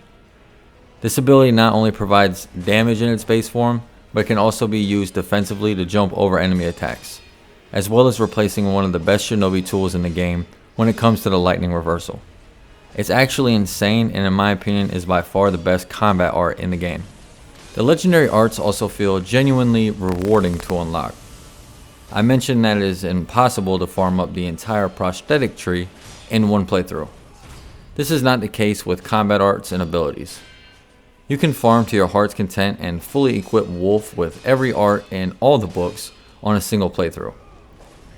Doing this, however, never makes you feel truly overpowered. The arts are cool and all, but like I mentioned, they are not a replacement for the original combat template. Mastering these abilities will spice up your gameplay, and yes, some of them are overly powerful on very specific bosses, but you never run into a situation where you break the game through the combat arts. Keeping them in a good place where they are constantly useful and fun to experiment with, but not game breaking. I also found it quite easy, especially early in the game, to completely forget about my combat arts. In the heat of things, it's easy to overlook a Nightjar reversal. This is remedied once you get the hang of combat and your hands finally catch up with your brain, but I say this to point out how much I appreciate how smooth the baseline combat systems in Sekiro truly are. Even without the combat arts, I would have been completely satisfied with the system we received here. If you want to see a great example of a strong use of a combat art, check out the Gyobu speed kill on my channel. I promise it won't disappoint. Alright, let's get back to the essay.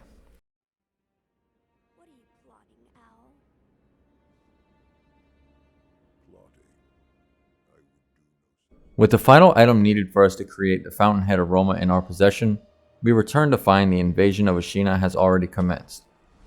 The guards of Ashina are being slaughtered by the Ministry Shinobi and Samurai alike, and Wolf has to navigate around a much more dangerous Ashina Castle.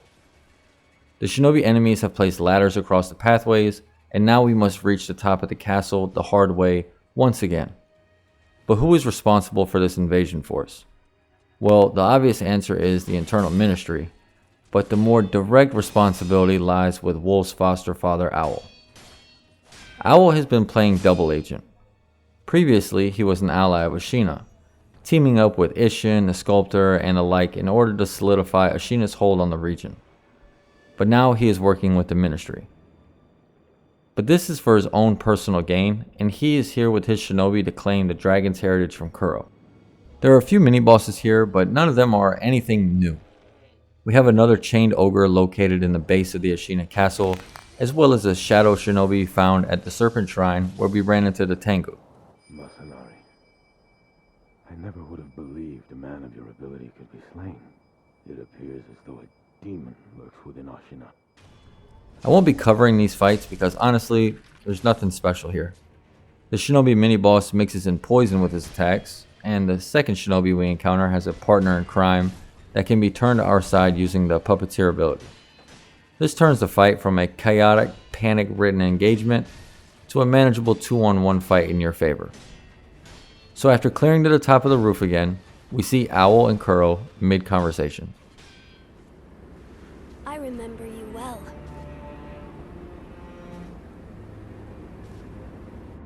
I heard stories of your death, yet here you are. What are you plotting, Owl? Plotting? I would do no such thing.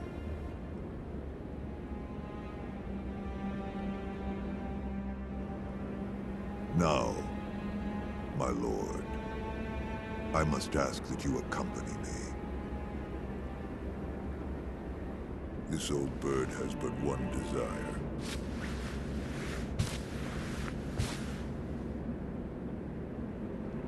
To protect the divine heir from those that might take his esteemed blood.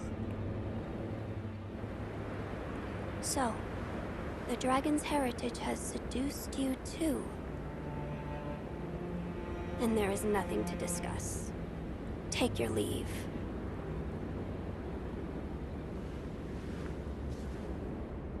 I would, my lord, but I'm so stunned by this view.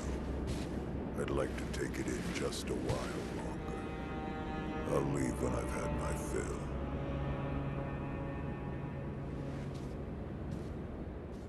We go to confront Owl and find out just what the hell is going on. And it's here that we learned his grand plan. To think you were still alive. That was my design, but the same could be said for you. I was certain you died that night. The power of the divine heir brought me back. That's it. What? The divine heir's power, the dragon's blood, must be mine. Father. Now you see it. Remember the first rule of the code. As your father, I order you to forsake your master. From this moment, he is your master no more. Forsake the divine heir. Listen to me, Wolf. Obey your father's command, and forsake the divine heir.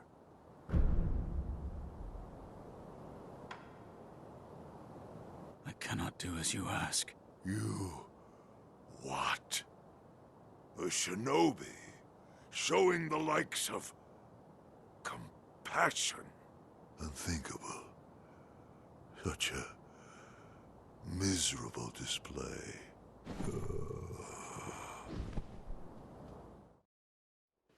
Why, boy? Why can't you understand your father's will? Have you forgotten the Shinobi Code? A code must be determined by the individual. This is what I've decided. Just as my master did.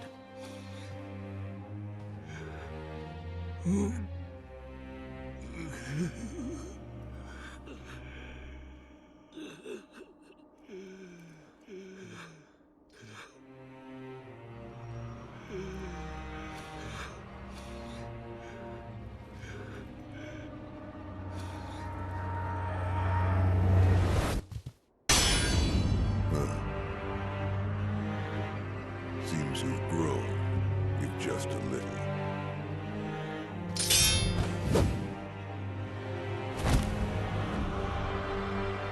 Have it your way,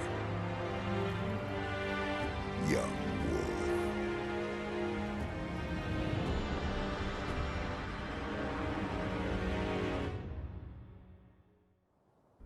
Owl is going to use Wolf to betray Kuro and claim the dragon's heritage. This is a culminating point in the game, and if you want to achieve the Shura ending, now's your chance. In that scenario, Wolf sides with Owl and is confronted by Emma. Now you're going to have to kill her, and immediately after that, find yourself locked in combat with Isshin Ashina. Isshin will tell you that you are on the verge of becoming Shura, and he is here to stop that by putting you down. After a brutal engagement, you kill him, and Owl returns with the Black Mortal Blade and the head of Genichiro, when Wolf kills Owl as well. The Shura ending is the bad ending, I guess, where Wolf becomes a demon of hatred and burns his way across Japan as an immortal, unstoppable force of death, chaos, and destruction. I mean, he has both mortal blades, so yeah. I really like them giving you the option to end the game here. For one, it makes subsequent playthroughs and New Game Plus go much quicker, allowing you to jump into a more difficult playthrough faster. It's also a fairly cool ending that unlocks one of the tougher gauntlets of strength, and the reward for completing this is a pretty badass looking skin that reminds me of the Evil Prince and the Prince of Persia series.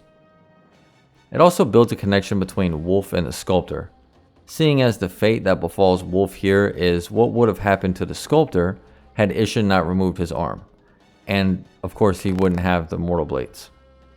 But for our playthrough, we're going for the dragon's return, so we betray Owl and side with Kuro. The truth reveals itself at the tip of a blade, and Owl tries to kill Wolf once again. This time, however, Wolf is prepared for the surprise. We prepare ourselves for one hell of a fight at the top of the castle once again, and for those that struggled with Genichiro last time, this is going to be even a bigger step up in difficulty. Let's talk about the mechanics of Owlfather. As a master shinobi, he employs more than a few tricks throughout the fight. Smoke bombs, poison, firecrackers, and a gourd that disables the ability for Wolf to heal himself for a time. The difficulty in this fight comes directly from the pressure that Owl will constantly apply to Wolf. Finding opportunities to heal will be very difficult because Owl can attack from across the platform at a moment's notice. Throwing shurikens and then flipping into an overhead strike will leave Wolf laid out and open to a stomp. The key to success here lies in those moments of pressure, however. This fight is not one where Wolf should stand toe-to-toe, trading blows with the opponent.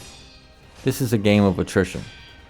When Owl does his front flip attack, using the umbrella to deflect the blow will allow you to return the damage that you would have taken back into Owl. After this, it's back to playing defense and timing his attacks. When he drops the gourd to prevent you from healing, you have two options. Avoid the cloud and try to get behind him into a safe area and continue fighting. Or you can attack him through the mist and sacrifice your ability to heal for some free damage. Once you identify the windows that you can damage Owl, you realize that it becomes a fight based around 2 to 3 strikes. Following your attacks, you will have to deal with multiple combinations before the next window presents itself. And as you slowly chip away, his posture will grow more and more exponentially. Finally, after a rough phase 1, Wolf gets in his death blow and Owl falls to a knee. Owl starts playing possum, and it's a funny way to look at this moment. This is a great time to buff up and heal any damage you take in phase 1. Phase 2 begins as soon as you approach Owl, and he opens up with a smoke bomb that causes Wolf to lose track of him. Not gonna lie, this will cause you problems if you aren't confident in your deflecting abilities. Not being able to see him isn't really a huge issue, it's more so the fact that it drops your focus from him and you have to make the deflection work without knowing which direction he's coming from. The rest of the phase 2 carries on much in the same way as the first phase, just with some minor tweaks. Now, when Owl flips, he will throw poison out. This can be annoying because Owl still applies a ton of pressure, and adding poison status to the mix is equally as hard to purge off as it is to deflect his attacks. The final change in phase 2 is the firecracker ability. He doesn't do this too often, but anytime he leads with a shoulder thrust into a slice, he will toss out a handful of gunpowder. This will break your posture if you let it connect, so dodging into the firecrackers before they go off is recommended, but you can also just dodge backwards as long as you aren't stunned by the shoulder charge. This is the same attrition fight in phase 2 as it was in phase 1. You just have to find your windows, which will be fewer and further between now. But chipping away at his health until it's about halfway down will make his posture rise very quickly, and eventually we get our shinobi execution in. This confrontation with Owl replaces the climax that we experienced during the Genichiro fight, and instead of a good intentioned but bad-natured character, we're replaced with a pure evil character. If there was a big bad guy moment in this game, this is for sure it. Great Shinobi Owl challenges players with a good mix of abilities and tricks that are intended to test how well you can adapt mid-fight. Some people really struggle here, so if you're looking for a reference on how to beat this guy, feel free to check out the channel. What really stood out in this fight to me was how emotionally connected I was to the results. At this point, we have experienced quite a bit with Wolf, and getting the killing blow off on Owl here kind of felt like a revenge for myself, if that makes any sense. The game does a really good job of tying you together with the story of Wolf, and I was so satisfied in the moment that I finally got some revenge for the events in Hirata Estates. It was really cool, and I might just be weird, but hopefully you guys felt the same. Immediately after the owl fight, we link up with Kuro and Emma once again. Now here we have a few options. The first is creating the Fountainhead aroma so that we can access the Fountainhead Palace. This is the next step for the Immortal Severance ending as well as the Dragon's Return ending. If, however, you are attempting to complete the Purification ending, there's a series of eavesdrops that you must partake in on behalf of Kuro and Emma. For Purification, we must gather enough information from Emma that she will be forced to give us the bell charm the owl had. This allows us to travel back in time to take back the Sakura branch that he stole back in the day. Because he took this branch, Tomoe and Takeru were unable to achieve Purification. But now that we have killed him, Emma found the bell charm on his body, but you must eavesdrop a couple times in order to get her to give it to you. She will ask you to meet her at the burial site of Tomoe and Takeru, where she will tell you about seeing Tomoe attempt suicide, but ultimately fail because she was immortal. She gives us the bell charm, and like we did with the first one we received, we take it to the Buddha statue and are transported back in time to confront Owl in the true events of the Hirata Estates. Emma is hesitant to tell us all this information, and she really makes us work for it. Again, I have no idea how someone would find this ending without a wiki guide for it, but it does fit into the story honestly, because she doesn't want to see Wolf or Kuro lose their life.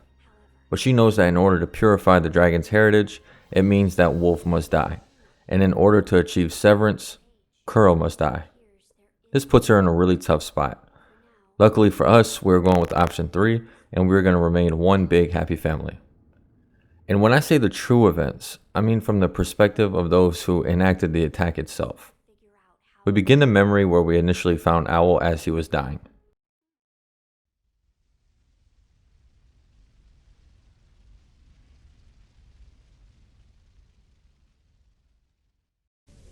This time, in his place, we find another Shadow Shinobi.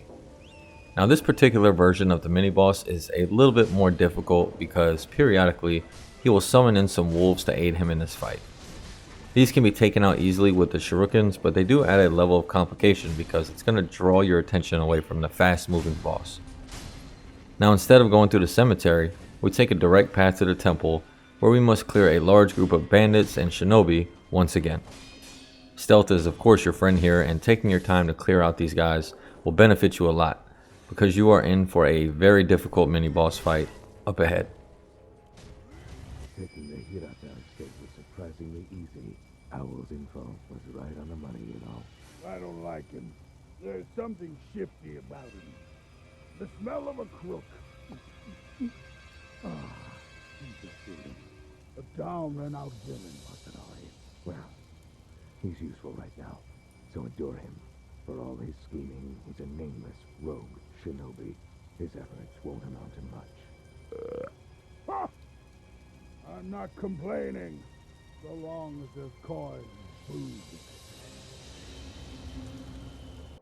We find ourselves face to face with Jyozu once again. Only this time he has a shinobi friend with him and a group of bandits. At this point you should be sick and tired of the drunkard fights because of these random fodder enemies, and of course the shinobi that's added in here. It is possible to deathblow the shinobi and puppeteer him at the start, which will make him distract Jyozu while you deal with the other enemies in the area. But this will mean that you have to deal with 2 full health bars from Jyozu, which honestly isn't too bad at this point. The fight can be very chaotic and hard to manage with all the craziness, so make sure you're keeping your distance from Jyozu when you can and get everything cleared out before fighting him, and it should buff. I really think I dislike these fights because Sekiro's combat system was built upon the idea of single combat with just one hard enemy. Your entire toolkit is built around this premise, and when you have these opportunities, it truly shines. What Sekiro was not built to do is open combat with 5 enemies at the same time. It turns from a game of patience and timing, and instead evolves into a sprint and attack, dive in, dive out style of play that I really didn't enjoy at all. However you deal with it, at the end of the day, you get through Jyozu and his friends, and you find yourself back inside the temple. Here, the enemies change dramatically from our first visit. We have shinobis mixed in with Shinobi Hunters all over the place, and you can tell that these weren't just bandits. but a hunting party made to deal with Wolf himself. We clear them out and make our way back to the underbelly where we fought Lady Butterfly, and once again, we find ourselves face to face with Owlfather. This time, he is much more deadly, and his bag of tricks has expanded dramatically. If you're struggling with this fight, I have a pretty in-depth guide on the channel that walks you through each mechanic, but to sum up the changes here, Owl is much more aggressive, uses perilous attacks much more often, and has a massive health and posture pool to deal with. The first phase is similar to the first fight and is all about windows of opportunity. The biggest two windows you have in this fight is right after deflecting his overhead slam attack and right after he uses his firecrackers. You can get some quick strikes in at these moments, and ultimately you're trying to take his health down just little by little. This is probably going to be a hard wall for new players, and this fight is most likely going to feel like the longest one yet. Phase 2 cranks up the pressure by adding a few abilities where Owl will disappear and then re-emerge from above or behind you. The key here is following his Fire Phoenix, and when it finally disappears, preparing to deflect the attack coming from above. You can also just run around in circles, but you are missing some posture damage by using the umbrella to reflect that damage back in Owl. You'll also have to deal with him throwing his Phoenix at you and then shadow rushing from across the room. The key here is timing your jump and Makiri counter in order to counter the entire combo. This move hits like a truck, but if countered, it will speed up the fight dramatically. On top of all this, we still have the normal attacks from phase 1, and honestly, this fight has a little bit of everything. I think besides the final encounter, the Owlfather fight is the pinnacle of combat in Sekiro. You can play defensively and beat Owl slowly, chipping away one strike at a time until he falls, or you can get up in his face and apply pressure right directly to him. Once you learn the counters required, you will feel like an immortal force of nature that ends with Wolf killing Owl instead of how it originally played out. On his corpse, we find the Sakura branch that he stole from Tomoe and Takeru, and now we have all the items required to achieve purification. But we are going for the true ending, the dragon's return, so we head back to the Ashina Castle to complete the ritual of the Fountainhead aroma.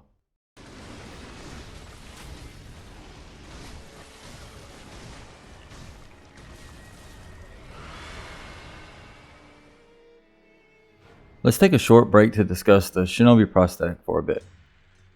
If the combat in Sekiro was considered a good salad, then the katana would represent the bulk of the greens, while the prosthetic would make up the dressing. Like I mentioned in the combat art segment, even if we didn't have the additions of the combat arts or the Shinobi Prosthetic, the system we have here would still be highly successful and addictive.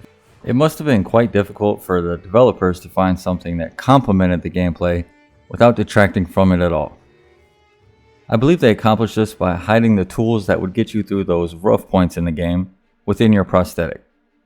Every boss in Sekiro has a weakness associated with the prosthetic in some way or another.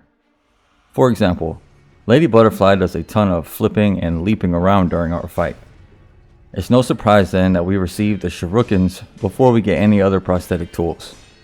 Now, while you aren't told explicitly, after getting your head stomped by Lady Butterfly from above, you really begin to look at ways to prevent yourself from getting killed. This is when experimentation and perseverance come together and result in satisfaction. Soon boss fights become less of a pain in the ass and more of a puzzle that you have to solve, like I mentioned earlier in the video. Another great example is of course the Guardian Ape and its weakness to the loaded spear. This brings me to my next point. With some very niche examples as outliers, the Shinobi Prosthetic never really feels like it's outright broken. While some of the abilities we get are indeed extremely strong, that is tempered by the cost of the spirit emblems required to use each tool. This is less of a factor later in the game, when you have the spirit tanto and have done quite a bit of upgrading. But early on you truly don't have enough that you can ignore the fundamentals of combat and just cheese with your prosthetic. They can maybe get you through one phase, but ultimately you will still need to perform when it comes to swordplay. Now the upgrade tree is a beast, and in order to unlock every single one, you will need to go through the entire game more than once. While this can be a letdown for those who only want to give it a whirl just the one time, this system never punishes you for not fully upgrading. For example, the Miss Raven ability allows you to straight up ignore enemy attacks when used correctly. The tool has the same effect no matter which level of Miss Raven you have unlocked. So what's the point on upgrading? Well, as you upgrade from the baseline version to the final unlock, you never have to worry about the usefulness decreasing, only the addition of a burning effect on enemies that you use it against. You can play the entire game without the final version and you would never feel like you've truly missed out. But for those who want to invest time and sen into their tools, you can reap the rewards of these extra unlockable bonuses. To finish this segment, I want to talk about when these tools do become overpowered. And if you played the game for any meaningful amount of time, you probably know what I'm talking about. And that would be the loaded umbrella. I know I said that each tool had a specific purpose to counter an enemy ability, but the umbrella sort of acts as a panic button for the player. Honestly, the amount of abilities you can just flat out ignore is pretty scary and maybe wasn't thought out properly. You can even just spin to win through a charmless run if timed correctly. I don't think this breaks the game, however. In a game that's all about fast twitch reactions, giving the players a slight crutch that can get them through a stupid moment or a mistake isn't the worst thing in the world. I just wish that there was something like, I don't know, let's say for example, a longer initial pullout for the umbrella to make it less of a spin to win and more of a skill-based counter. This would allow some enemies to be able to avoid the umbrella ability entirely and force the player to find other ways to navigate a fight. Honestly, I wasn't sure how I felt about the prosthetics during my first playthrough. I got so sucked into the swordplay that oftentimes I completely forgot about having them at all. It wasn't until I got into a charmless run that I realized I was hurting myself and my sanity by not taking advantage of the tools given to me in the game. Once I started experimenting, I blew the lid off the game entirely. I encourage anyone who has never really given them a deep look to go back and test out some of the awesome combinations that you might have otherwise missed. There's a lot of enjoyment to be had here, so go get after it. Alright, back to the video.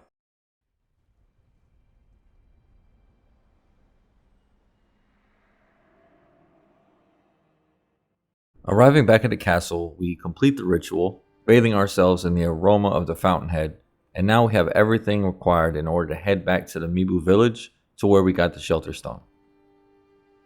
Entering the Pelican here triggers a cutscene and we are lifted up by a huge rope guy. I have no idea, but whatever.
Now I'm going to talk about all the events and lore of the Fountainhead Palace here, but the first thing we need to deal with is the true monk boss fight. This is essentially the last true boss fight you have in the base game that you must pass through in order to complete the Immortal Severance ending. There are a few mini bosses and optional boss left, but for all intents and purposes, the true monk is your final test before the final boss. The corrupted monk we fought down below in the Mibu Village was a projection of the true monk located here. She is protecting the palace and seems to be one of the Okami clan descendants based on her laugh.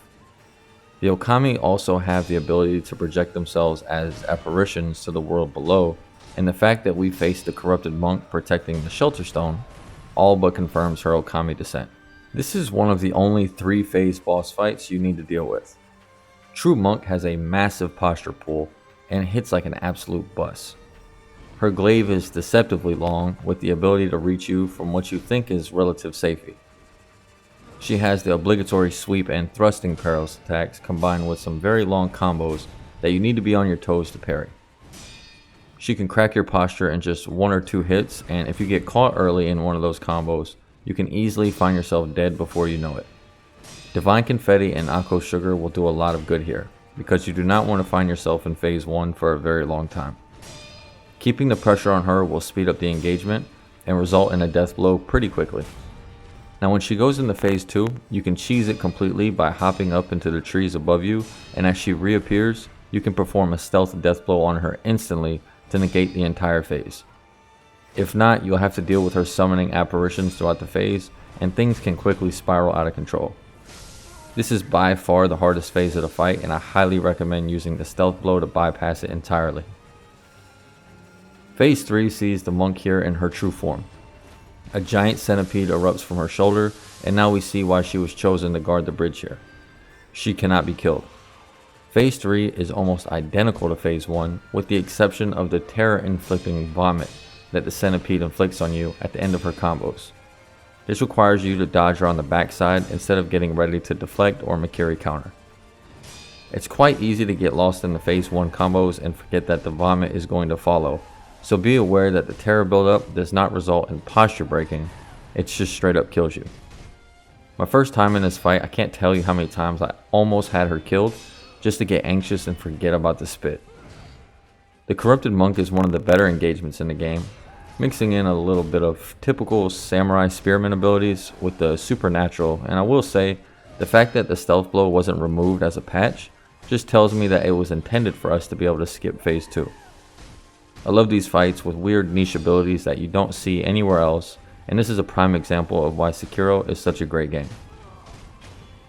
Now that we have killed the monk and her centipede infestation, we can talk about the Fountainhead Palace. The first thing we notice is just how beautiful this section of the game truly is. The Fountainhead Palace is a paradise that is falling into despair.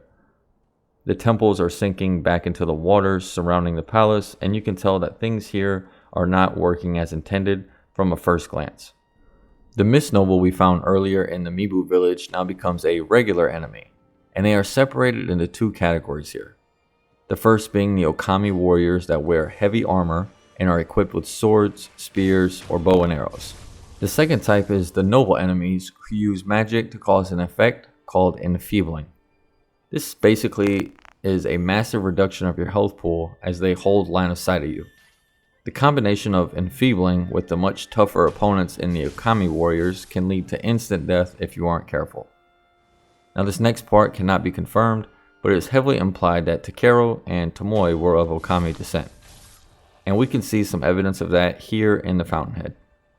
Firstly, we see the Okami warrior dancing with their weapons much like Tomoe was described to have done in the notes from Takeru and conversations with Emma.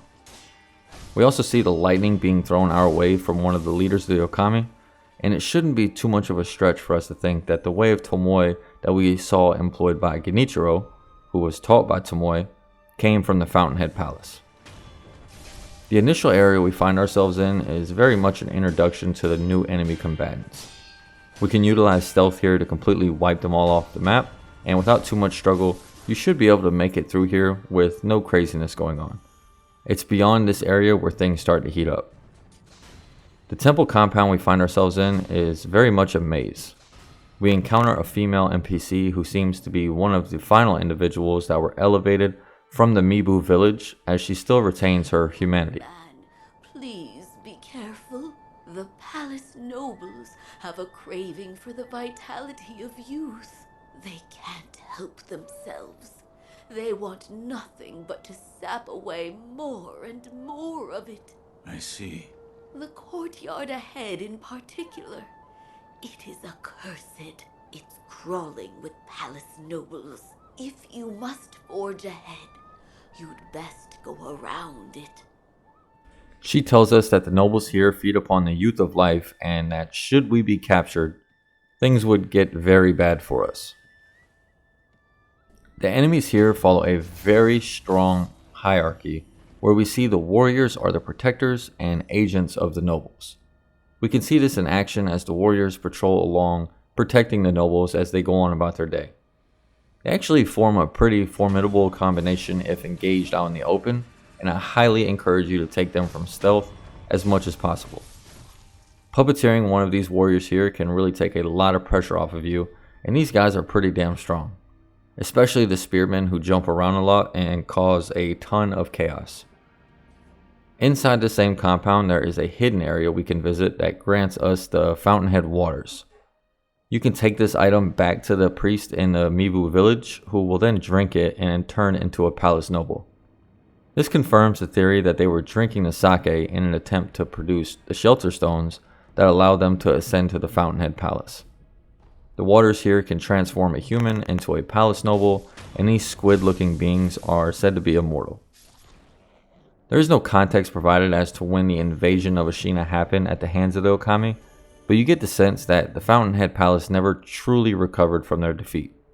They have shut the gates to the palace down, which in turn slows down their supply of youth to feed on, causing a problem with their way of life.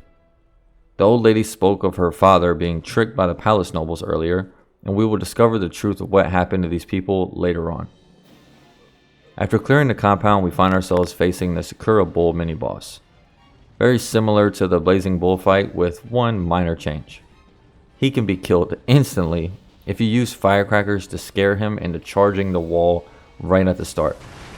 I'm not going to go deep into this because even if you fail at the scare tactic, the fight just boils down to chase and slash until he's dead. As we approach the bridge ahead, a giant carp leaps out of the water and destroys it before we cross. This giant carp is the center stage upon which the rest of the area is built around. As the fountainhead falls apart, the carp is finishing off what is left. Entering the water at any given time will result in one of two possibilities. First, there is a lightning slinging Okami warrior that will hurl bolts of lightning at you if you try to swim. Obviously, water and lightning don't mix, and this will outright kill you before you can get out of the water. The other course of action is the giant carp just ruining your life, so it's best to avoid the water at all costs for now. The next segment is what we would consider the main area of the Fountainhead Palace. The patrolling Okami warriors mixed with the soccer ball kicking acrobats make it a rather fun area to clear, and as usual, I highly recommend stealth. You can really wear yourself out and lose all your gourds here, making you have to start all the way back over. There is also another Sitchimen warrior to deal with here who drops a lapis lazuli, which is needed to fully upgrade some of your prosthetic tools. And we come face to face with the lightning slinging Okami located on the tree branch overlooking the waters in the palace. This boss is more intimidating than difficult, and while it's tempting to try and lightning reversal him to death, you can just sprint at him, and once you close the distance, he becomes just another Okami warrior. It can be fun to reverse the lightning until he is dead, but it isn't required at all, and the timing here is a little tricky. Just avoid jumping in the air because if he connects while you're up there, you can get knocked into the water below, and that's a quick way to start back fresh. This area is not small, and rushing through can cause mistakes that lead to death. And dying here, that means you're going to have to spend another 20 to 30 minutes ahead of you clearing enemies once again. After we defeat the Okami leader, we are free to explore some of the waters down below. We see the old lady standing on the roof of a building that is almost completely swallowed by the waters. Young man, do you happen to be going to the palace? Yes. If you are, you should take the back path. Nowadays, it's underwater, but there is a large cave you can take to get there. Only, I hear the great carp now sleeps there. She tells us of a back passage that is located in the water that we need to take in order to progress the area. As we dive in, the giant carp swims into this cave-like structure. The key here is to hide from his line of sight as you bounce from section to section. If he sees you, he will charge you and likely kill you. So make sure that you don't dart from behind cover until you can reach the next section without him noticing. After clearing the stealth swim section, we come up behind the back side of the palace and enter the door that was previously off limits to us. It's here that the truth is finally revealed to us. The palace nobles are feeding on the remains of those who were brought to the palace through the marriage processions. This was not an attempt to bring people to the palace to ascend into some form of nobility. This was a lie that allowed them to feed on those who were brought up from below. We kill the nobles in their feeding frenzy and reset the room. Once it's reset, we find the old woman slaughtering the palace nobles for what they did to her father.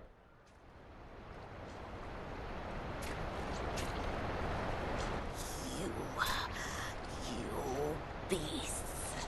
You tricked him all this time! Nobility this, and eternity that. Pretty lies to fool him. Give him back! Father! My father! Give him back! This was a really good plot twist, showing the deviants for what they truly are as opposed to what we have heard through rumors. Was a moment where I actually look forward to slaughtering every palace noble that I found. The Okami were not the pure, noble, and immortal beings of the Fountainhead. They are savage, murderous fiends who only care about consuming the life from those who still have it to give. From here we can explore more and eventually make our way to the feeding platform of the Great Carp. This is where we find the father that the old woman was looking for. He was tricked into becoming a palace noble who would spend his life ensuring the carp was fed centipedes instead of food, thus granting him immortal life by making him infested. We are shown how to feed the giant carp, and by using the precious bait, we can abate his hunger a little bit and make the water safe to swim in. We also have a much more devious option. By traversing the palace to the other side, we find another pot noble who wishes to ascend to carphood by killing the giant carp in the waters below. You've done a remarkable job thus far. I feel that I can rely on you. Will you listen to my tale? Or rather, my secret? Sure. Oh, wonderful. Truly remarkable. Now, the secret I mentioned. I'd like you to present this bait to the great carp. Don't let anyone see if you can help it. Be as stealthy as possible.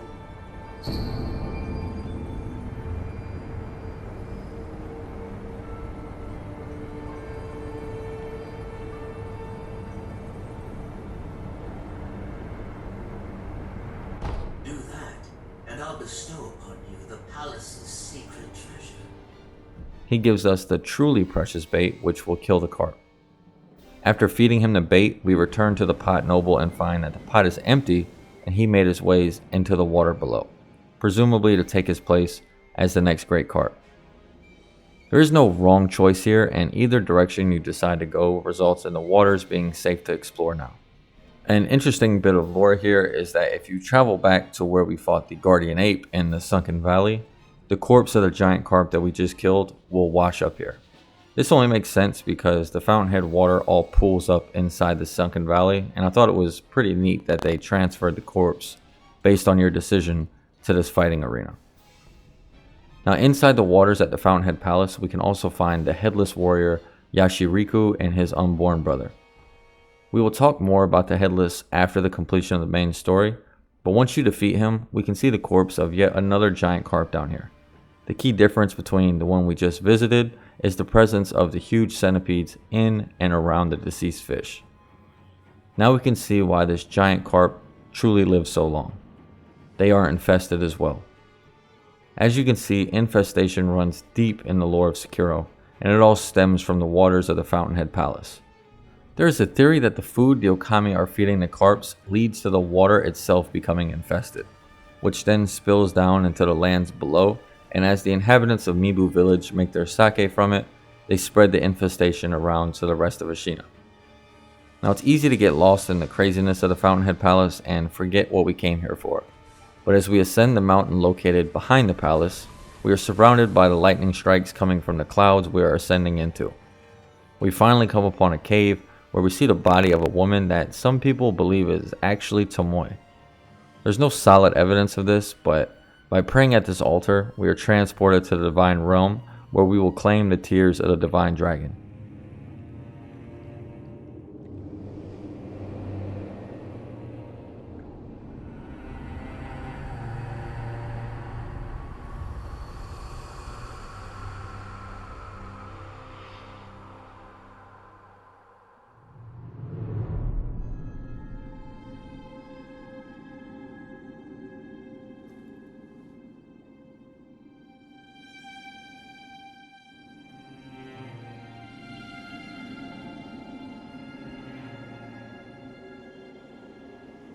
The divine realm.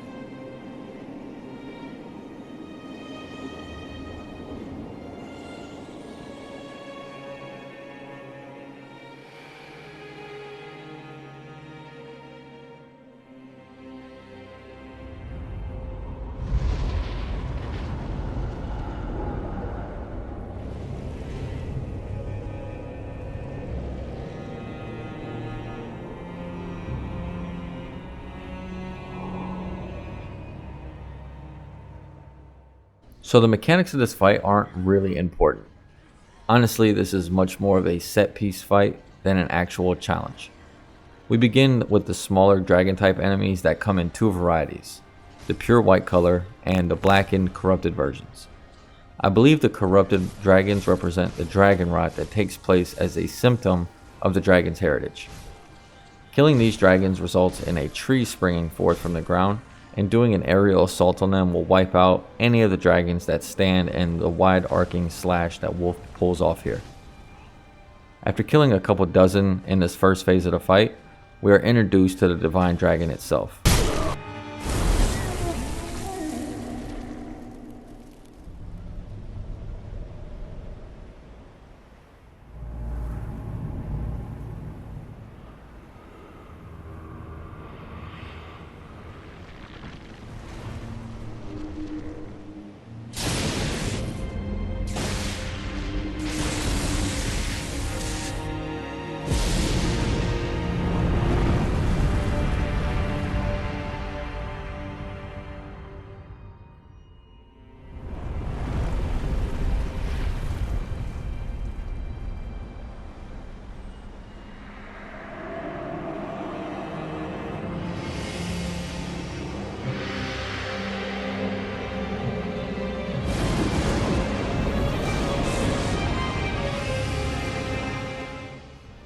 When I say this fight is much more of a set piece than an actual fight, I mean that there are two mechanics to consider. The lightning strikes one of the trees in front of you. Once this happens, you have to move to it without getting hit by the divine dragon, and once you jump up on the tree, you can send that lightning back towards him for health and posture damage. Next, he has a series of strikes that he will do in quick succession. Every one of these can be parried, including the perilous strikes, but it's much easier to just deal with them by jumping over or dodging around. Now let's talk about the symbology here. The divine dragon is a one-armed enemy. This isn't its natural state, and one of its arms has been removed somehow. I highly doubt it was removed by a blade, so let's take a dive into some lore speculation. The divine dragon's name in Japanese version is the Sakura dragon. I believe this connection is more than just in name, and the fact that a branch was removed from the tree and then the dragon is seen here missing an arm represents the removal of that branch by Owl. The dragon represents the immortality imparted on Kuro and by relation Wolf, and being an immortal being, only the red mortal blade can kill or harm it in any way. We are not here, however, to kill the dragon itself, and instead we are here to claim the tears from him. This is meant in the literal sense and isn't symbolic. Now it's also implied that this fight could be an internal fight during meditation that Wolf is fighting inside of himself, basically battling the immortality that was granted to him by Kuro. Thus, the one-arm representation of the dragon is a representation and reflection of Wolf himself. Either way, we rope from branch to branch, hitting him with lightning, and we eventually break his posture. Here we are given the opportunity to walk up his long blade, and it's here that Wolf plunges the mortal blade into his eye and claims the dragon's tears. Now we have all the items required to complete the Immortal Severance, Purification, and Dragon's Return ending. We are transported back to Kuro's room in the castle.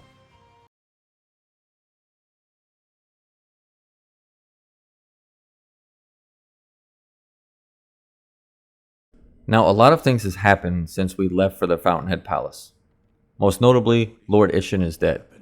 Lord Isshin has succumbed to his illness and passed away. I see. I'm sure you sensed it. The Central Forces have taken this opportunity to attack the castle. And the Divine Heir? Here.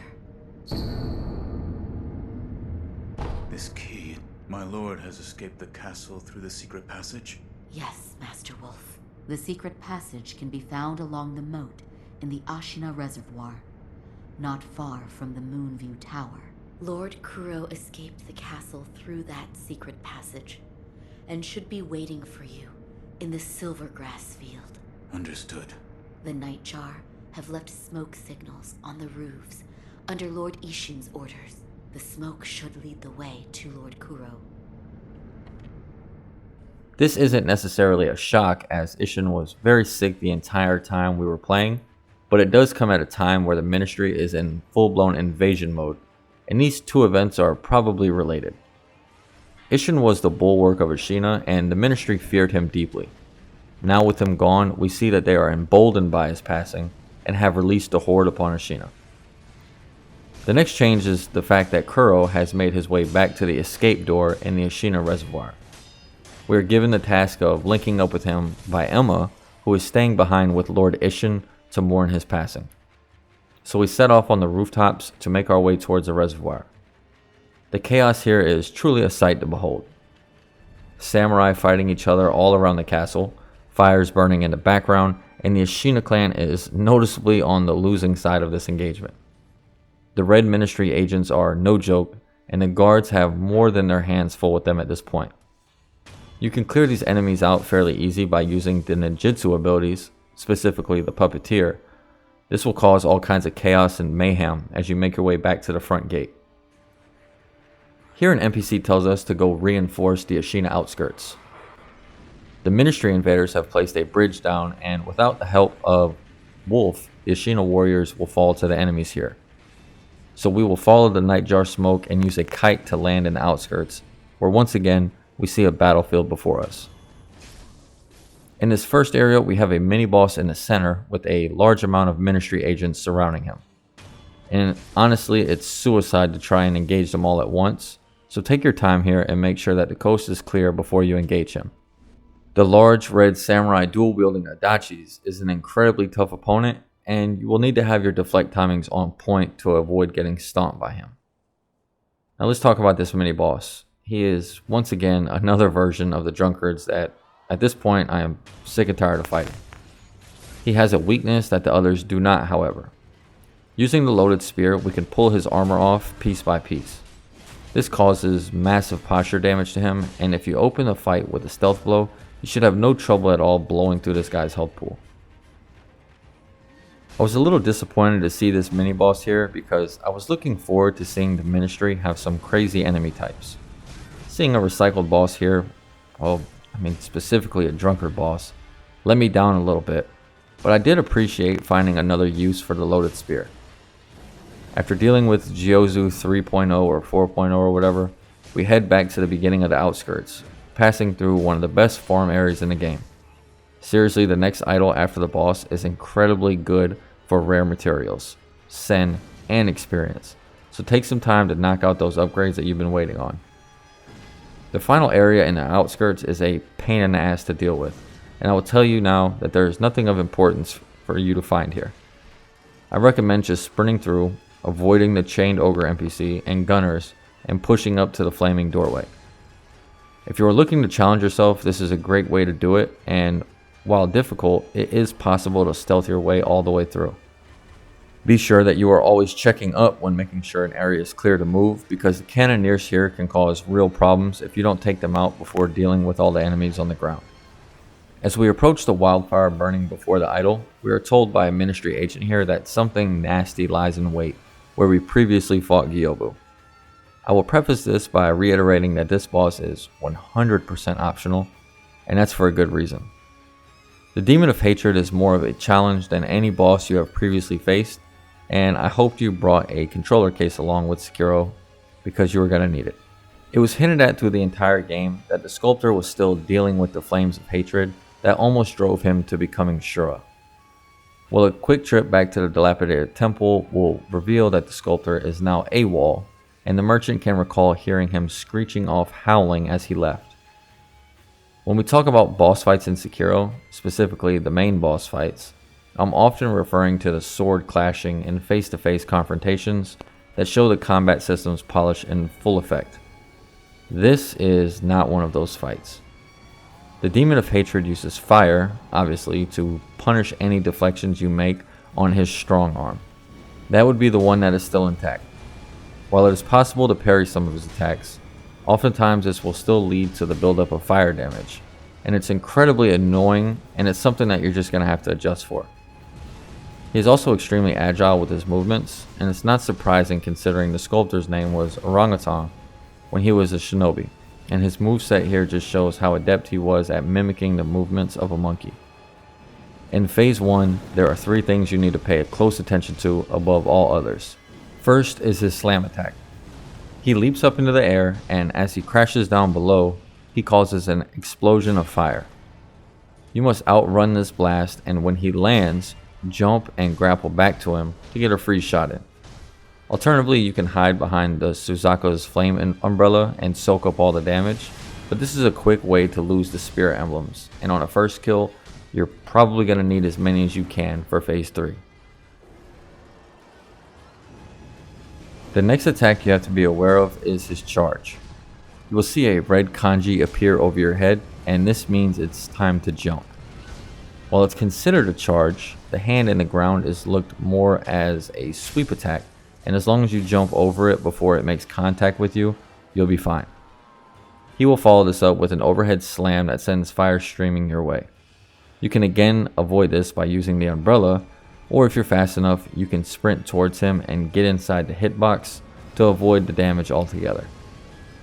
Finally, for Phase 1, you need to be aware that 3 times per phase, the sculptor can be stunned. One stun happens at 75% health, the next at 50%, and finally 25%. Use these windows to apply direct damage to him, or to heal and rebuff if you need to. It sounds like an impossible task, but try not to panic during this fight. Read his motions and take it slowly. Every chip you get on him is one step closer. Focus on these small windows and then be looking for counters. In Phase 2, he gains a few more abilities and retains all of his previous ones.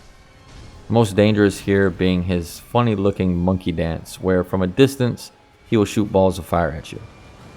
The only defense here is to run around in a circle until he runs out.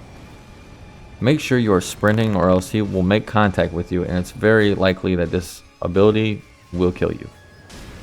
Each phase adds a different ability that he can do after his charge, and in Phase 2, I recommend just relying on the umbrella to counter and send the damage back his way, because while you can sprint and close the distance fast enough in Phase 2, the umbrella can counter every single time, taking a bit of heat off of your plate. Going into Phase 3 with at least 14 spirit emblems is very important, because if you really want to cheese the fight, you can use Malcontent's ring to stun him. This ties the sculptor back to the story of his shinobi friend whose finger we found inside the guardian ape. Blowing the whistle brings back memories of him and Kingfisher, and it also gives you a window to get heavy damage in, especially if you are using Yashiriku Sugar and Divine Confetti here. Other than that, Phase 3 is all about a race to the finish line.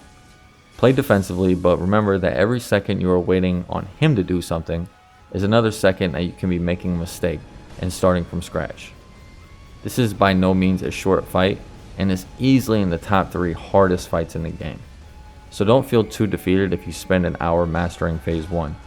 Sometimes this game requires that of you. Full disclosure, this is the only fight that I have not been able to accomplish using a flawless Demon Bell Charmless run. After defeating the Demon of Hatred, we have successfully cleared the outskirts and are now prepped to return to the reservoir to link up with Kuro. You are officially looking to fight the final boss of the game, and any farming you want to do at this point, well, it's your final chance to do so. Let's zip back to the Ashina Castle gate and see what the game has in store for us. Returning to the reservoir through the castle shows us some pretty epic fights between the samurai generals that we have been fighting and the ministry swordsmen. We can sit back and watch the outcome and even puppeteer them to see what they can do to the rest of their comrades. We make it to the reservoir idol, and here we have our final mini-boss of the game. These two Ashina loyalists are planning on retaking the castle for Lord Isshin. Here we will have to deal with a samurai general and a 7-spear boss. The easiest way to deal with this duo is to sneak up and puppeteer the samurai, and then fight the 7-spear 2-on-1.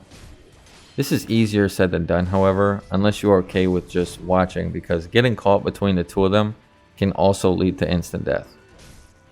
The best way to handle this, in my opinion, is to stealth kill the general and then fight the 7-spear head on. Like our previous fights, here we only need to be on the lookout for the perilous attacks and most importantly, the thrust that he will throw your way.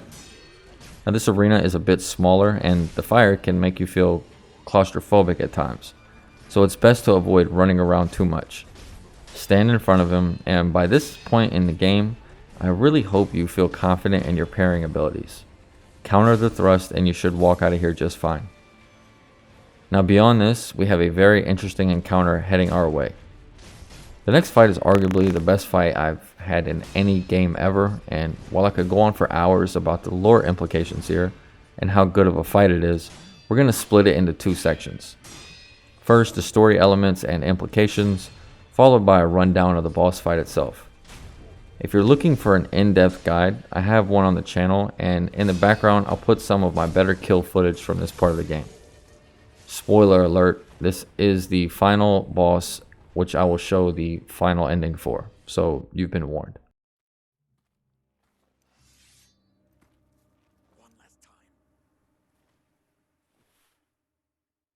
Here we come back full circle with the story.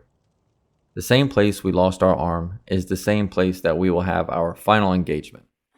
As we walk up, we see Genichiro cutting Kuro with the black mortal blade.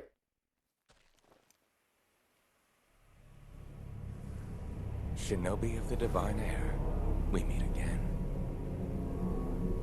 Behold, the second mortal blade. Genichiro.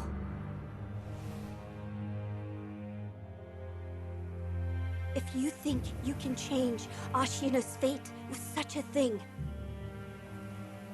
you are mistaken. Wolf. No one has the right to the dragon's heritage. It is no one's to bear. I wish there was another way. It's all right.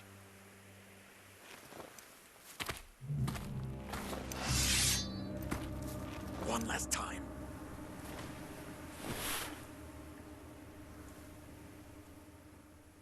Yes. Let's finish this.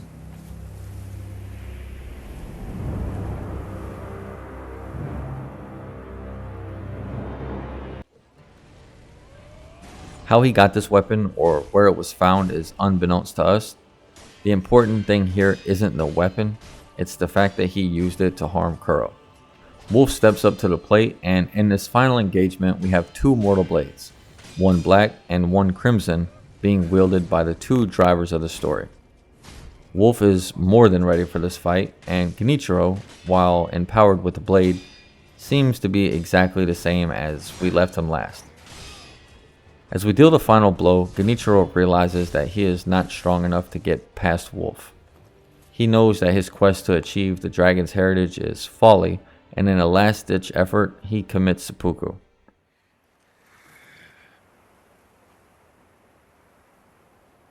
In the end, I was powerless, but Ashina will rise once more. The dragon blood surging through her veins. With this, Ashina's long night comes to an end.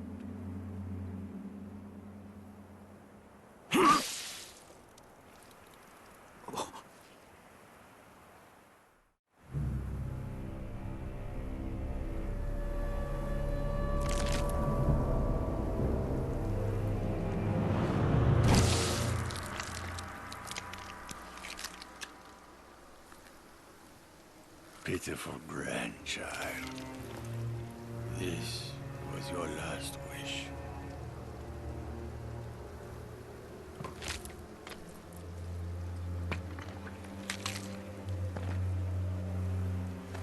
To see Ashina returned from the great beyond.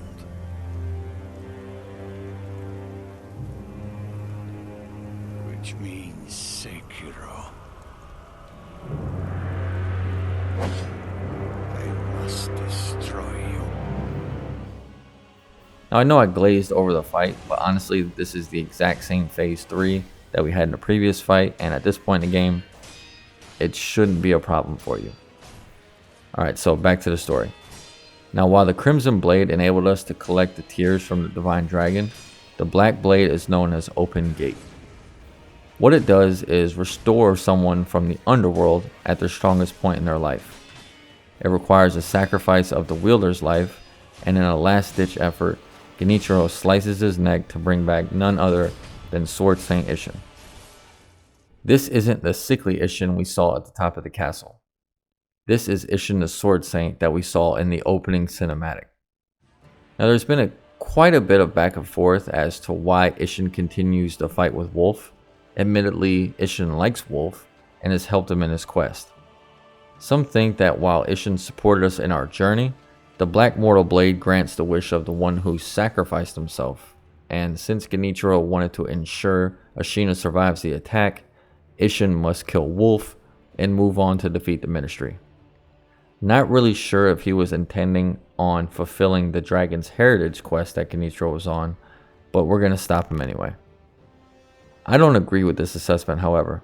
I believe that Isshin fights us because in Wolf, he sees the last remaining challenge. It is revealed in the game that Isshin spent his whole life mastering the art of combat, seeking out those he could test his mettle against, and Wolf represents the final notch in the belt for him. I get really strong, this might just be the history nerd in me, but I get really strong Miyamoto Musashi vibes from Isshin. And if you don't know who that is, I encourage you to read the Book of Five Rings. Separate from the story implications here, this has to be one of the coolest boss entrances I have ever seen. Seeing Isshin climb out of Genichiro's body, grabbing the Black Mortal Blade from inside of him, and then scold Genichiro for his pathetic attempts at immortality, it brings the game so much more excitement for this final engagement. I can't tell you how many hours I've spent fighting Isshin, and when I find myself bored with another game's combat system, I often find myself coming back to Isshin to remind myself what greatness truly looks like. I'm going to get into a deep discussion of this fight because this is truly the culminating moment of the game and its mechanics. Isshin will challenge everything you have learned in Sekiro, and you will not defeat him without a very deep understanding of how to play. Even for an experienced player, this can be a wall. It's for this reason I believe Isshin deserves his own section. The fight opens up with Isshin slowly walking towards us. In phase 1, Isshin will focus all of his attacks purely on using his blade. He moves quickly and in a rhythm that you will have to get used to fairly quickly. The combat arts you learn throughout the game are all here in live effect. His most dangerous attack in this phase comes in the form of his shoulder thrust. Whenever he thrusts his shoulders, you must deflect the thrust itself or else he will knock you off balance, and from here you will have less than a second to respond to the sword thrust that follows. He also has the ability to perform the Ashina Cross, where he slices forward while lunging and then quickly after follows with a sweep that you must jump over. Alternatively, you can dodge around him if you master the timing, but you sacrifice the posture damage from jumping on top of him. Pressure is key in this phase, and he is kind enough to allow you a window to buff up before entering phase 2. It's very important to master the Genichiro portion of the fight because spending any of your healing abilities on Genichiro will leave you starving for those gourds later on while fighting Isshin. This is their first 4-phase fight, and on a first playthrough, you're going to need every drop of gourd seed to make it. In the second phase, Isshin changes from the Sword Saint into the Glock Saint. He pulls out a spear as well as his sword, and when he has the opportunity, he will pull out a pistol and unload on you from either up close or from a distance. This phase is extremely taxing on a new player's mentality. His moveset changes entirely, so memorizing phase 1 will do you no good here. The spear presents 3 problems. First, he can perform either the thrusting attack or the sweeps, and honestly there's no telling when he will use either one. You must be prepared to deal with either at any point in this combo. Isshin forces the player not to memorize the moveset and just play like a robot, but instead understand how to combat each individual attack and when to read what he is about to do. You'll also notice that getting damage onto Isshin is extremely difficult in this phase. You can sort of remedy this fact by using the umbrella whenever he does his leaping slam to reverse the damage back onto him. Just be aware that he can step back and use his gun to blow Wolf back if you try this at the wrong time. And you're going to have to pay attention to the small minuscule details in order to read what is coming next. When he steps back and pulls the gun out, you need to be ready to run for your life. Circling him will avoid the damage entirely, and usually he follows this ability up with a long reaching thrust attack, giving you a chance to bring that posture up quickly. The final ability that will cause problems in this phase is the Spear Twirl. I couldn't think of a better name for it. He cocks back his spear and does a very powerful double slice that will outright kill you if you don't either run away far enough to avoid it or deflect it perfectly to get some free hits in. The timing here will feel crazy, but just pay attention to the tip of the spear. Once it starts moving forward, that's your moment to deflect. Phase 2 is extremely difficult and will be where most players run into a brick wall that Isshin represents. The beauty of this fight is that once you learn his moveset and feel comfortable with the counters, the fight becomes dramatically different in execution and in feel. You'll go from being on the run to becoming the aggressor. I like to think of this moment as if I'm the boss and Isshin is trying to beat me on his first run of the game. Not letting him get a second to breathe will make the fight much more manageable, and keeping him busy is the key to controlling the pace. Don't be too reactionary here. Be proactive and aggressive so that you're the one controlling the tempo and not him. Phase 3 sees Isshin retain all the same abilities as Phase 2 with the addition of the Lightning of Tomoe. The sky begins to crack with lightning in the background, and while juggling all the other abilities, Isshin will leap into the air and send a bolt of lightning your way on a moment's notice. My favorite way to counter this move is the Mist Raven. Simply using this prosthetic before the lightning hits you will send Wolf into the air and give you a chance to reflect it back to Isshin. The reason this is so effective is because when you reflect lightning normally, you take a bit of damage from the initial strike. But when you use the Mist Raven, you take 0 damage, and the window to use it is pretty generous.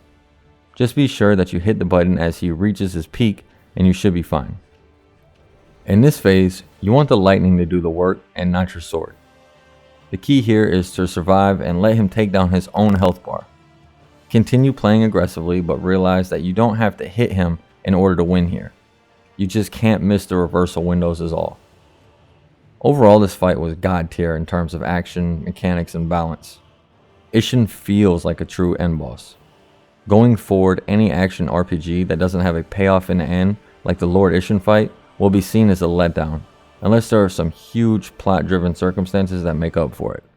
But even then, with the surprise factor that we experience having Isshin escape from the body of Genichiro, I don't think that any storyline could make up for the truly outstanding gameplay mechanics that came with this fight.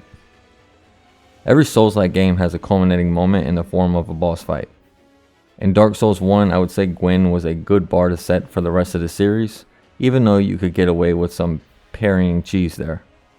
Dark Souls 3 changed things up, and in my opinion, the true climax was in the DLC, and also with the optional boss Nameless King. Bloodborne gave us a surprise with Gehrman getting out of his chair and giving us the ultimate Hunter versus Hunter fight. Sekiro had a different idea. There was no surprise here with Isshin besides the fact that he hopped out of Genichiro's body. Isshin was the first character we saw in the intro, and throughout the game his legend only increased. We were constantly told that the pinnacle of swordsmanship was Isshin in his prime, and even in his old age he was still feared by everyone the same. The fact that we get the opportunity to fight this deific character to close out the game gave me the feeling that we were really closing out the story, as well as achieving a full understanding of the combat systems in place here. It's almost like a final test, a true final test. The ending result of this fight brings us to the conclusion of our journey.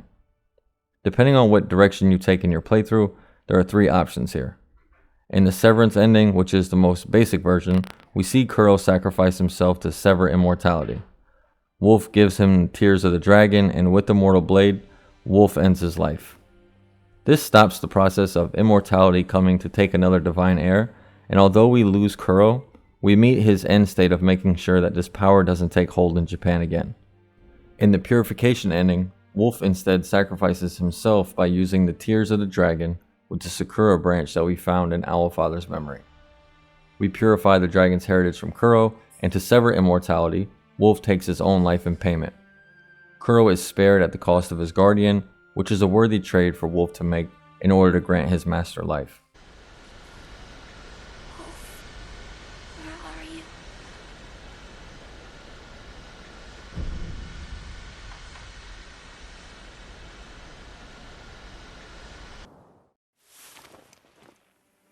I am at your side.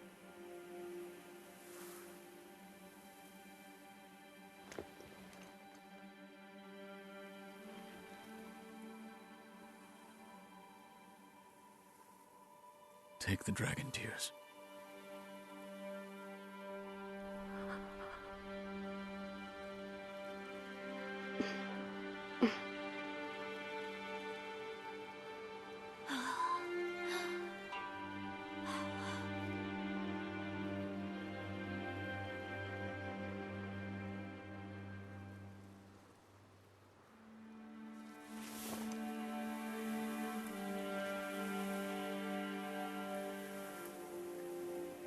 We must leave this place, my lord.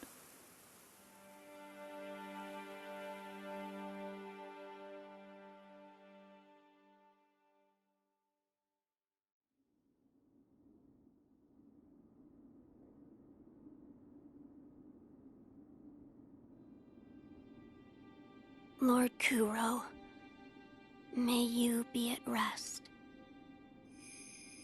Allow me to hold you in my heart.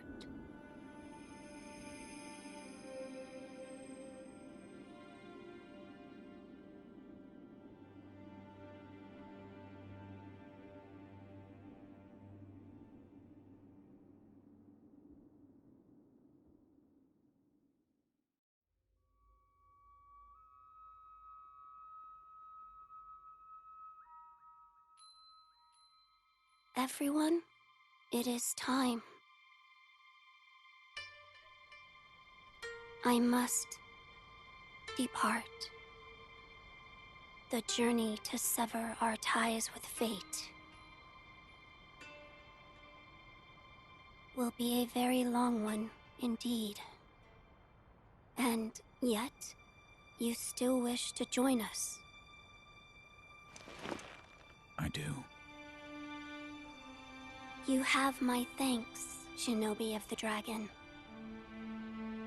Know that Kuro shares my joy.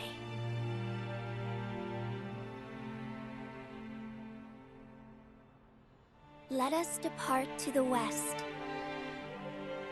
to the birthplace of the Divine Dragon.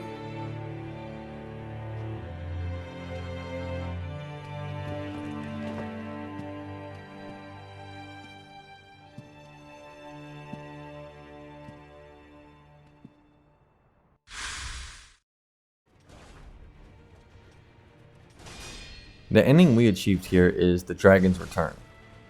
This is a little more complicated and involves the Child of Rejuvenation.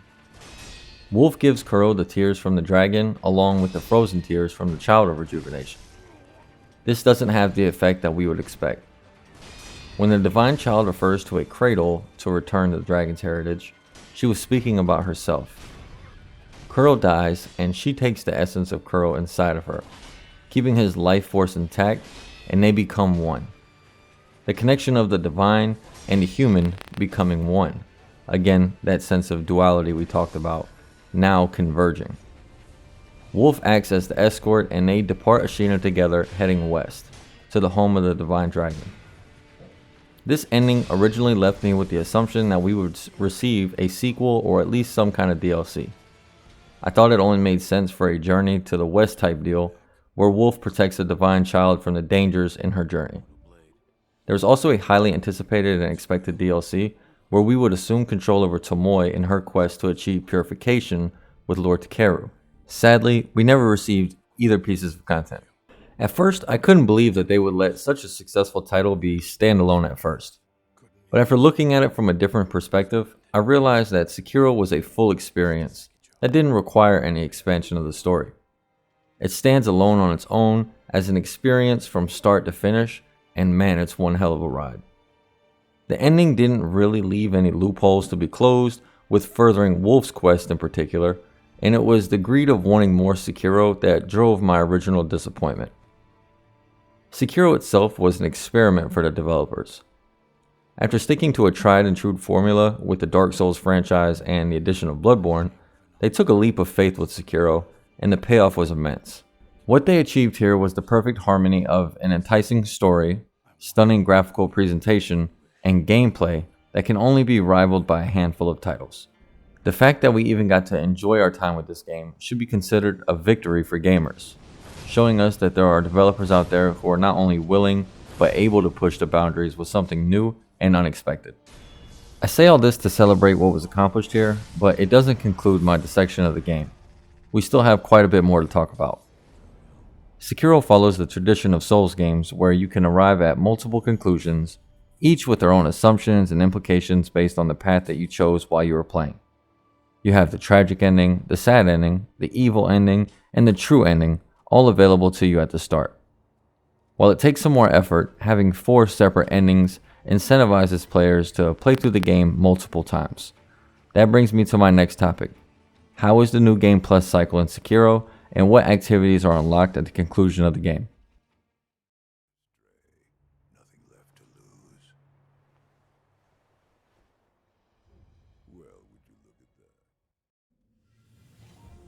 There are a few things I didn't mention during my commentary of the playthrough, and chief among them are the Headless Warriors. I briefly mentioned that for a new player, these enemies were going to be a very difficult challenge, and at that point, they should have been avoided. The reason behind that was mainly due to the items that they provide when defeated. Each Headless Warrior drops a special reusable version of the sugars that are dropped throughout the game. They provide the same buff as the Akko, Ungo, Gokuns, and Yashiriku sugars produced by the monks in Senpou Temple. The benefit of these items is the fact that they are reusable and only cost spirit emblems to use, and on a second playthrough, emblems will not be a hindrance whatsoever. But what makes these enemies so difficult? Well, to start, the Headless Warriors have a smoke-like essence around them, which restricts Wolf's movement almost completely, forcing you to walk, and because of this, you lose the comfortable maneuverability that Wolf has had throughout your entire game. Then we have the Terror-Inflicting Blade. Think of it like a reverse Divine Confetti buff, but instead of helping you fight apparitions, it builds up terror on you even with perfect deflects. In order to counter this effect, you're forced to use confetti, and early on in your first playthrough, this is better utilized on the main bosses. It's a pretty rare item to start with. This terror effect will cause real problems, not because it's something that we haven't encountered before, but because of the next point. The Headless have a very strange attack pattern that is noticeably more difficult to read. They move very, very slowly, and then suddenly, in the blink of an eye, you're dead. Now of course you can block this and purge away the terror buff, but without the ability to maneuver quickly, you're often just outright killed. So how do we counteract this? Well, we have a few options. First, since we are using Divine Confetti to defend ourselves against the terror, we should always use a damage buff to speed up our kills here. Causing a large amount of damage on the Headless will break the cloud effect and enable freedom of movement once again. So your first priority is to pump as much damage into them as possible. The next key to success is the Lilac Umbrella Prosthetic. This tool will completely nullify the deflection problem while also negating the terror buff that builds up on you. The limitation here is the spirit emblems. Combining this tool with the buffs that you have can safely get you through the majority of the fight, and this strat is relatively safe, only surpassed by the next approach. Malcontent's Ring can stun the Headless 3 times per fight. Usually the first stun lasts long enough that with buffs, you can dispel the smoke and almost finish the first phase entirely, allowing you to utilize the second and third whistles to push you through phase 2. This strategy relies on you being able to put out a ton of damage quickly, and if you want a safer plan, I suggest just sticking with the umbrella. Using the ring can cause you to get eager and mistime a deflect, and that can be catastrophic versus the Headless Warriors. You'll definitely want these items for your second playthrough, even if it just means that you don't have to shop or loot for sugars anymore. And this also means you will always have the buffs you want to start a boss fight with, or while you're stealthing through an area. In my opinion, the Headless provide a necessary level of challenge for optional content.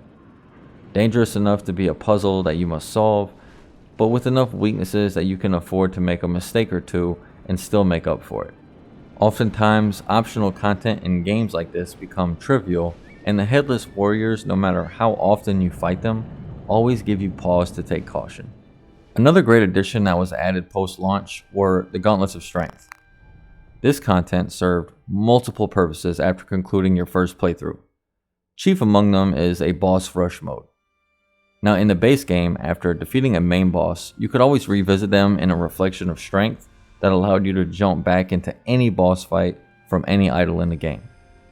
This was nice because, as I've discussed, the true beauty in Sekiro shines brightest during these over-the-top main boss encounters.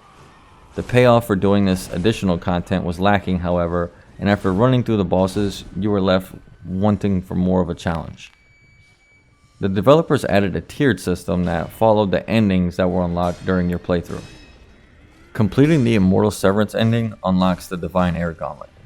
The Shura ending unlocks the Shura Gauntlet, and in this boss rush mode, you must survive through each boss, one after the other, in the order that they are presented in the game.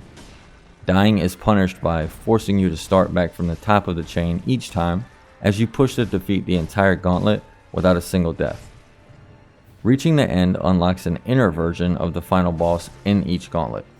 Genichiro becomes Inner Genichiro, along with Isshin and Owlfather. These fights add extra mechanics from their main game counterparts, and these are some of the most challenging experiences that Sekiro offers. When combined with the Demon Bell and Charmless modifiers, you can consider this the ultimate hard mode of Sekiro. While some people go really extreme with the challenge modes that the gauntlets provide, they are not a true DLC experience. A few hours of solid play will see most players successfully clearing all 4 gauntlets, and while they can be returned to for enjoyment, they don't replace a proper DLC edition. They were added with zero cost to the player, which no one can complain about, and because of that, I consider this to be a purely positive addition to the experience, and it exemplifies what I consider to be the standard for additional content in the future.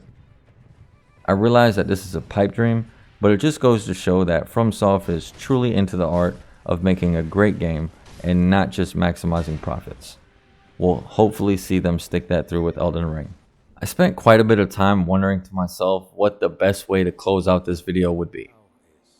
The most obvious and simple route would be to re-summarize my original theory that Sekiro was the best action RPG made to date, followed by restating supporting evidence of the claim and leaving it open to interpretation and basically sitting it in the audience's lap.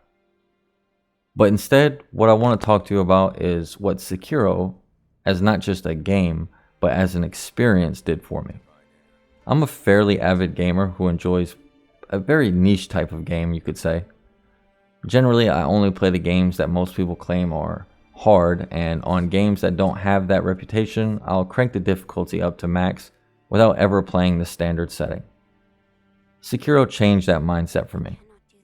I now realize that the payoff wasn't in the exaggerated health pools or increased damage of the enemies that you face, but in how much effort you put into truly understanding the mechanics of a game. I never felt cheated in Sekiro. I never had the inkling that the game was unfair or the mechanics were broken and I had to find a workaround for them. I always left each fight feeling like I was one step closer to achieving the next goal on a journey that I was deeply invested in. Each enemy started off as a randomized package of crazy attacks, and as I learned the mechanics, I no longer only memorized patterns, but I began to understand exactly what I was looking for. Each swing of a blade meant something to me. The way an enemy moved was important. The slight delays or the little sidestep before a perilous attack, each a signal to me that I needed to react. Not that the game was too punishing, just that I needed to be better. It's no shocking revelation that FromSoft has developed my favorite games to date. Dark Souls as a series and Bloodborne on its own have taken up more hours than I care to admit of my gaming life, and I've enjoyed every second of it. As I look forward to what the future holds and what games I want to cover on YouTube, of course Elden Ring stands out head and shoulders above the rest, without question. But the influences I have seen so far seem light on the Sekiro side and heavy on the Dark Souls side. I hope that I don't feel the same level of disappointment going into this next experience, as I often find myself with a new game because of the influence that Sekiro's combat system has had on my gaming habits. Oftentimes I find myself not enjoying what would be a stellar game because the combat mechanics are just not that rewarding. I'll use Ghost of Tsushima as an example. The stealth segments in Ghost of Tsushima are phenomenal, and in my opinion are a direct response to not only the care the developers put into the game, but a response to the disappointment gamers felt in Assassin's Creed.